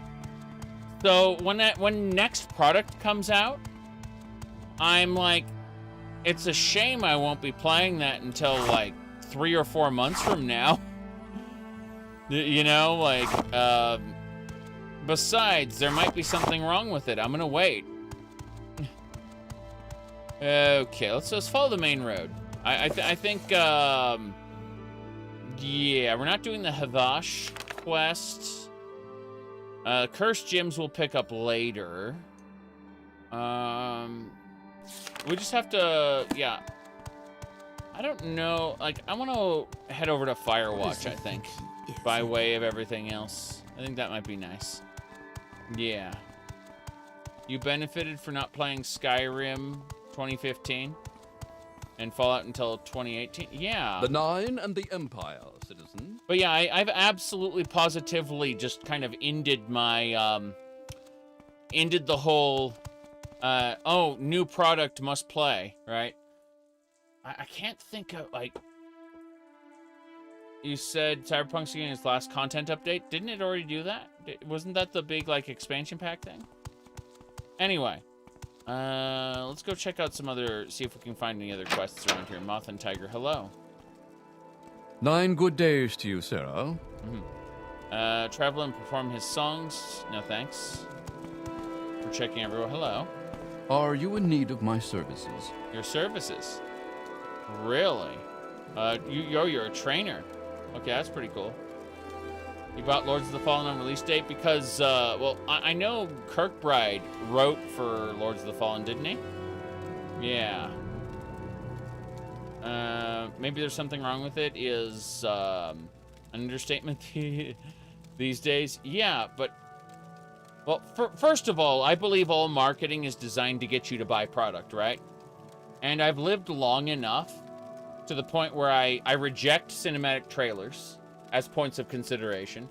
And I reject any quote-unquote gameplay trailers that don't have a user interface. In other words, I have to feel particularly strongly about a new product to want to pick it up when it's new. Like, I've given up on Elder Scrolls Online's quote-unquote chapters. I will no longer buy them, you know. But no, I'm looking at all the, like, all the games I've gotten, and most of them are old. The most recent game somebody gave me, Vintage Story, and I've been enjoying that a lot. I've been playing Path of Exile as well. Later today, I'm going to be playing the new Warframe update. So I've got, like, you know, 2 or 3 live services. I guess Vintage Story isn't technically a live service, but point is, like, I've got 2 or 3 things running in the background. I kind of want to finish the Vampire Survivors Expedition. I remember one guy got really pissed when he came into Vampire Survivors. He was like, He was like, you know, he was saying, this is a cookie clicker game or something like that. It was really fucking funny. But no, I enjoyed Vampire Survivors, what I played of it the other day. But yeah, I like more Terraria. You know, I need to finish up Black Mesa. Need to start breaking into Half-Life mods. I haven't played a lot of Half-Life single-player campaigns, and I want to. That's something I want to get into. So I'm just looking at all of this going, like, I don't have time for all of this. And I'm here talking to you guys, obviously. I'm burning time as it is, but what I'm trying to say is I'm just not excited for new products. And, you know, like, I'm always looking at, well, what's the angle, you know? And games like Rogue Trader, for example, they aren't really in my wheelhouse of, you know, strategy-based RPGs. I will play a strategy-based RPG occasionally, but, you know, like, it's a toss-up whether I'm going to enjoy it or not. It's just like grid-based strategy games just aren't for me, usually. All right. Let me see here.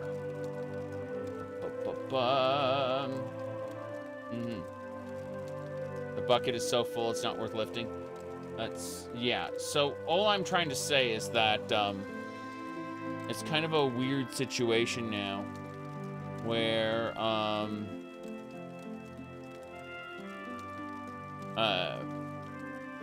I'm very happy with the games I have, so you have to show me something super exceptional.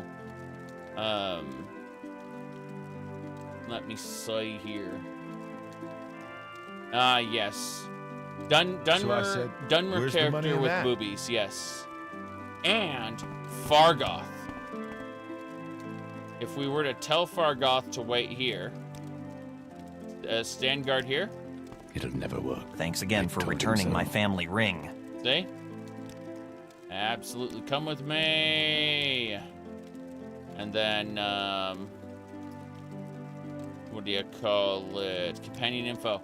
I'm starting to get the hang of this. Most skilled in short blades. Most protected with light armor. Oh boy. We're doing fine. We're having fun. My goodness. Let me see here. Let me click a button. Oof. So. Go ahead. The day I'm before, waiting. yeah. Yeah, let me go steampower.com.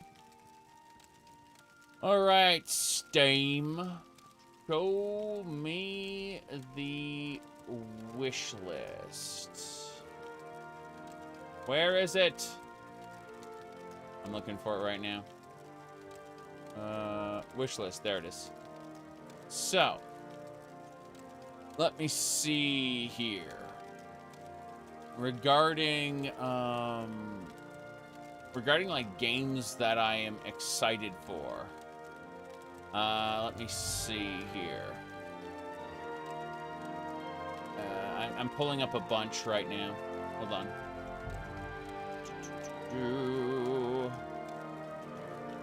I know it's around here. Okay.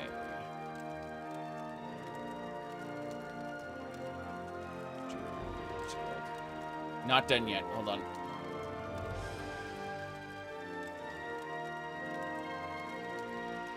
Come on. Print it. Yeah, I can load that up. Almost there. Still grabbing a bunch of lists. Let's see. My overall list is gigantic, so I'm just kind of skimming these. Still going.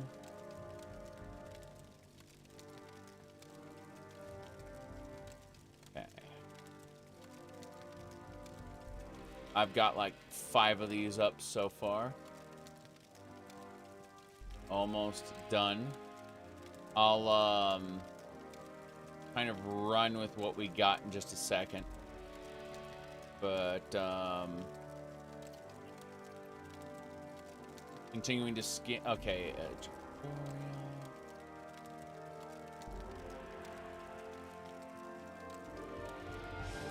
moving along. Almost, yeah. It's a Doom-like. I think we're almost. Yeah, we're good. Okay. So, I got it.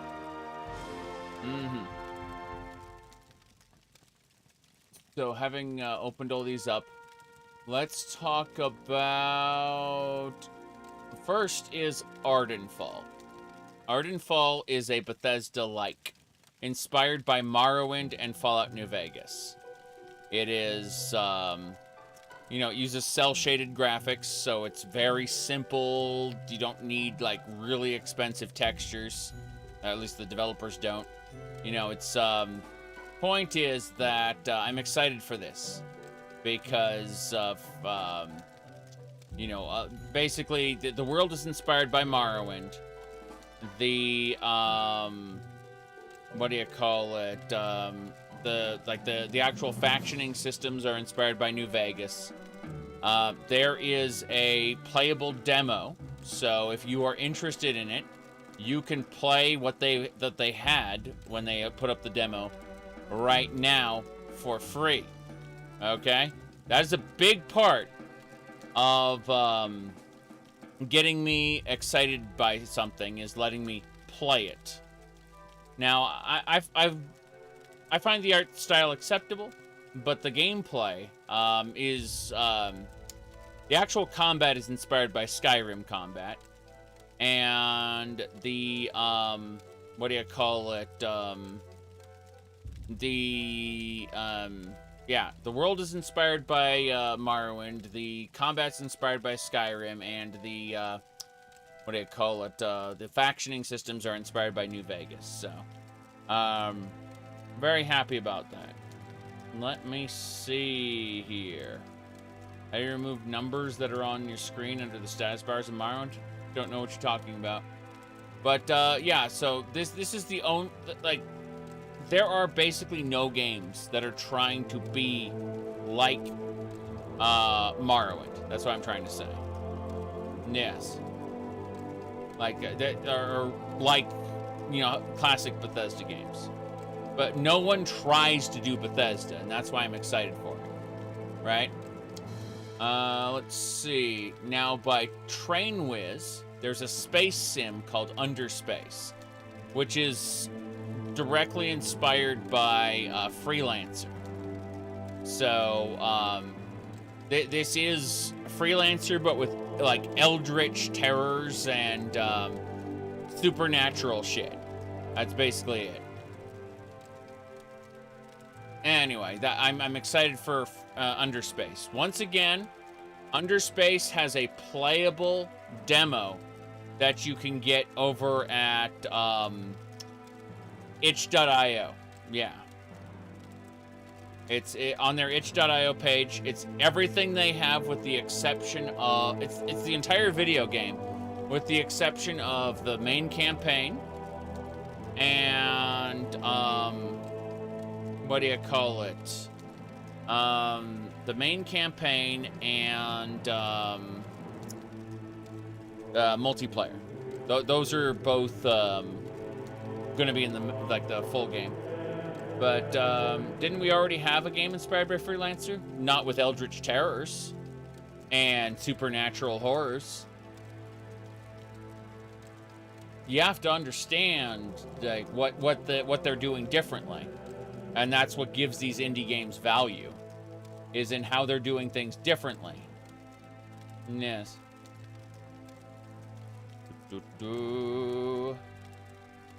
It has numbers under your health bar? That's weird. Yeah, I don't know about that. Okay. What do you think about it? Is that no one tries to do Bethesda? It's the world design. The world design is why no one tries to do Bethesda.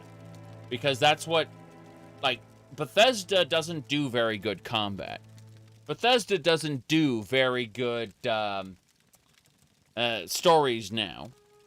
Bethesda doesn't do very good a lot of things. But Bethesda tends to nail the world design. And that's what everyone comes to a Bethesda game for, is to have a big sandbox. Do you know how much effort it takes to do level design? Like, that much level design? It's insane. It is bonkers how much effort that takes.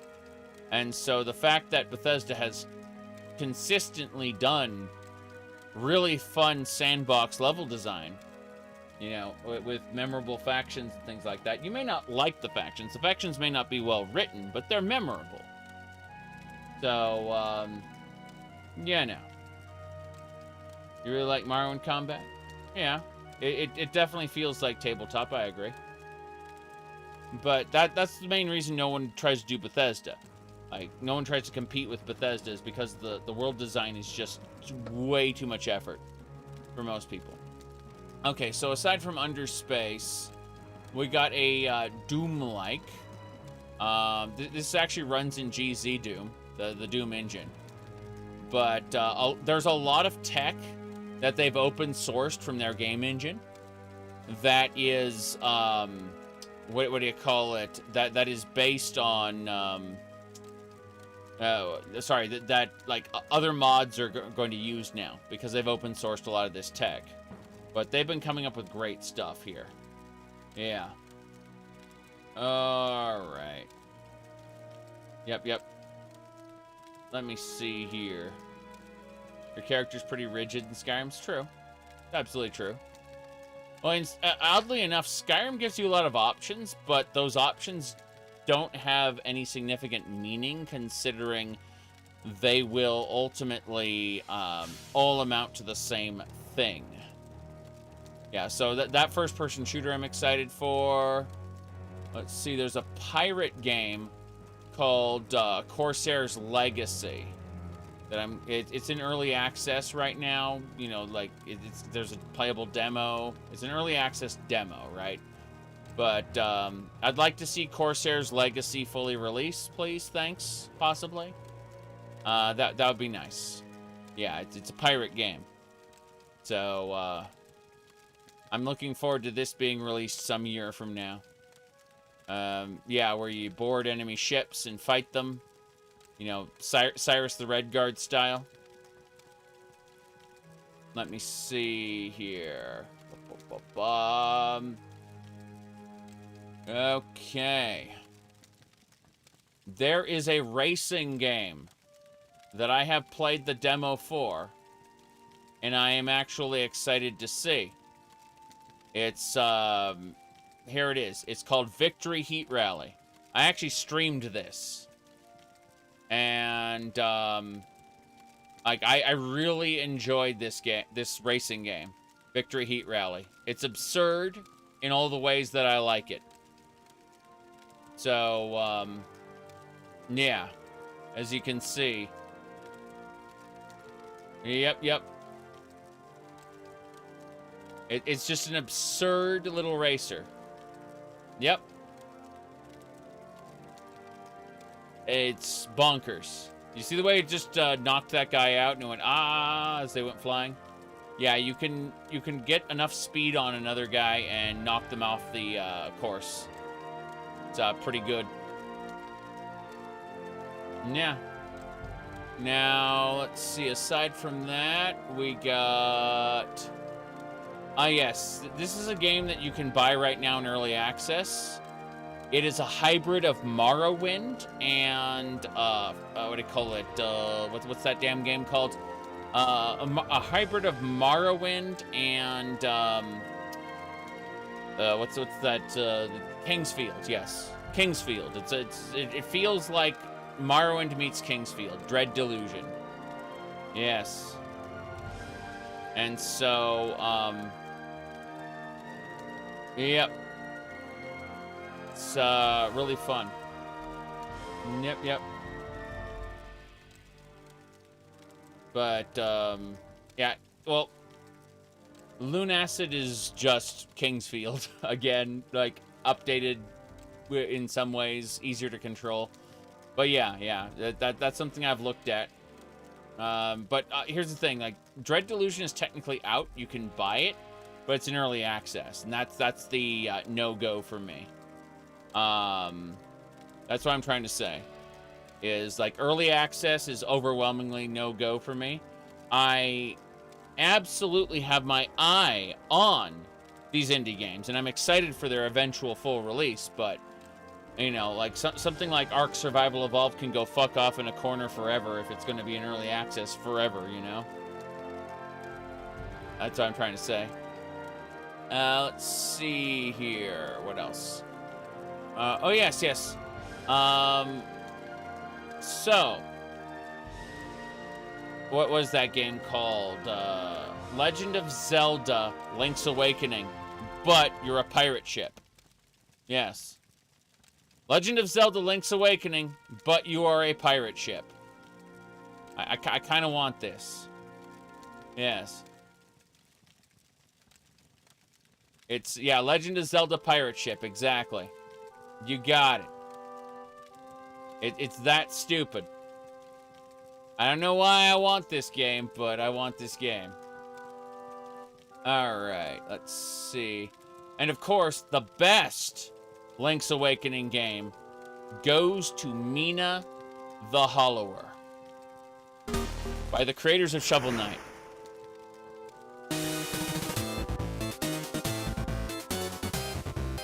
I want this. I really want this.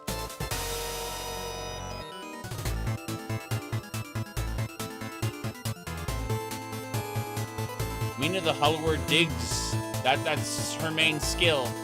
She digs.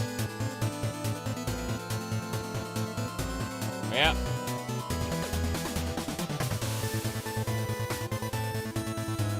Yeah, this is, once again, Link's Awakening. But you are a mouse. Yes. By the creators of Shovel Knight. So, you know, they've made a good game before. This isn't just some random developer. I'm confident that they can do, what do you call it? Another retro-styled game.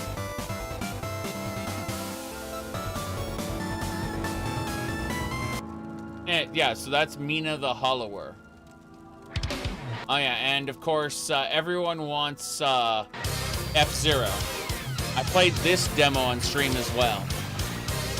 It's called Aero GX Prey, is it? Come on. Yeah, GPX. Aero GPX. Absolutely batshit crazy. Love it.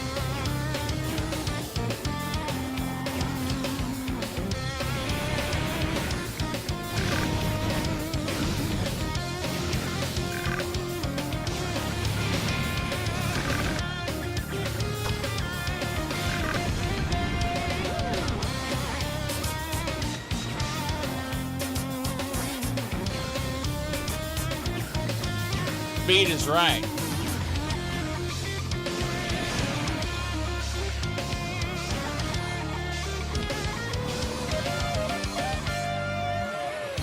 Yeah, again, like, there was a playable demo for a while. The developer took it down because he, like, improved a ton of stuff in the core game. He didn't want people getting an impression of the game that didn't have, like, certain features that he's going to implement. So, but I played it, and what I played of the demo being quote-unquote incomplete, I really enjoyed. I've streamed this before, by the way.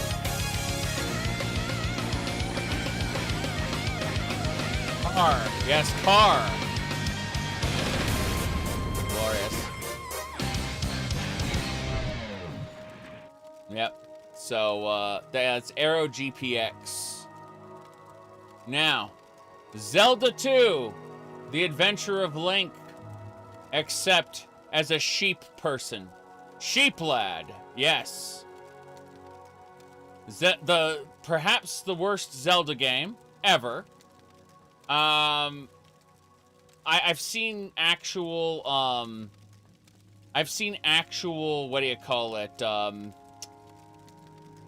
I've seen actual gameplay of this, like, live streamed.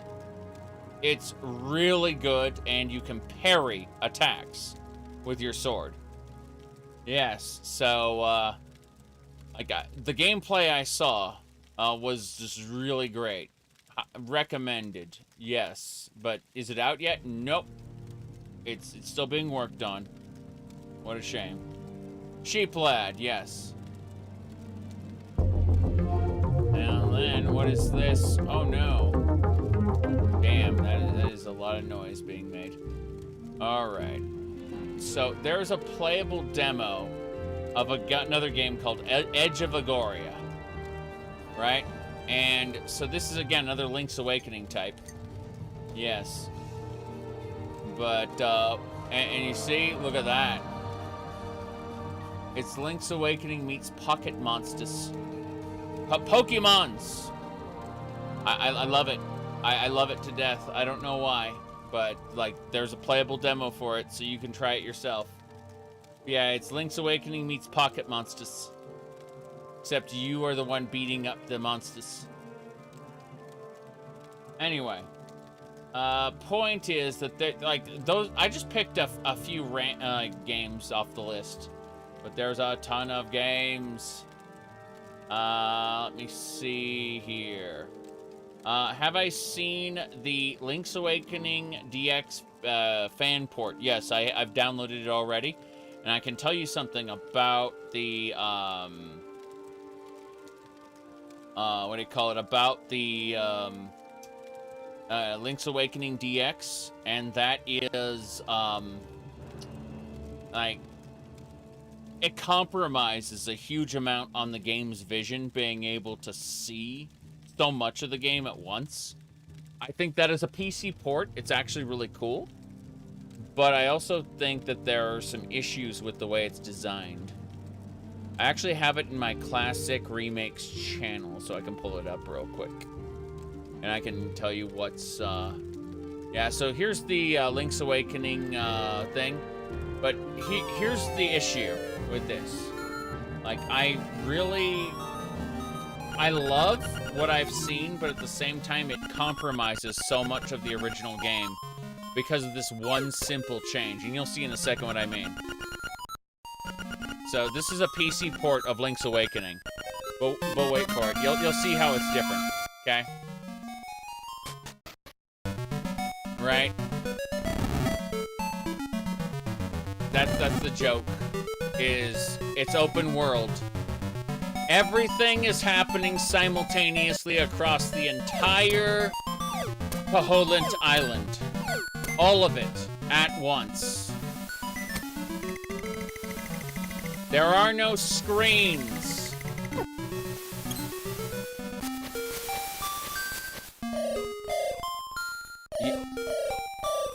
Hold on. So, but it breaks the game in several ways. It's not a hack, it's a PC port. It actually runs from an executable. I'll go ahead and link the what do you call it? The itch.io page where you can download it. There you go. Nintendo will eventually destroy it.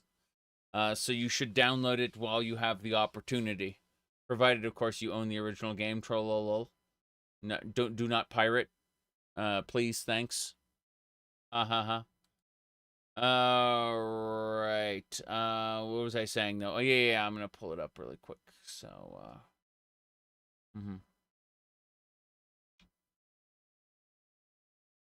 But yeah, like, you can zoom out and see the entirety. Here's someone's PC setup. I'll show it to you there. Give me a sec. So, you can see, like, this is widescreen. Yes. Very good. Page has been quarantined. Wow. Quarantined for what? Huh. Yep. Don't know. I'll go have a look at it again. But, yeah. Let me see here. Oh. Suspicious behavior from the page owner. Oh. Oh. Didn't say that for me, but I haven't run it yet. Let me see. Yeah, people are posting it as of like an hour ago. Banned in real time? I think so. I think so, yeah. I suspect that itch.io is like, I don't want Nintendo to sue us. We're going to quarantine this shit. And possibly even ban it. Who knows? I don't know. Like, I didn't have any problem with it, but, you know, who knows? Who knows? Yeah, I understand the risks. I was going to say, I'm not telling you to click I understand the risks. I'm just saying that's where I got it, and I didn't have any problems. But, you know, I can't take responsibility if it's been quarantined, so shrug. Massive shrug. Hey, someone asked me about it. Like, I'm not really into that there. Yes. You said there's no money being made. It's fine. Oh, Nintendo has really stuck it to people who weren't making money. Trust me. Remember AM2R, another Metroid 2 remake? Yeah. Oof. Is all I gotta say about that. Let me see here. Oh no. Looks like Marky from 3D Realms got laid off for Christmas this year. If you're looking for a level designer, please hit me up. Oh, no. Yep. Said Square Enix came after your friends recently. You told them where to stick it. I understand, but... Square Enix is the main reason I switched over from a PNG tube thing to an actual avatar. Let me see. Okay. Send me a thing.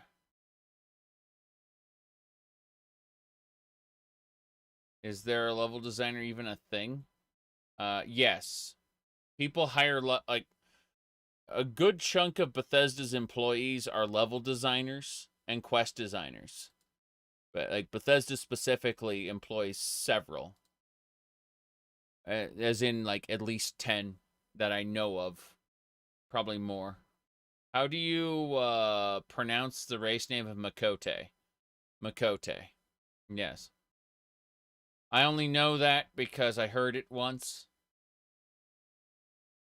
And, I would have probably said something stupid and unrelated. Let's see here.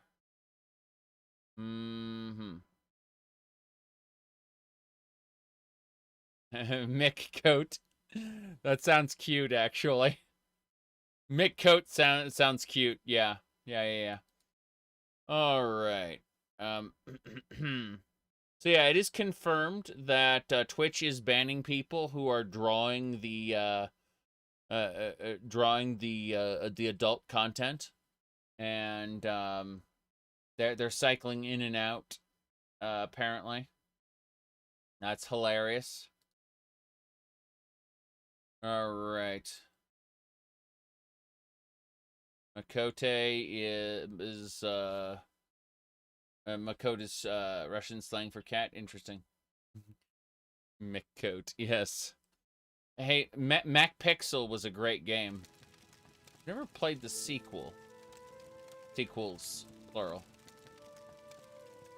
Let's see here.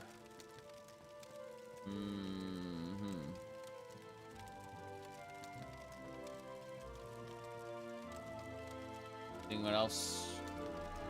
Okay, I think we're good to go. What's up? I was checking out this tavern here.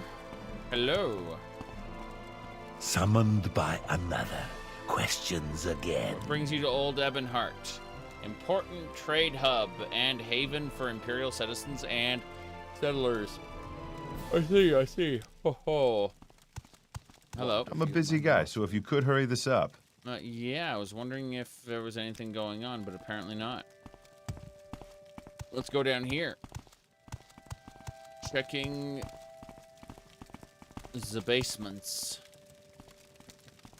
Surely no one would ever take alchemy ingredients from this basement. That would be terrible. Makes me wonder if I can get the alchemy ingredients here for that member of the Mages Guild. Probably not. It'd be great if I could, though. It would just be in a sack somewhere. Okay. Planning on trying Liza P anytime soon? So Elden Ring was kind of an exception. I normally play Souls games briefly. Like I haven't actually played any I was gonna say any of the enhanced editions. Only the original releases, come to think of it. I'm contemplating. No, I watched DB Fig play Liza P, and I think that was enough for me for now. I suspect the next Souls-like I will play is Elden Ring's DLC. That's the honest truth of it. I will probably come back to Elden Ring for a second playthrough and play the DLC at that point. Yeah, I'm not gonna find what I want. I'm just gonna head over bit by bit. We're gonna try to make a journey and see what we can find. Yes. Weapon customization, Liza P is great. Sounds good. Sounds good. Just what's it called?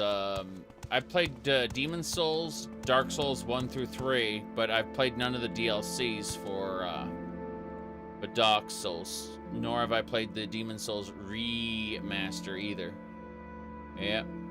You say they're just rhythm games. Yes, but they're also RPGs in the sense that they have stats and you can grind for levels and you can itemize. And within those, you can over-level and or trivialize most encounters, with the exception of, like, some DLC ones I've heard about. I haven't played the DLCs to confirm that, but I know for a fact that, you know, with the right gear and the right the right number of levels and or stats, you know, basically maximizing your RPG elements. The vast majority of encounters can be completely trivialized to the point where you don't really need to roll very much and or dodge or block very much. I say very much because in fact you still need to a little. You still need to be able to play the action game a little bit, but the overwhelming majority of it can be stripped away if you choose to play it differently. And that is something that people who value the Souls games as an action game first and foremost typically either don't like or tend to poo-poo players for doing, right? You know, like, why are you trivializing these great fights by, you know, why are you breaking the game? It's like, they didn't spend, you know, hundreds of man-hours programming this shit for no players to use it. They programmed that shit for some players to use it and other players to not. Now, people will very often ask me, what is my favorite boss from Dark Souls or Elden Ring? And to which point I put Bosses are the thing that I want to get rid of as soon as possible so I can go back to the dungeon crawling.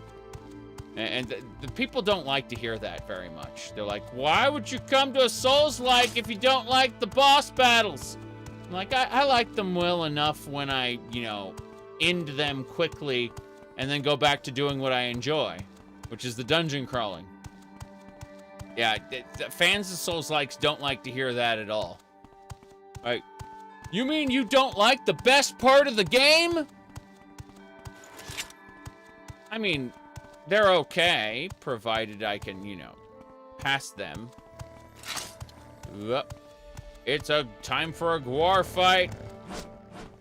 No one can challenge me. No one can challenge Fargoth. Yes. Stupid. Stupid.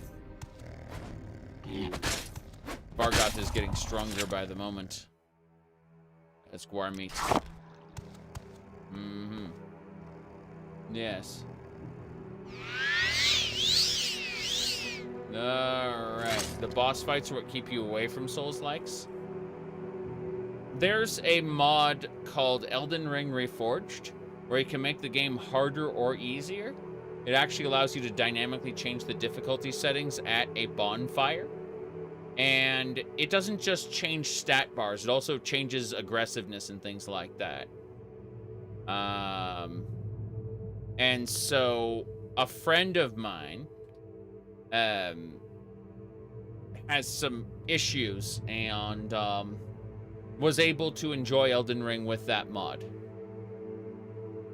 They don't have the reaction time to quote unquote get good. So they set it to easy. Other people, like not a friend of mine, but people I've known online like that mod to set it harder, right? To be able to make the monsters more aggressive, to make the monsters hit harder and use their skills more often, right? So, I mean, at the end of the day, the mod can go either way. In that sense. Baby Gwar. Baby Gwars do not drop meat. You're killing the next generation of Gwars. How dare you? True, true. Okay. We'll go back to Old Ebonheart later, but for now I wanted to kind of walk around the wilderness now that I'm done endlessly yapping about two topics. Hold on a second, I'm curious about this. Someone sent a thing.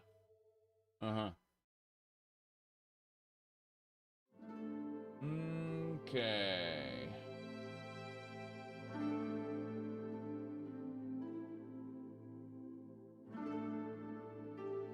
Hey, that Mantis guy is like, I'm one Bethesda post away from being completely done. Stop insulting your audience and make the game better.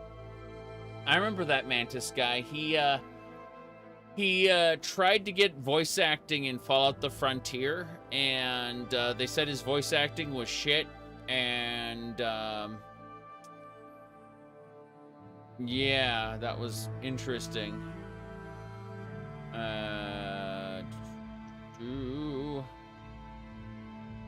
Yeah, there was some drama there when he didn't get into Fallout the Frontier. That's all I know about him. But yeah, he's saying I'm like one Bethesda post away from being completely done. That's pretty funny. Yeah. Wait, he was angry that he didn't get Fallout 76 new DLCs for review like he got Starfield. I don't know anything about that. But yeah. Late as usual. Right.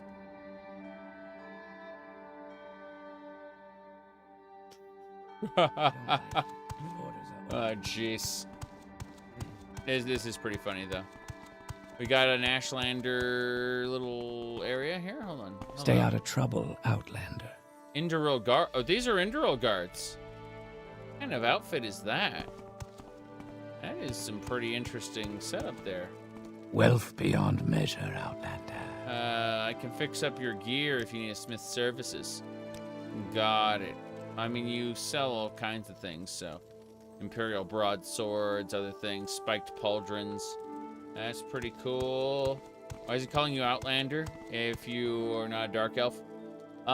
He can tell you're an Outlander based on your accent. Like, you don't speak like you belong in Morrowind, basically. That's their, like, everyone knows you're an Outlander.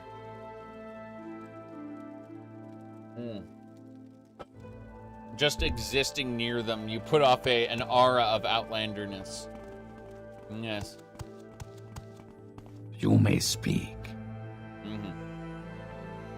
Let's see. Yvonne and Sinat.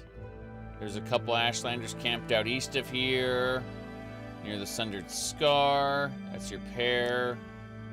Got it. Near the Sundered Scar. There's a couple Outlanders out there. What was I thinking? Dravonus, Amalexia, Almasthur. Old Ebonheart's that way.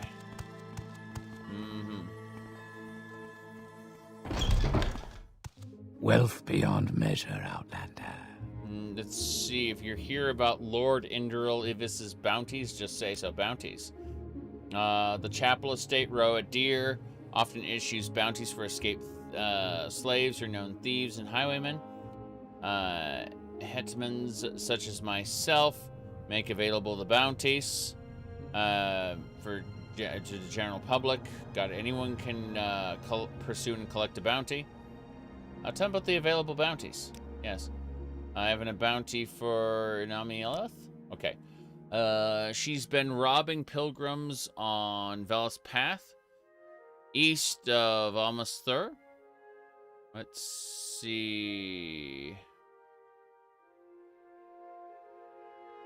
You said calling you an Outlander even though you picked Dunmer is a slip from Bethesda. Again, the text just says I can tell from your accent you're an Outlander. Like, they straight up say that somewhere. So, they just call you one anyway. Like, it's immediate.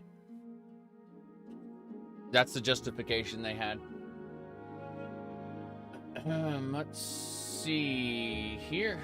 Okay. I'm looking at some shenanigans here. Oh no.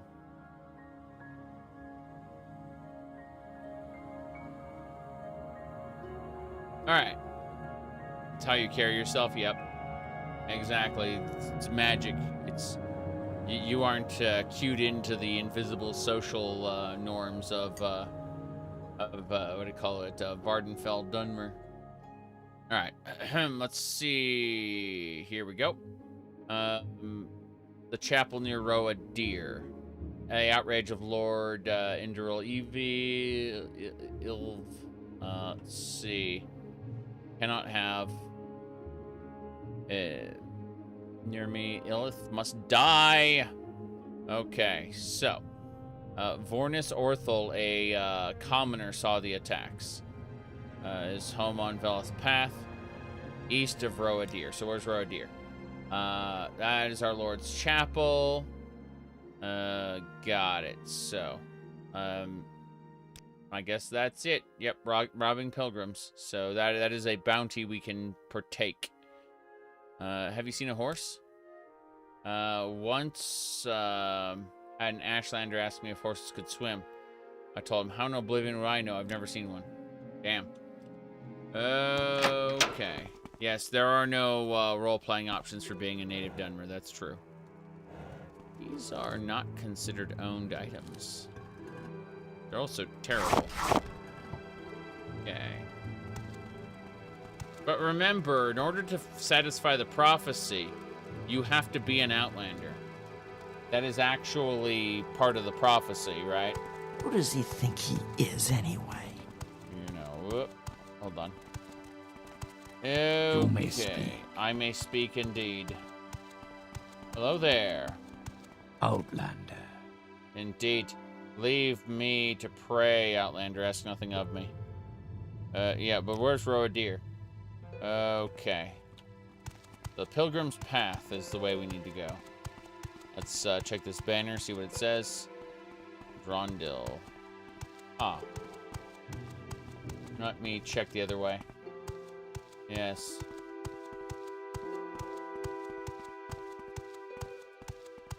Yes, if you want to satisfy the prophecy, yeah, you can't be one of those. See, Drafonus. Yes, madame. What is it? Amasteer, Vul. I guess we head down south a bit. Let me see, what's this? Roadir. Roadir's the way we need to go. We need to head south. I'm gonna ask some of these other peasants. Look at poor Fargoth here. Well-robed individual I have not seen. Let's see. Don't believe I've seen you in Drondel before. You look more than capable than most. Would you be interested in delivering to the Ilvi mine? Yes. Occasional job for Bowles Nervol, proprietor of the Undernest Inn. I told Bowles to deliver some mass to the, let's see, offer the taste of his merchandise. I overindulged. I fell over. Yeah. Hey, yeah, that's fine. Okay. Let's see. You can ignore the prophecy, but yeah, the fact that you do what you do makes you him. Yes, exactly. You can go kill Vivek and then go get Wraithguard fixed or jury rigged. Yeah, it's really funny. Okay, I just need some time to recover. You can keep the payment. Yeah, that's fine. All right, take this to the Ilvi Mine Foreman. Take the road east out of Drondel. Follow it toward Amalexia. After a short distance, the tomb will be on the right.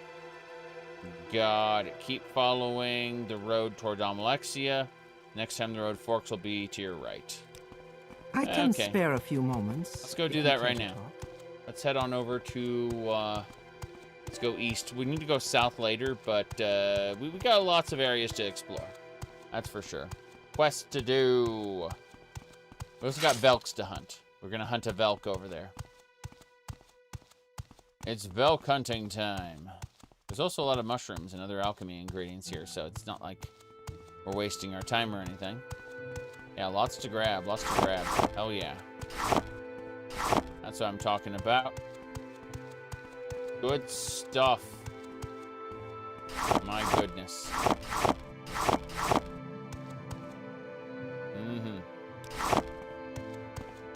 I always hated the fact that Sangren's Rose wasn't in the game. What did Sangren's Rose do in Daggerfall?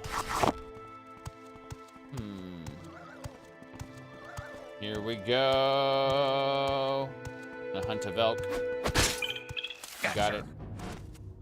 Fetcher. Fetcher. Good.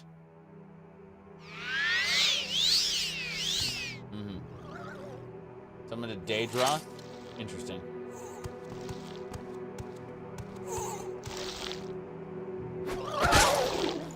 Well, I'm a forager hunting. Got that curdle. Look at that flying bug. Ow, it hurts. Challenge me. You should run now. Got it.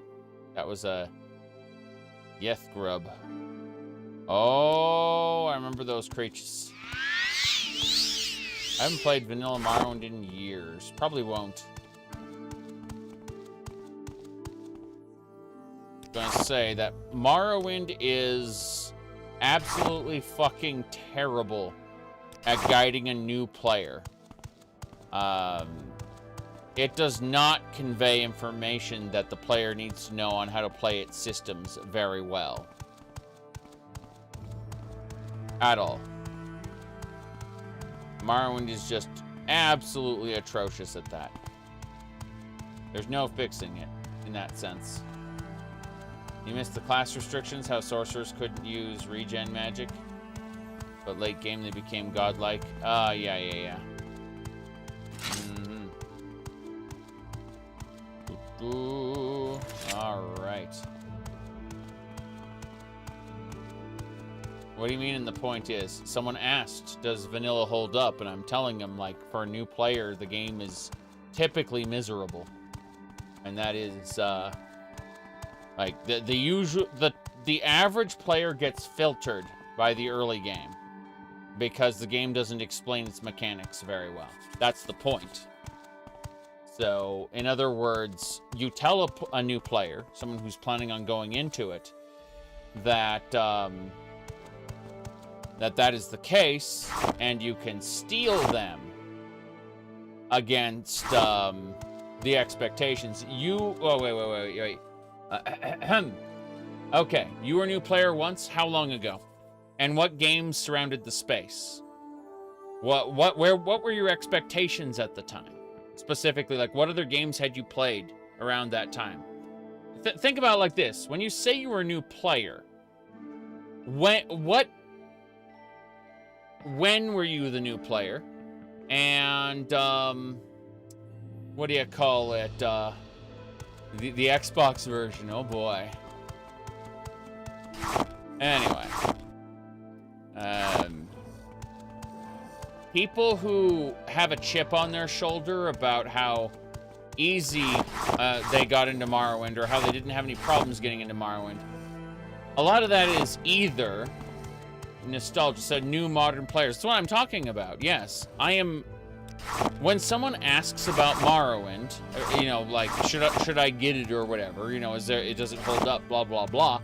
I'm not here to pander to your fucking nostalgia. I'm here to talk to the new player who is probably going to get filtered by the game if they aren't steeled against it. They need to be told, hey, this game is kind of difficult to get into, and there are certain things you need to know about.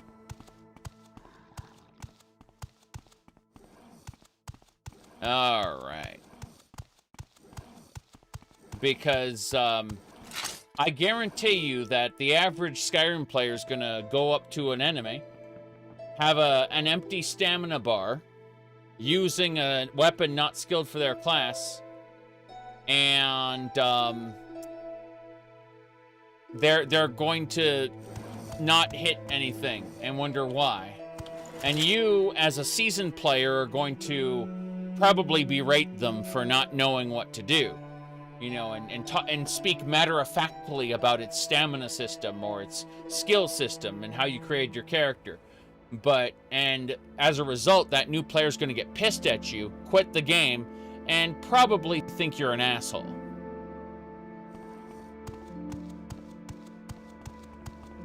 All right. Let's see here.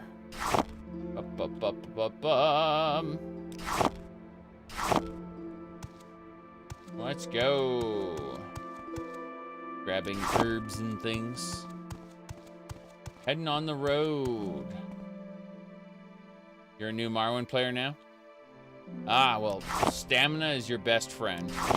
The green bar, specifically. The green bar goes down, you be sad. Does your signpost transportation work 100% of the time? I've used it twice, and it worked to Alderun once. You are very bad at the game. Yeah, again, like, I'm not saying you can't explore it, you can't train yourself to be good through effort, but the average player now will most likely be filtered by the game if they aren't told in advance what to expect, like the game not explaining itself very well.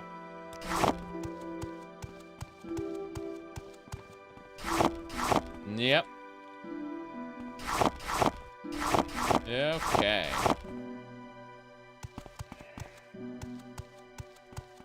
See, modern players may not like the game, or they might like the game, but to lie and say, the game is fine the way it is, it has no flaws, it is the best RPG of all time.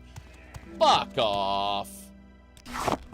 It could handle player onboarding and conveyance better than it does.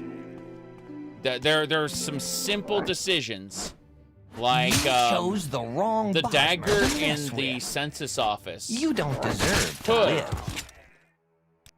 Like the dagger in the census office, for example, could be whatever weapon you are skilled in, and fatigue could be better explained than this. Like, one of the pop-ups in the beginning of the game should have been low fatigue.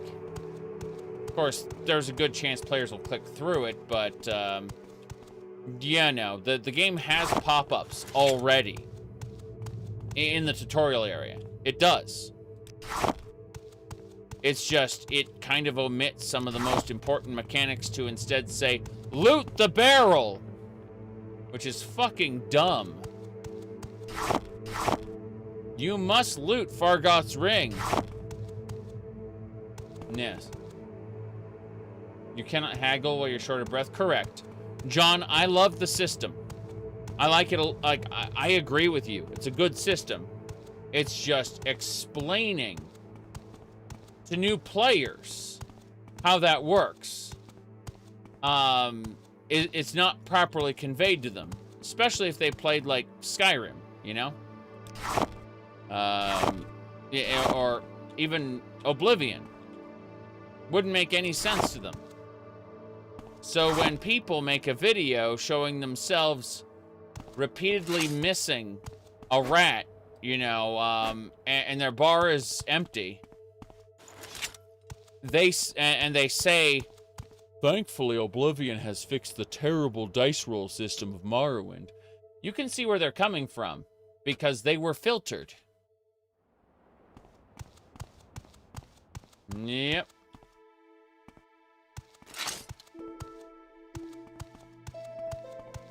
Ooh, Fallout 4 and Starfield. Starfield is, yeah, absolutely. Okay, I think this is the spot. This mine looks familiar. Let me see here. Following the road. The Iliv Mine. Is this the Iliv Mine? Let's find out.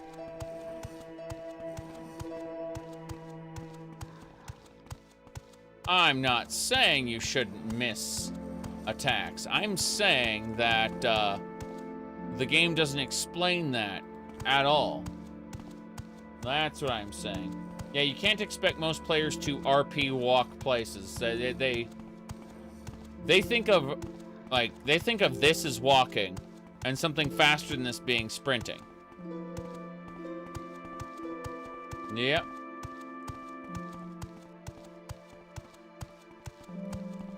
All right.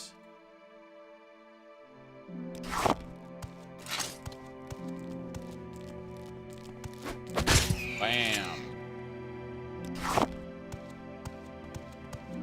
Okay. This way. Can be easily there. Install a mod that makes the character pant at 0 fatigue. First time it happens, show a message box. Yes, the issue is that players who are looking to play a game for the first time aren't going to install a mod pack aimed at new players.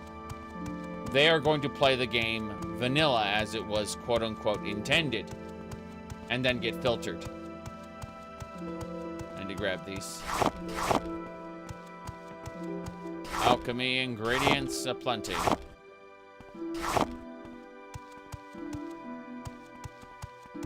I have no idea. I need to find out the direction to get to Amalexia. It's more east. They keep saying go east. I'm like, okay, fair enough. More east. I guess it's down south and then more east.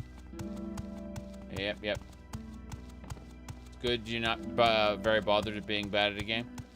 Yes, absolutely.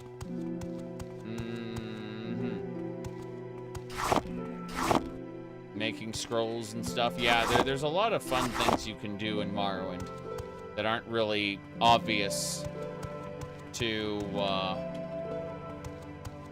newer players or people who are looking to min-max the game. I'm gonna go look over here.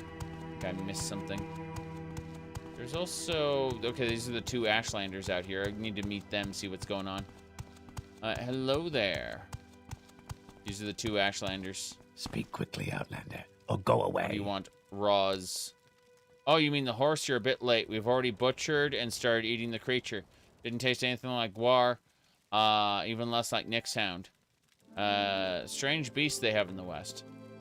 As for our deal, we were under the impression your friend the knight had sold it to the Guar herder. Our trade with her was fair and forthright. We expected no ill will or no ill doing. Let's see. Take these arrows to the knight with our apologies.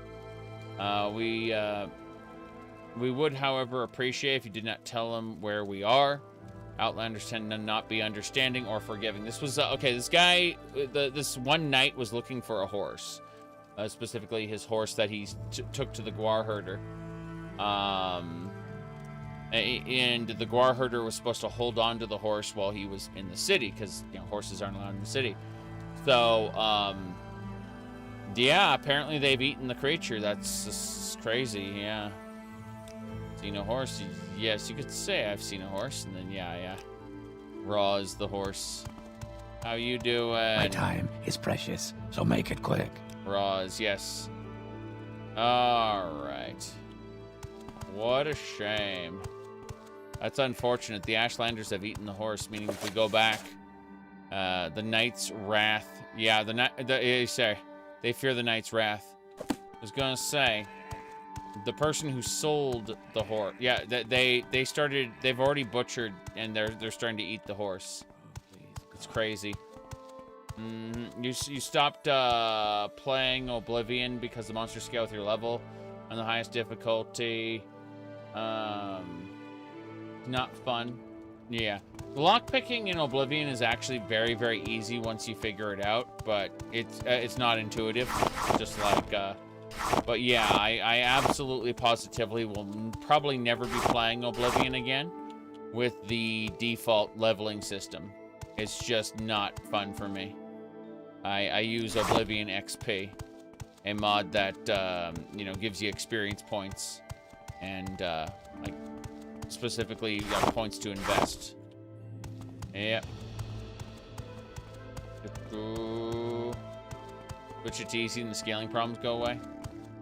Yes, but then, you know, challenge goes away too. So. Let's go this way. Doesn't Morrowind have an XP mod? Yeah, I was trying it out, but I decided to give it a pass for this run because of how it would function with the other stuff I wanted to do, I mean. Here we go. Nick sound. Now you're going to get it. Now you're going to get it. Bargoth is good at this. We hunt more Nick sounds. Damn. Bargoth killed it. Very good. Yeah, bandits get Daedric armor as well. It's very silly.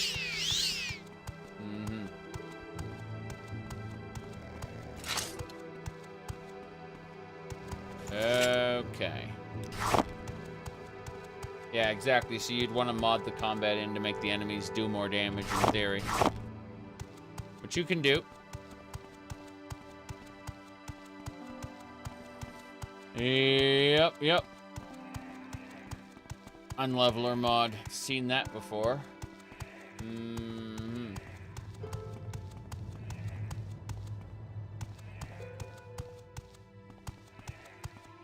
Alright. Let's keep going. We've got places to go, things to see, herbs to collect.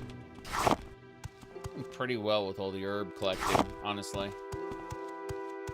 See, some skills are practically unusable if they're not at a high level. Yeah.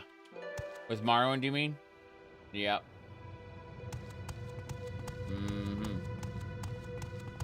In D level in Final Fantasy XI, yes. Final Fantasy XI is one of those special games that hates you.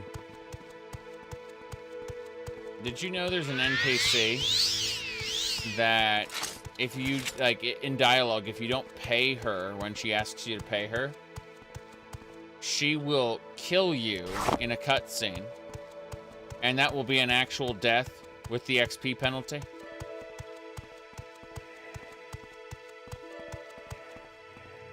Alright.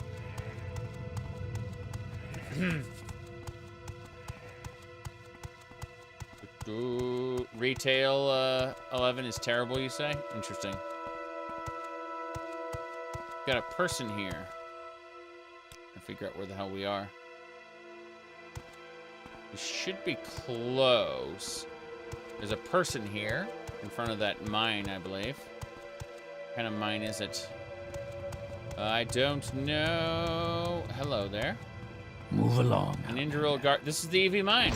This is where we need to go. Let's go deliver the drinks. Oops.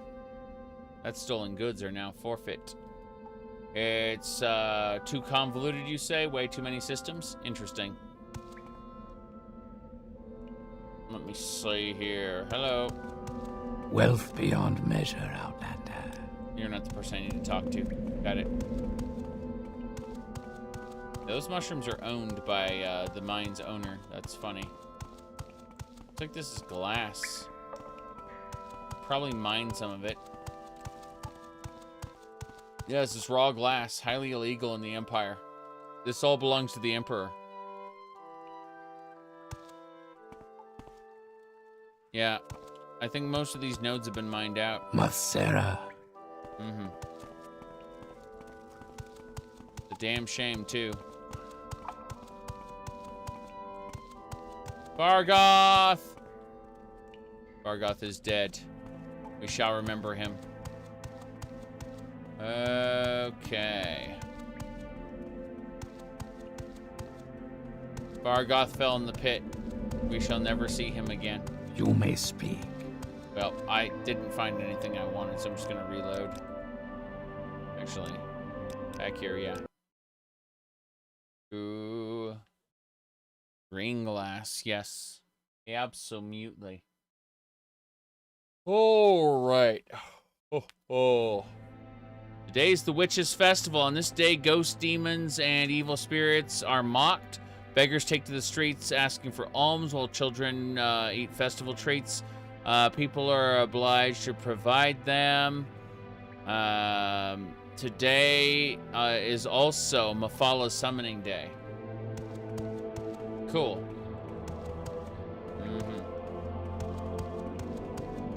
You may speak. I like Final Fantasy XIV for dumb fun. Hello. You may speak. Yes, the delivery. You delivered the mast. Here's your payment. Could use some help finding Gunval Thaddeus. Gunval Thaddeus, he hasn't turned any glass today. Couldn't find him in the mine. Miners get injured all the time, but someone disappearing completely looks very bad for me. Find him and you get an extra tip on the delivery. Sure, we'll just do that. We're gonna go find the other guy. Bargoth, hang out here, would you?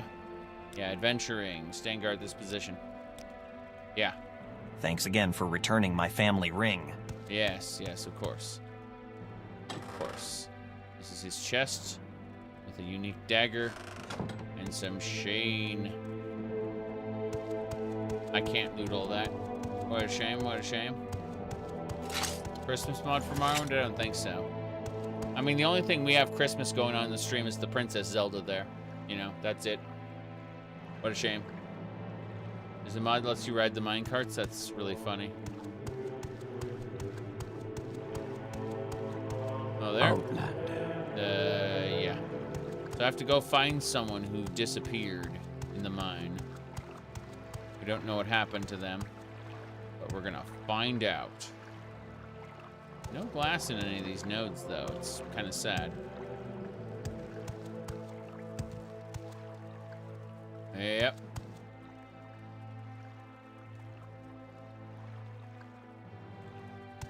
Yeah, I haven't found a single mode of glass. I think this is all looted. What a shame. Wealth beyond measure, Outlander. Wealth beyond measure. There's a mod called Wealth Within Measure. It's a banking mod, I believe. Yay. Right. Christima on Test 3 MP. Jeez.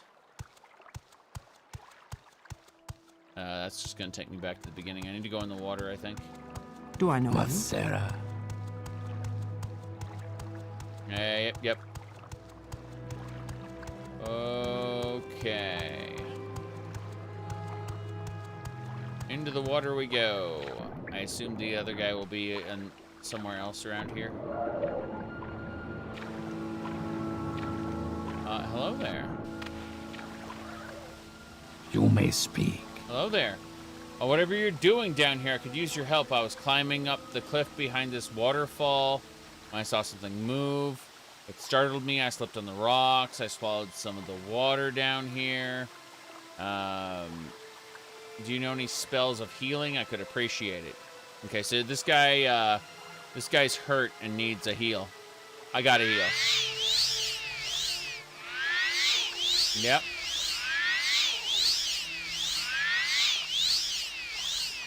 Okay, there you go. Thanks for the help. I'm just gonna rest a while before heading back. Got it.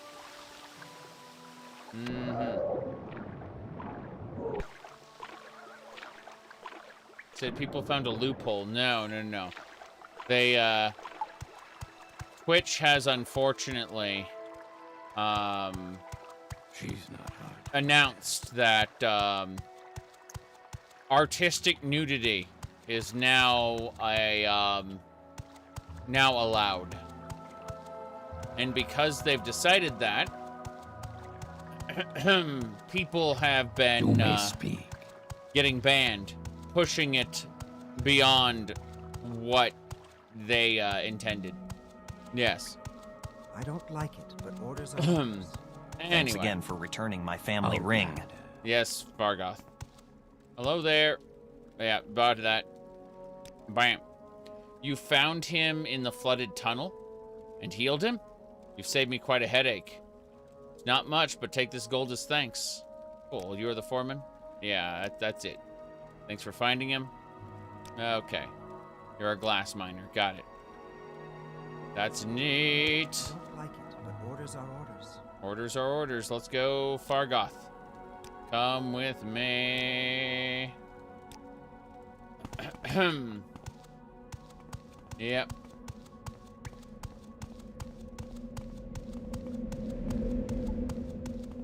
Doug Meta's back. No, there's straight up a yeah. Yeah, Twitch just declared artistic nudity is fine if you tag it. That's what they said.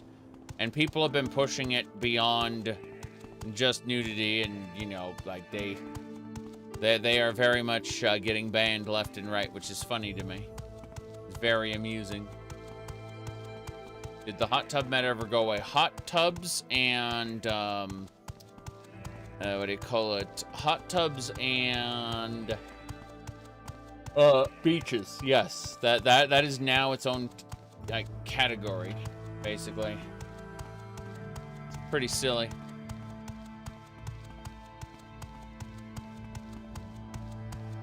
Oh, your ass is itching. Well, guess what?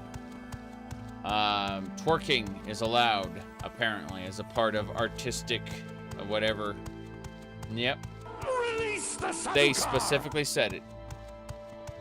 Renslayer, thanks for the subscription. I appreciate it. Yep. We're traveling back to town. We did the delivery to the mine. It was pretty cool. We got some stuff to do. No problem. Caius. Oh, yeah. But Caius disappears.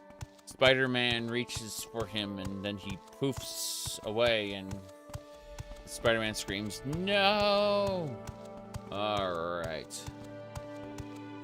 Your grievance is they all copy the same art style. Where's the originality? Yeah, that's fair. I only saw one thing there. Yeah. Caius is gonna get you banned. Exactly.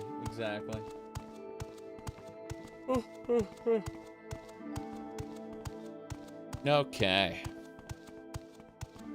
This looks great. I'm gonna go back and tell the lady we made the delivery.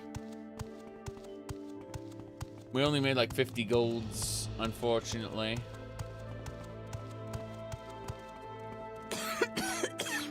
Is there something I can do for you, Outlander? Yep. Sounds like you didn't have too much trouble with the delivery. Like I said, you can keep the payment. I'm sure Bowles will have another job for me soon. Yep. That is A-okay. Let's head on back to old Ebonheart now, then. We're gonna go tell the knight that his steed has been slain. He's probably gonna go on the warpath. Oh. That'll be something, won't it? For now, we seem to be doing fine. A-okay. Kick back, relax, and travel.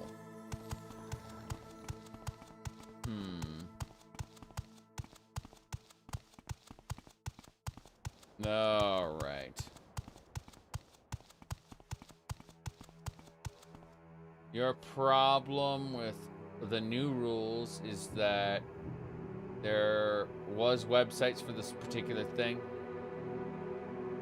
Yeah, that's how do I put this? I don't actually have a problem with Twitch doing this, provided they had safeties in place where if you had to be logged in with an account that was, you know, flagged as 18 years or older, and then you checked a box saying, I want this content, then I'd be fine with it.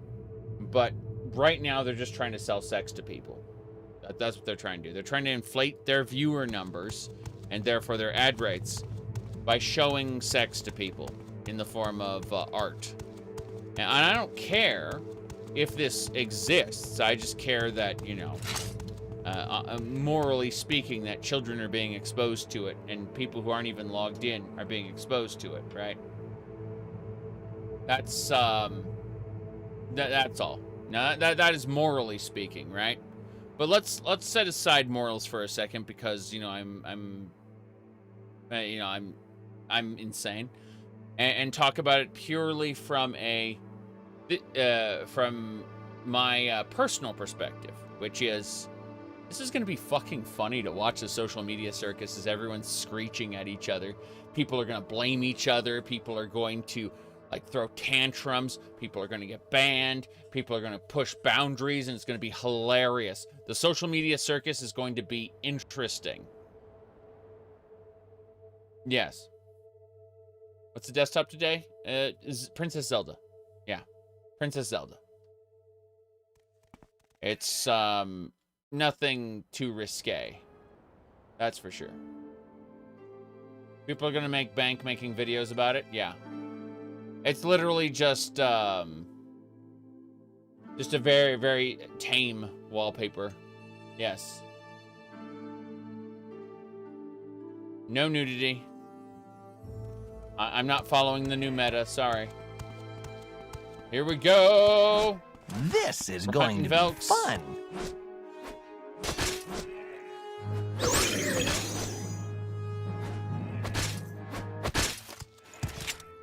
Okay.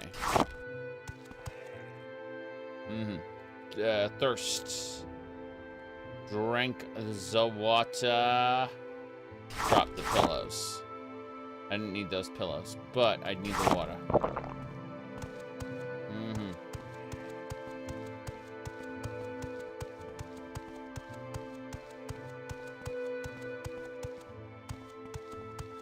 Okay.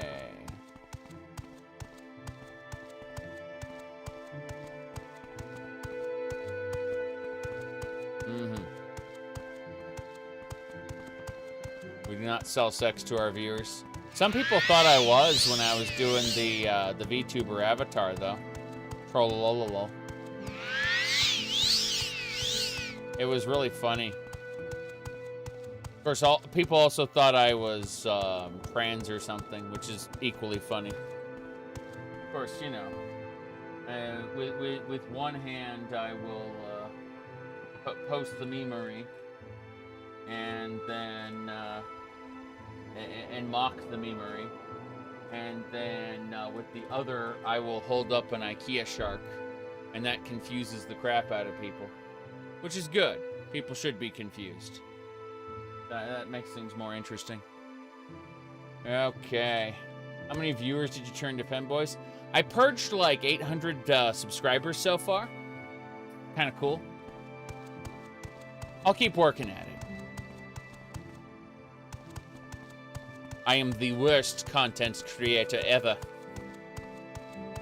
All right, let's go. We got some things to loot over here. Yep. Wait.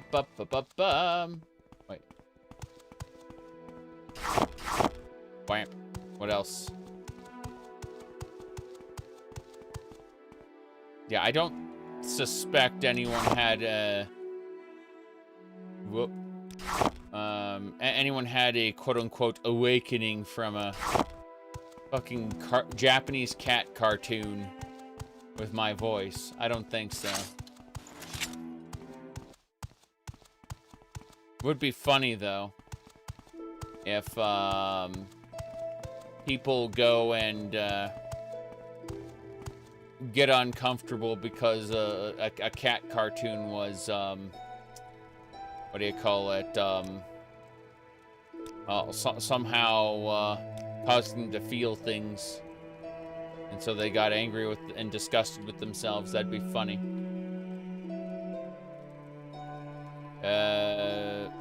Horse.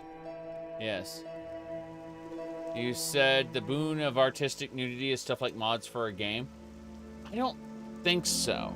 I don't think that's what they meant by artistic nudity. I think when they said that, I think they mean like people drawing things or rigging, you know, 3D models, or you know, like doing body paint or something like that. I don't think they were talking about video games. I suspect that nude mods will still probably be what do you call it, verboten. Yes.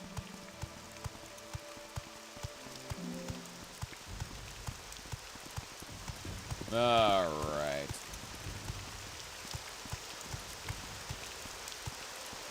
No. Okay. This is him. What's this about? Yeah, I'm gonna talk to you in a second. Body paint, tattoos, guess making textures would count? Yeah, exactly. Making the textures, not showing them in their complete state. That's what I'm trying to say.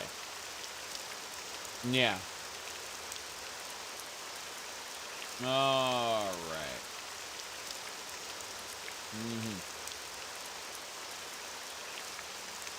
Anyway.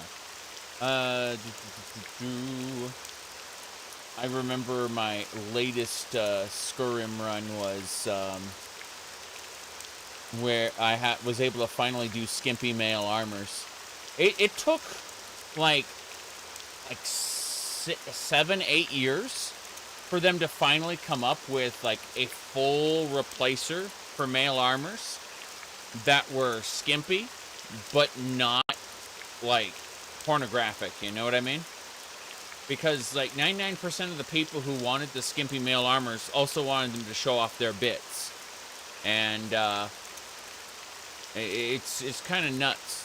Like, how can we have our Bloodmoon berserkers back? You know what I mean? Let's go here. Hold on.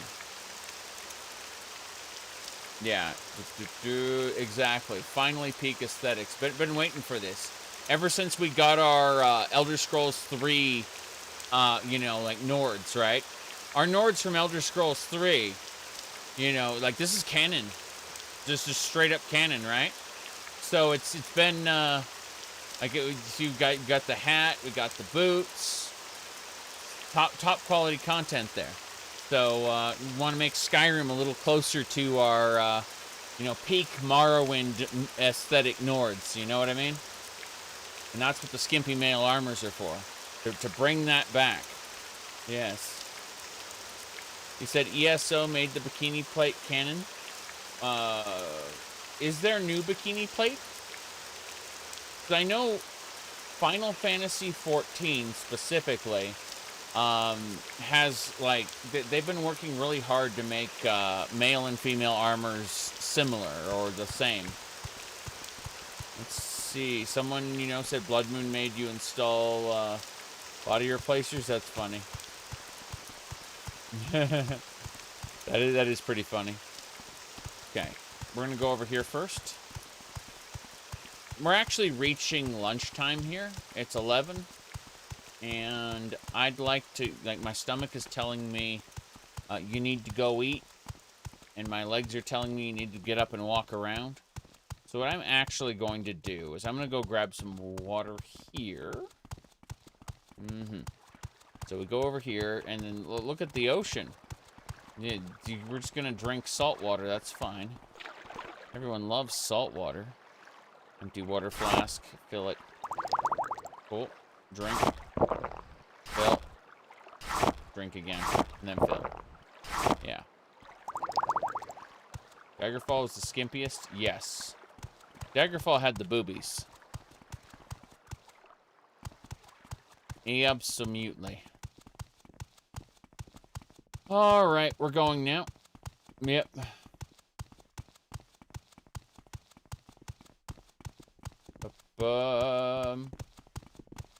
Okay.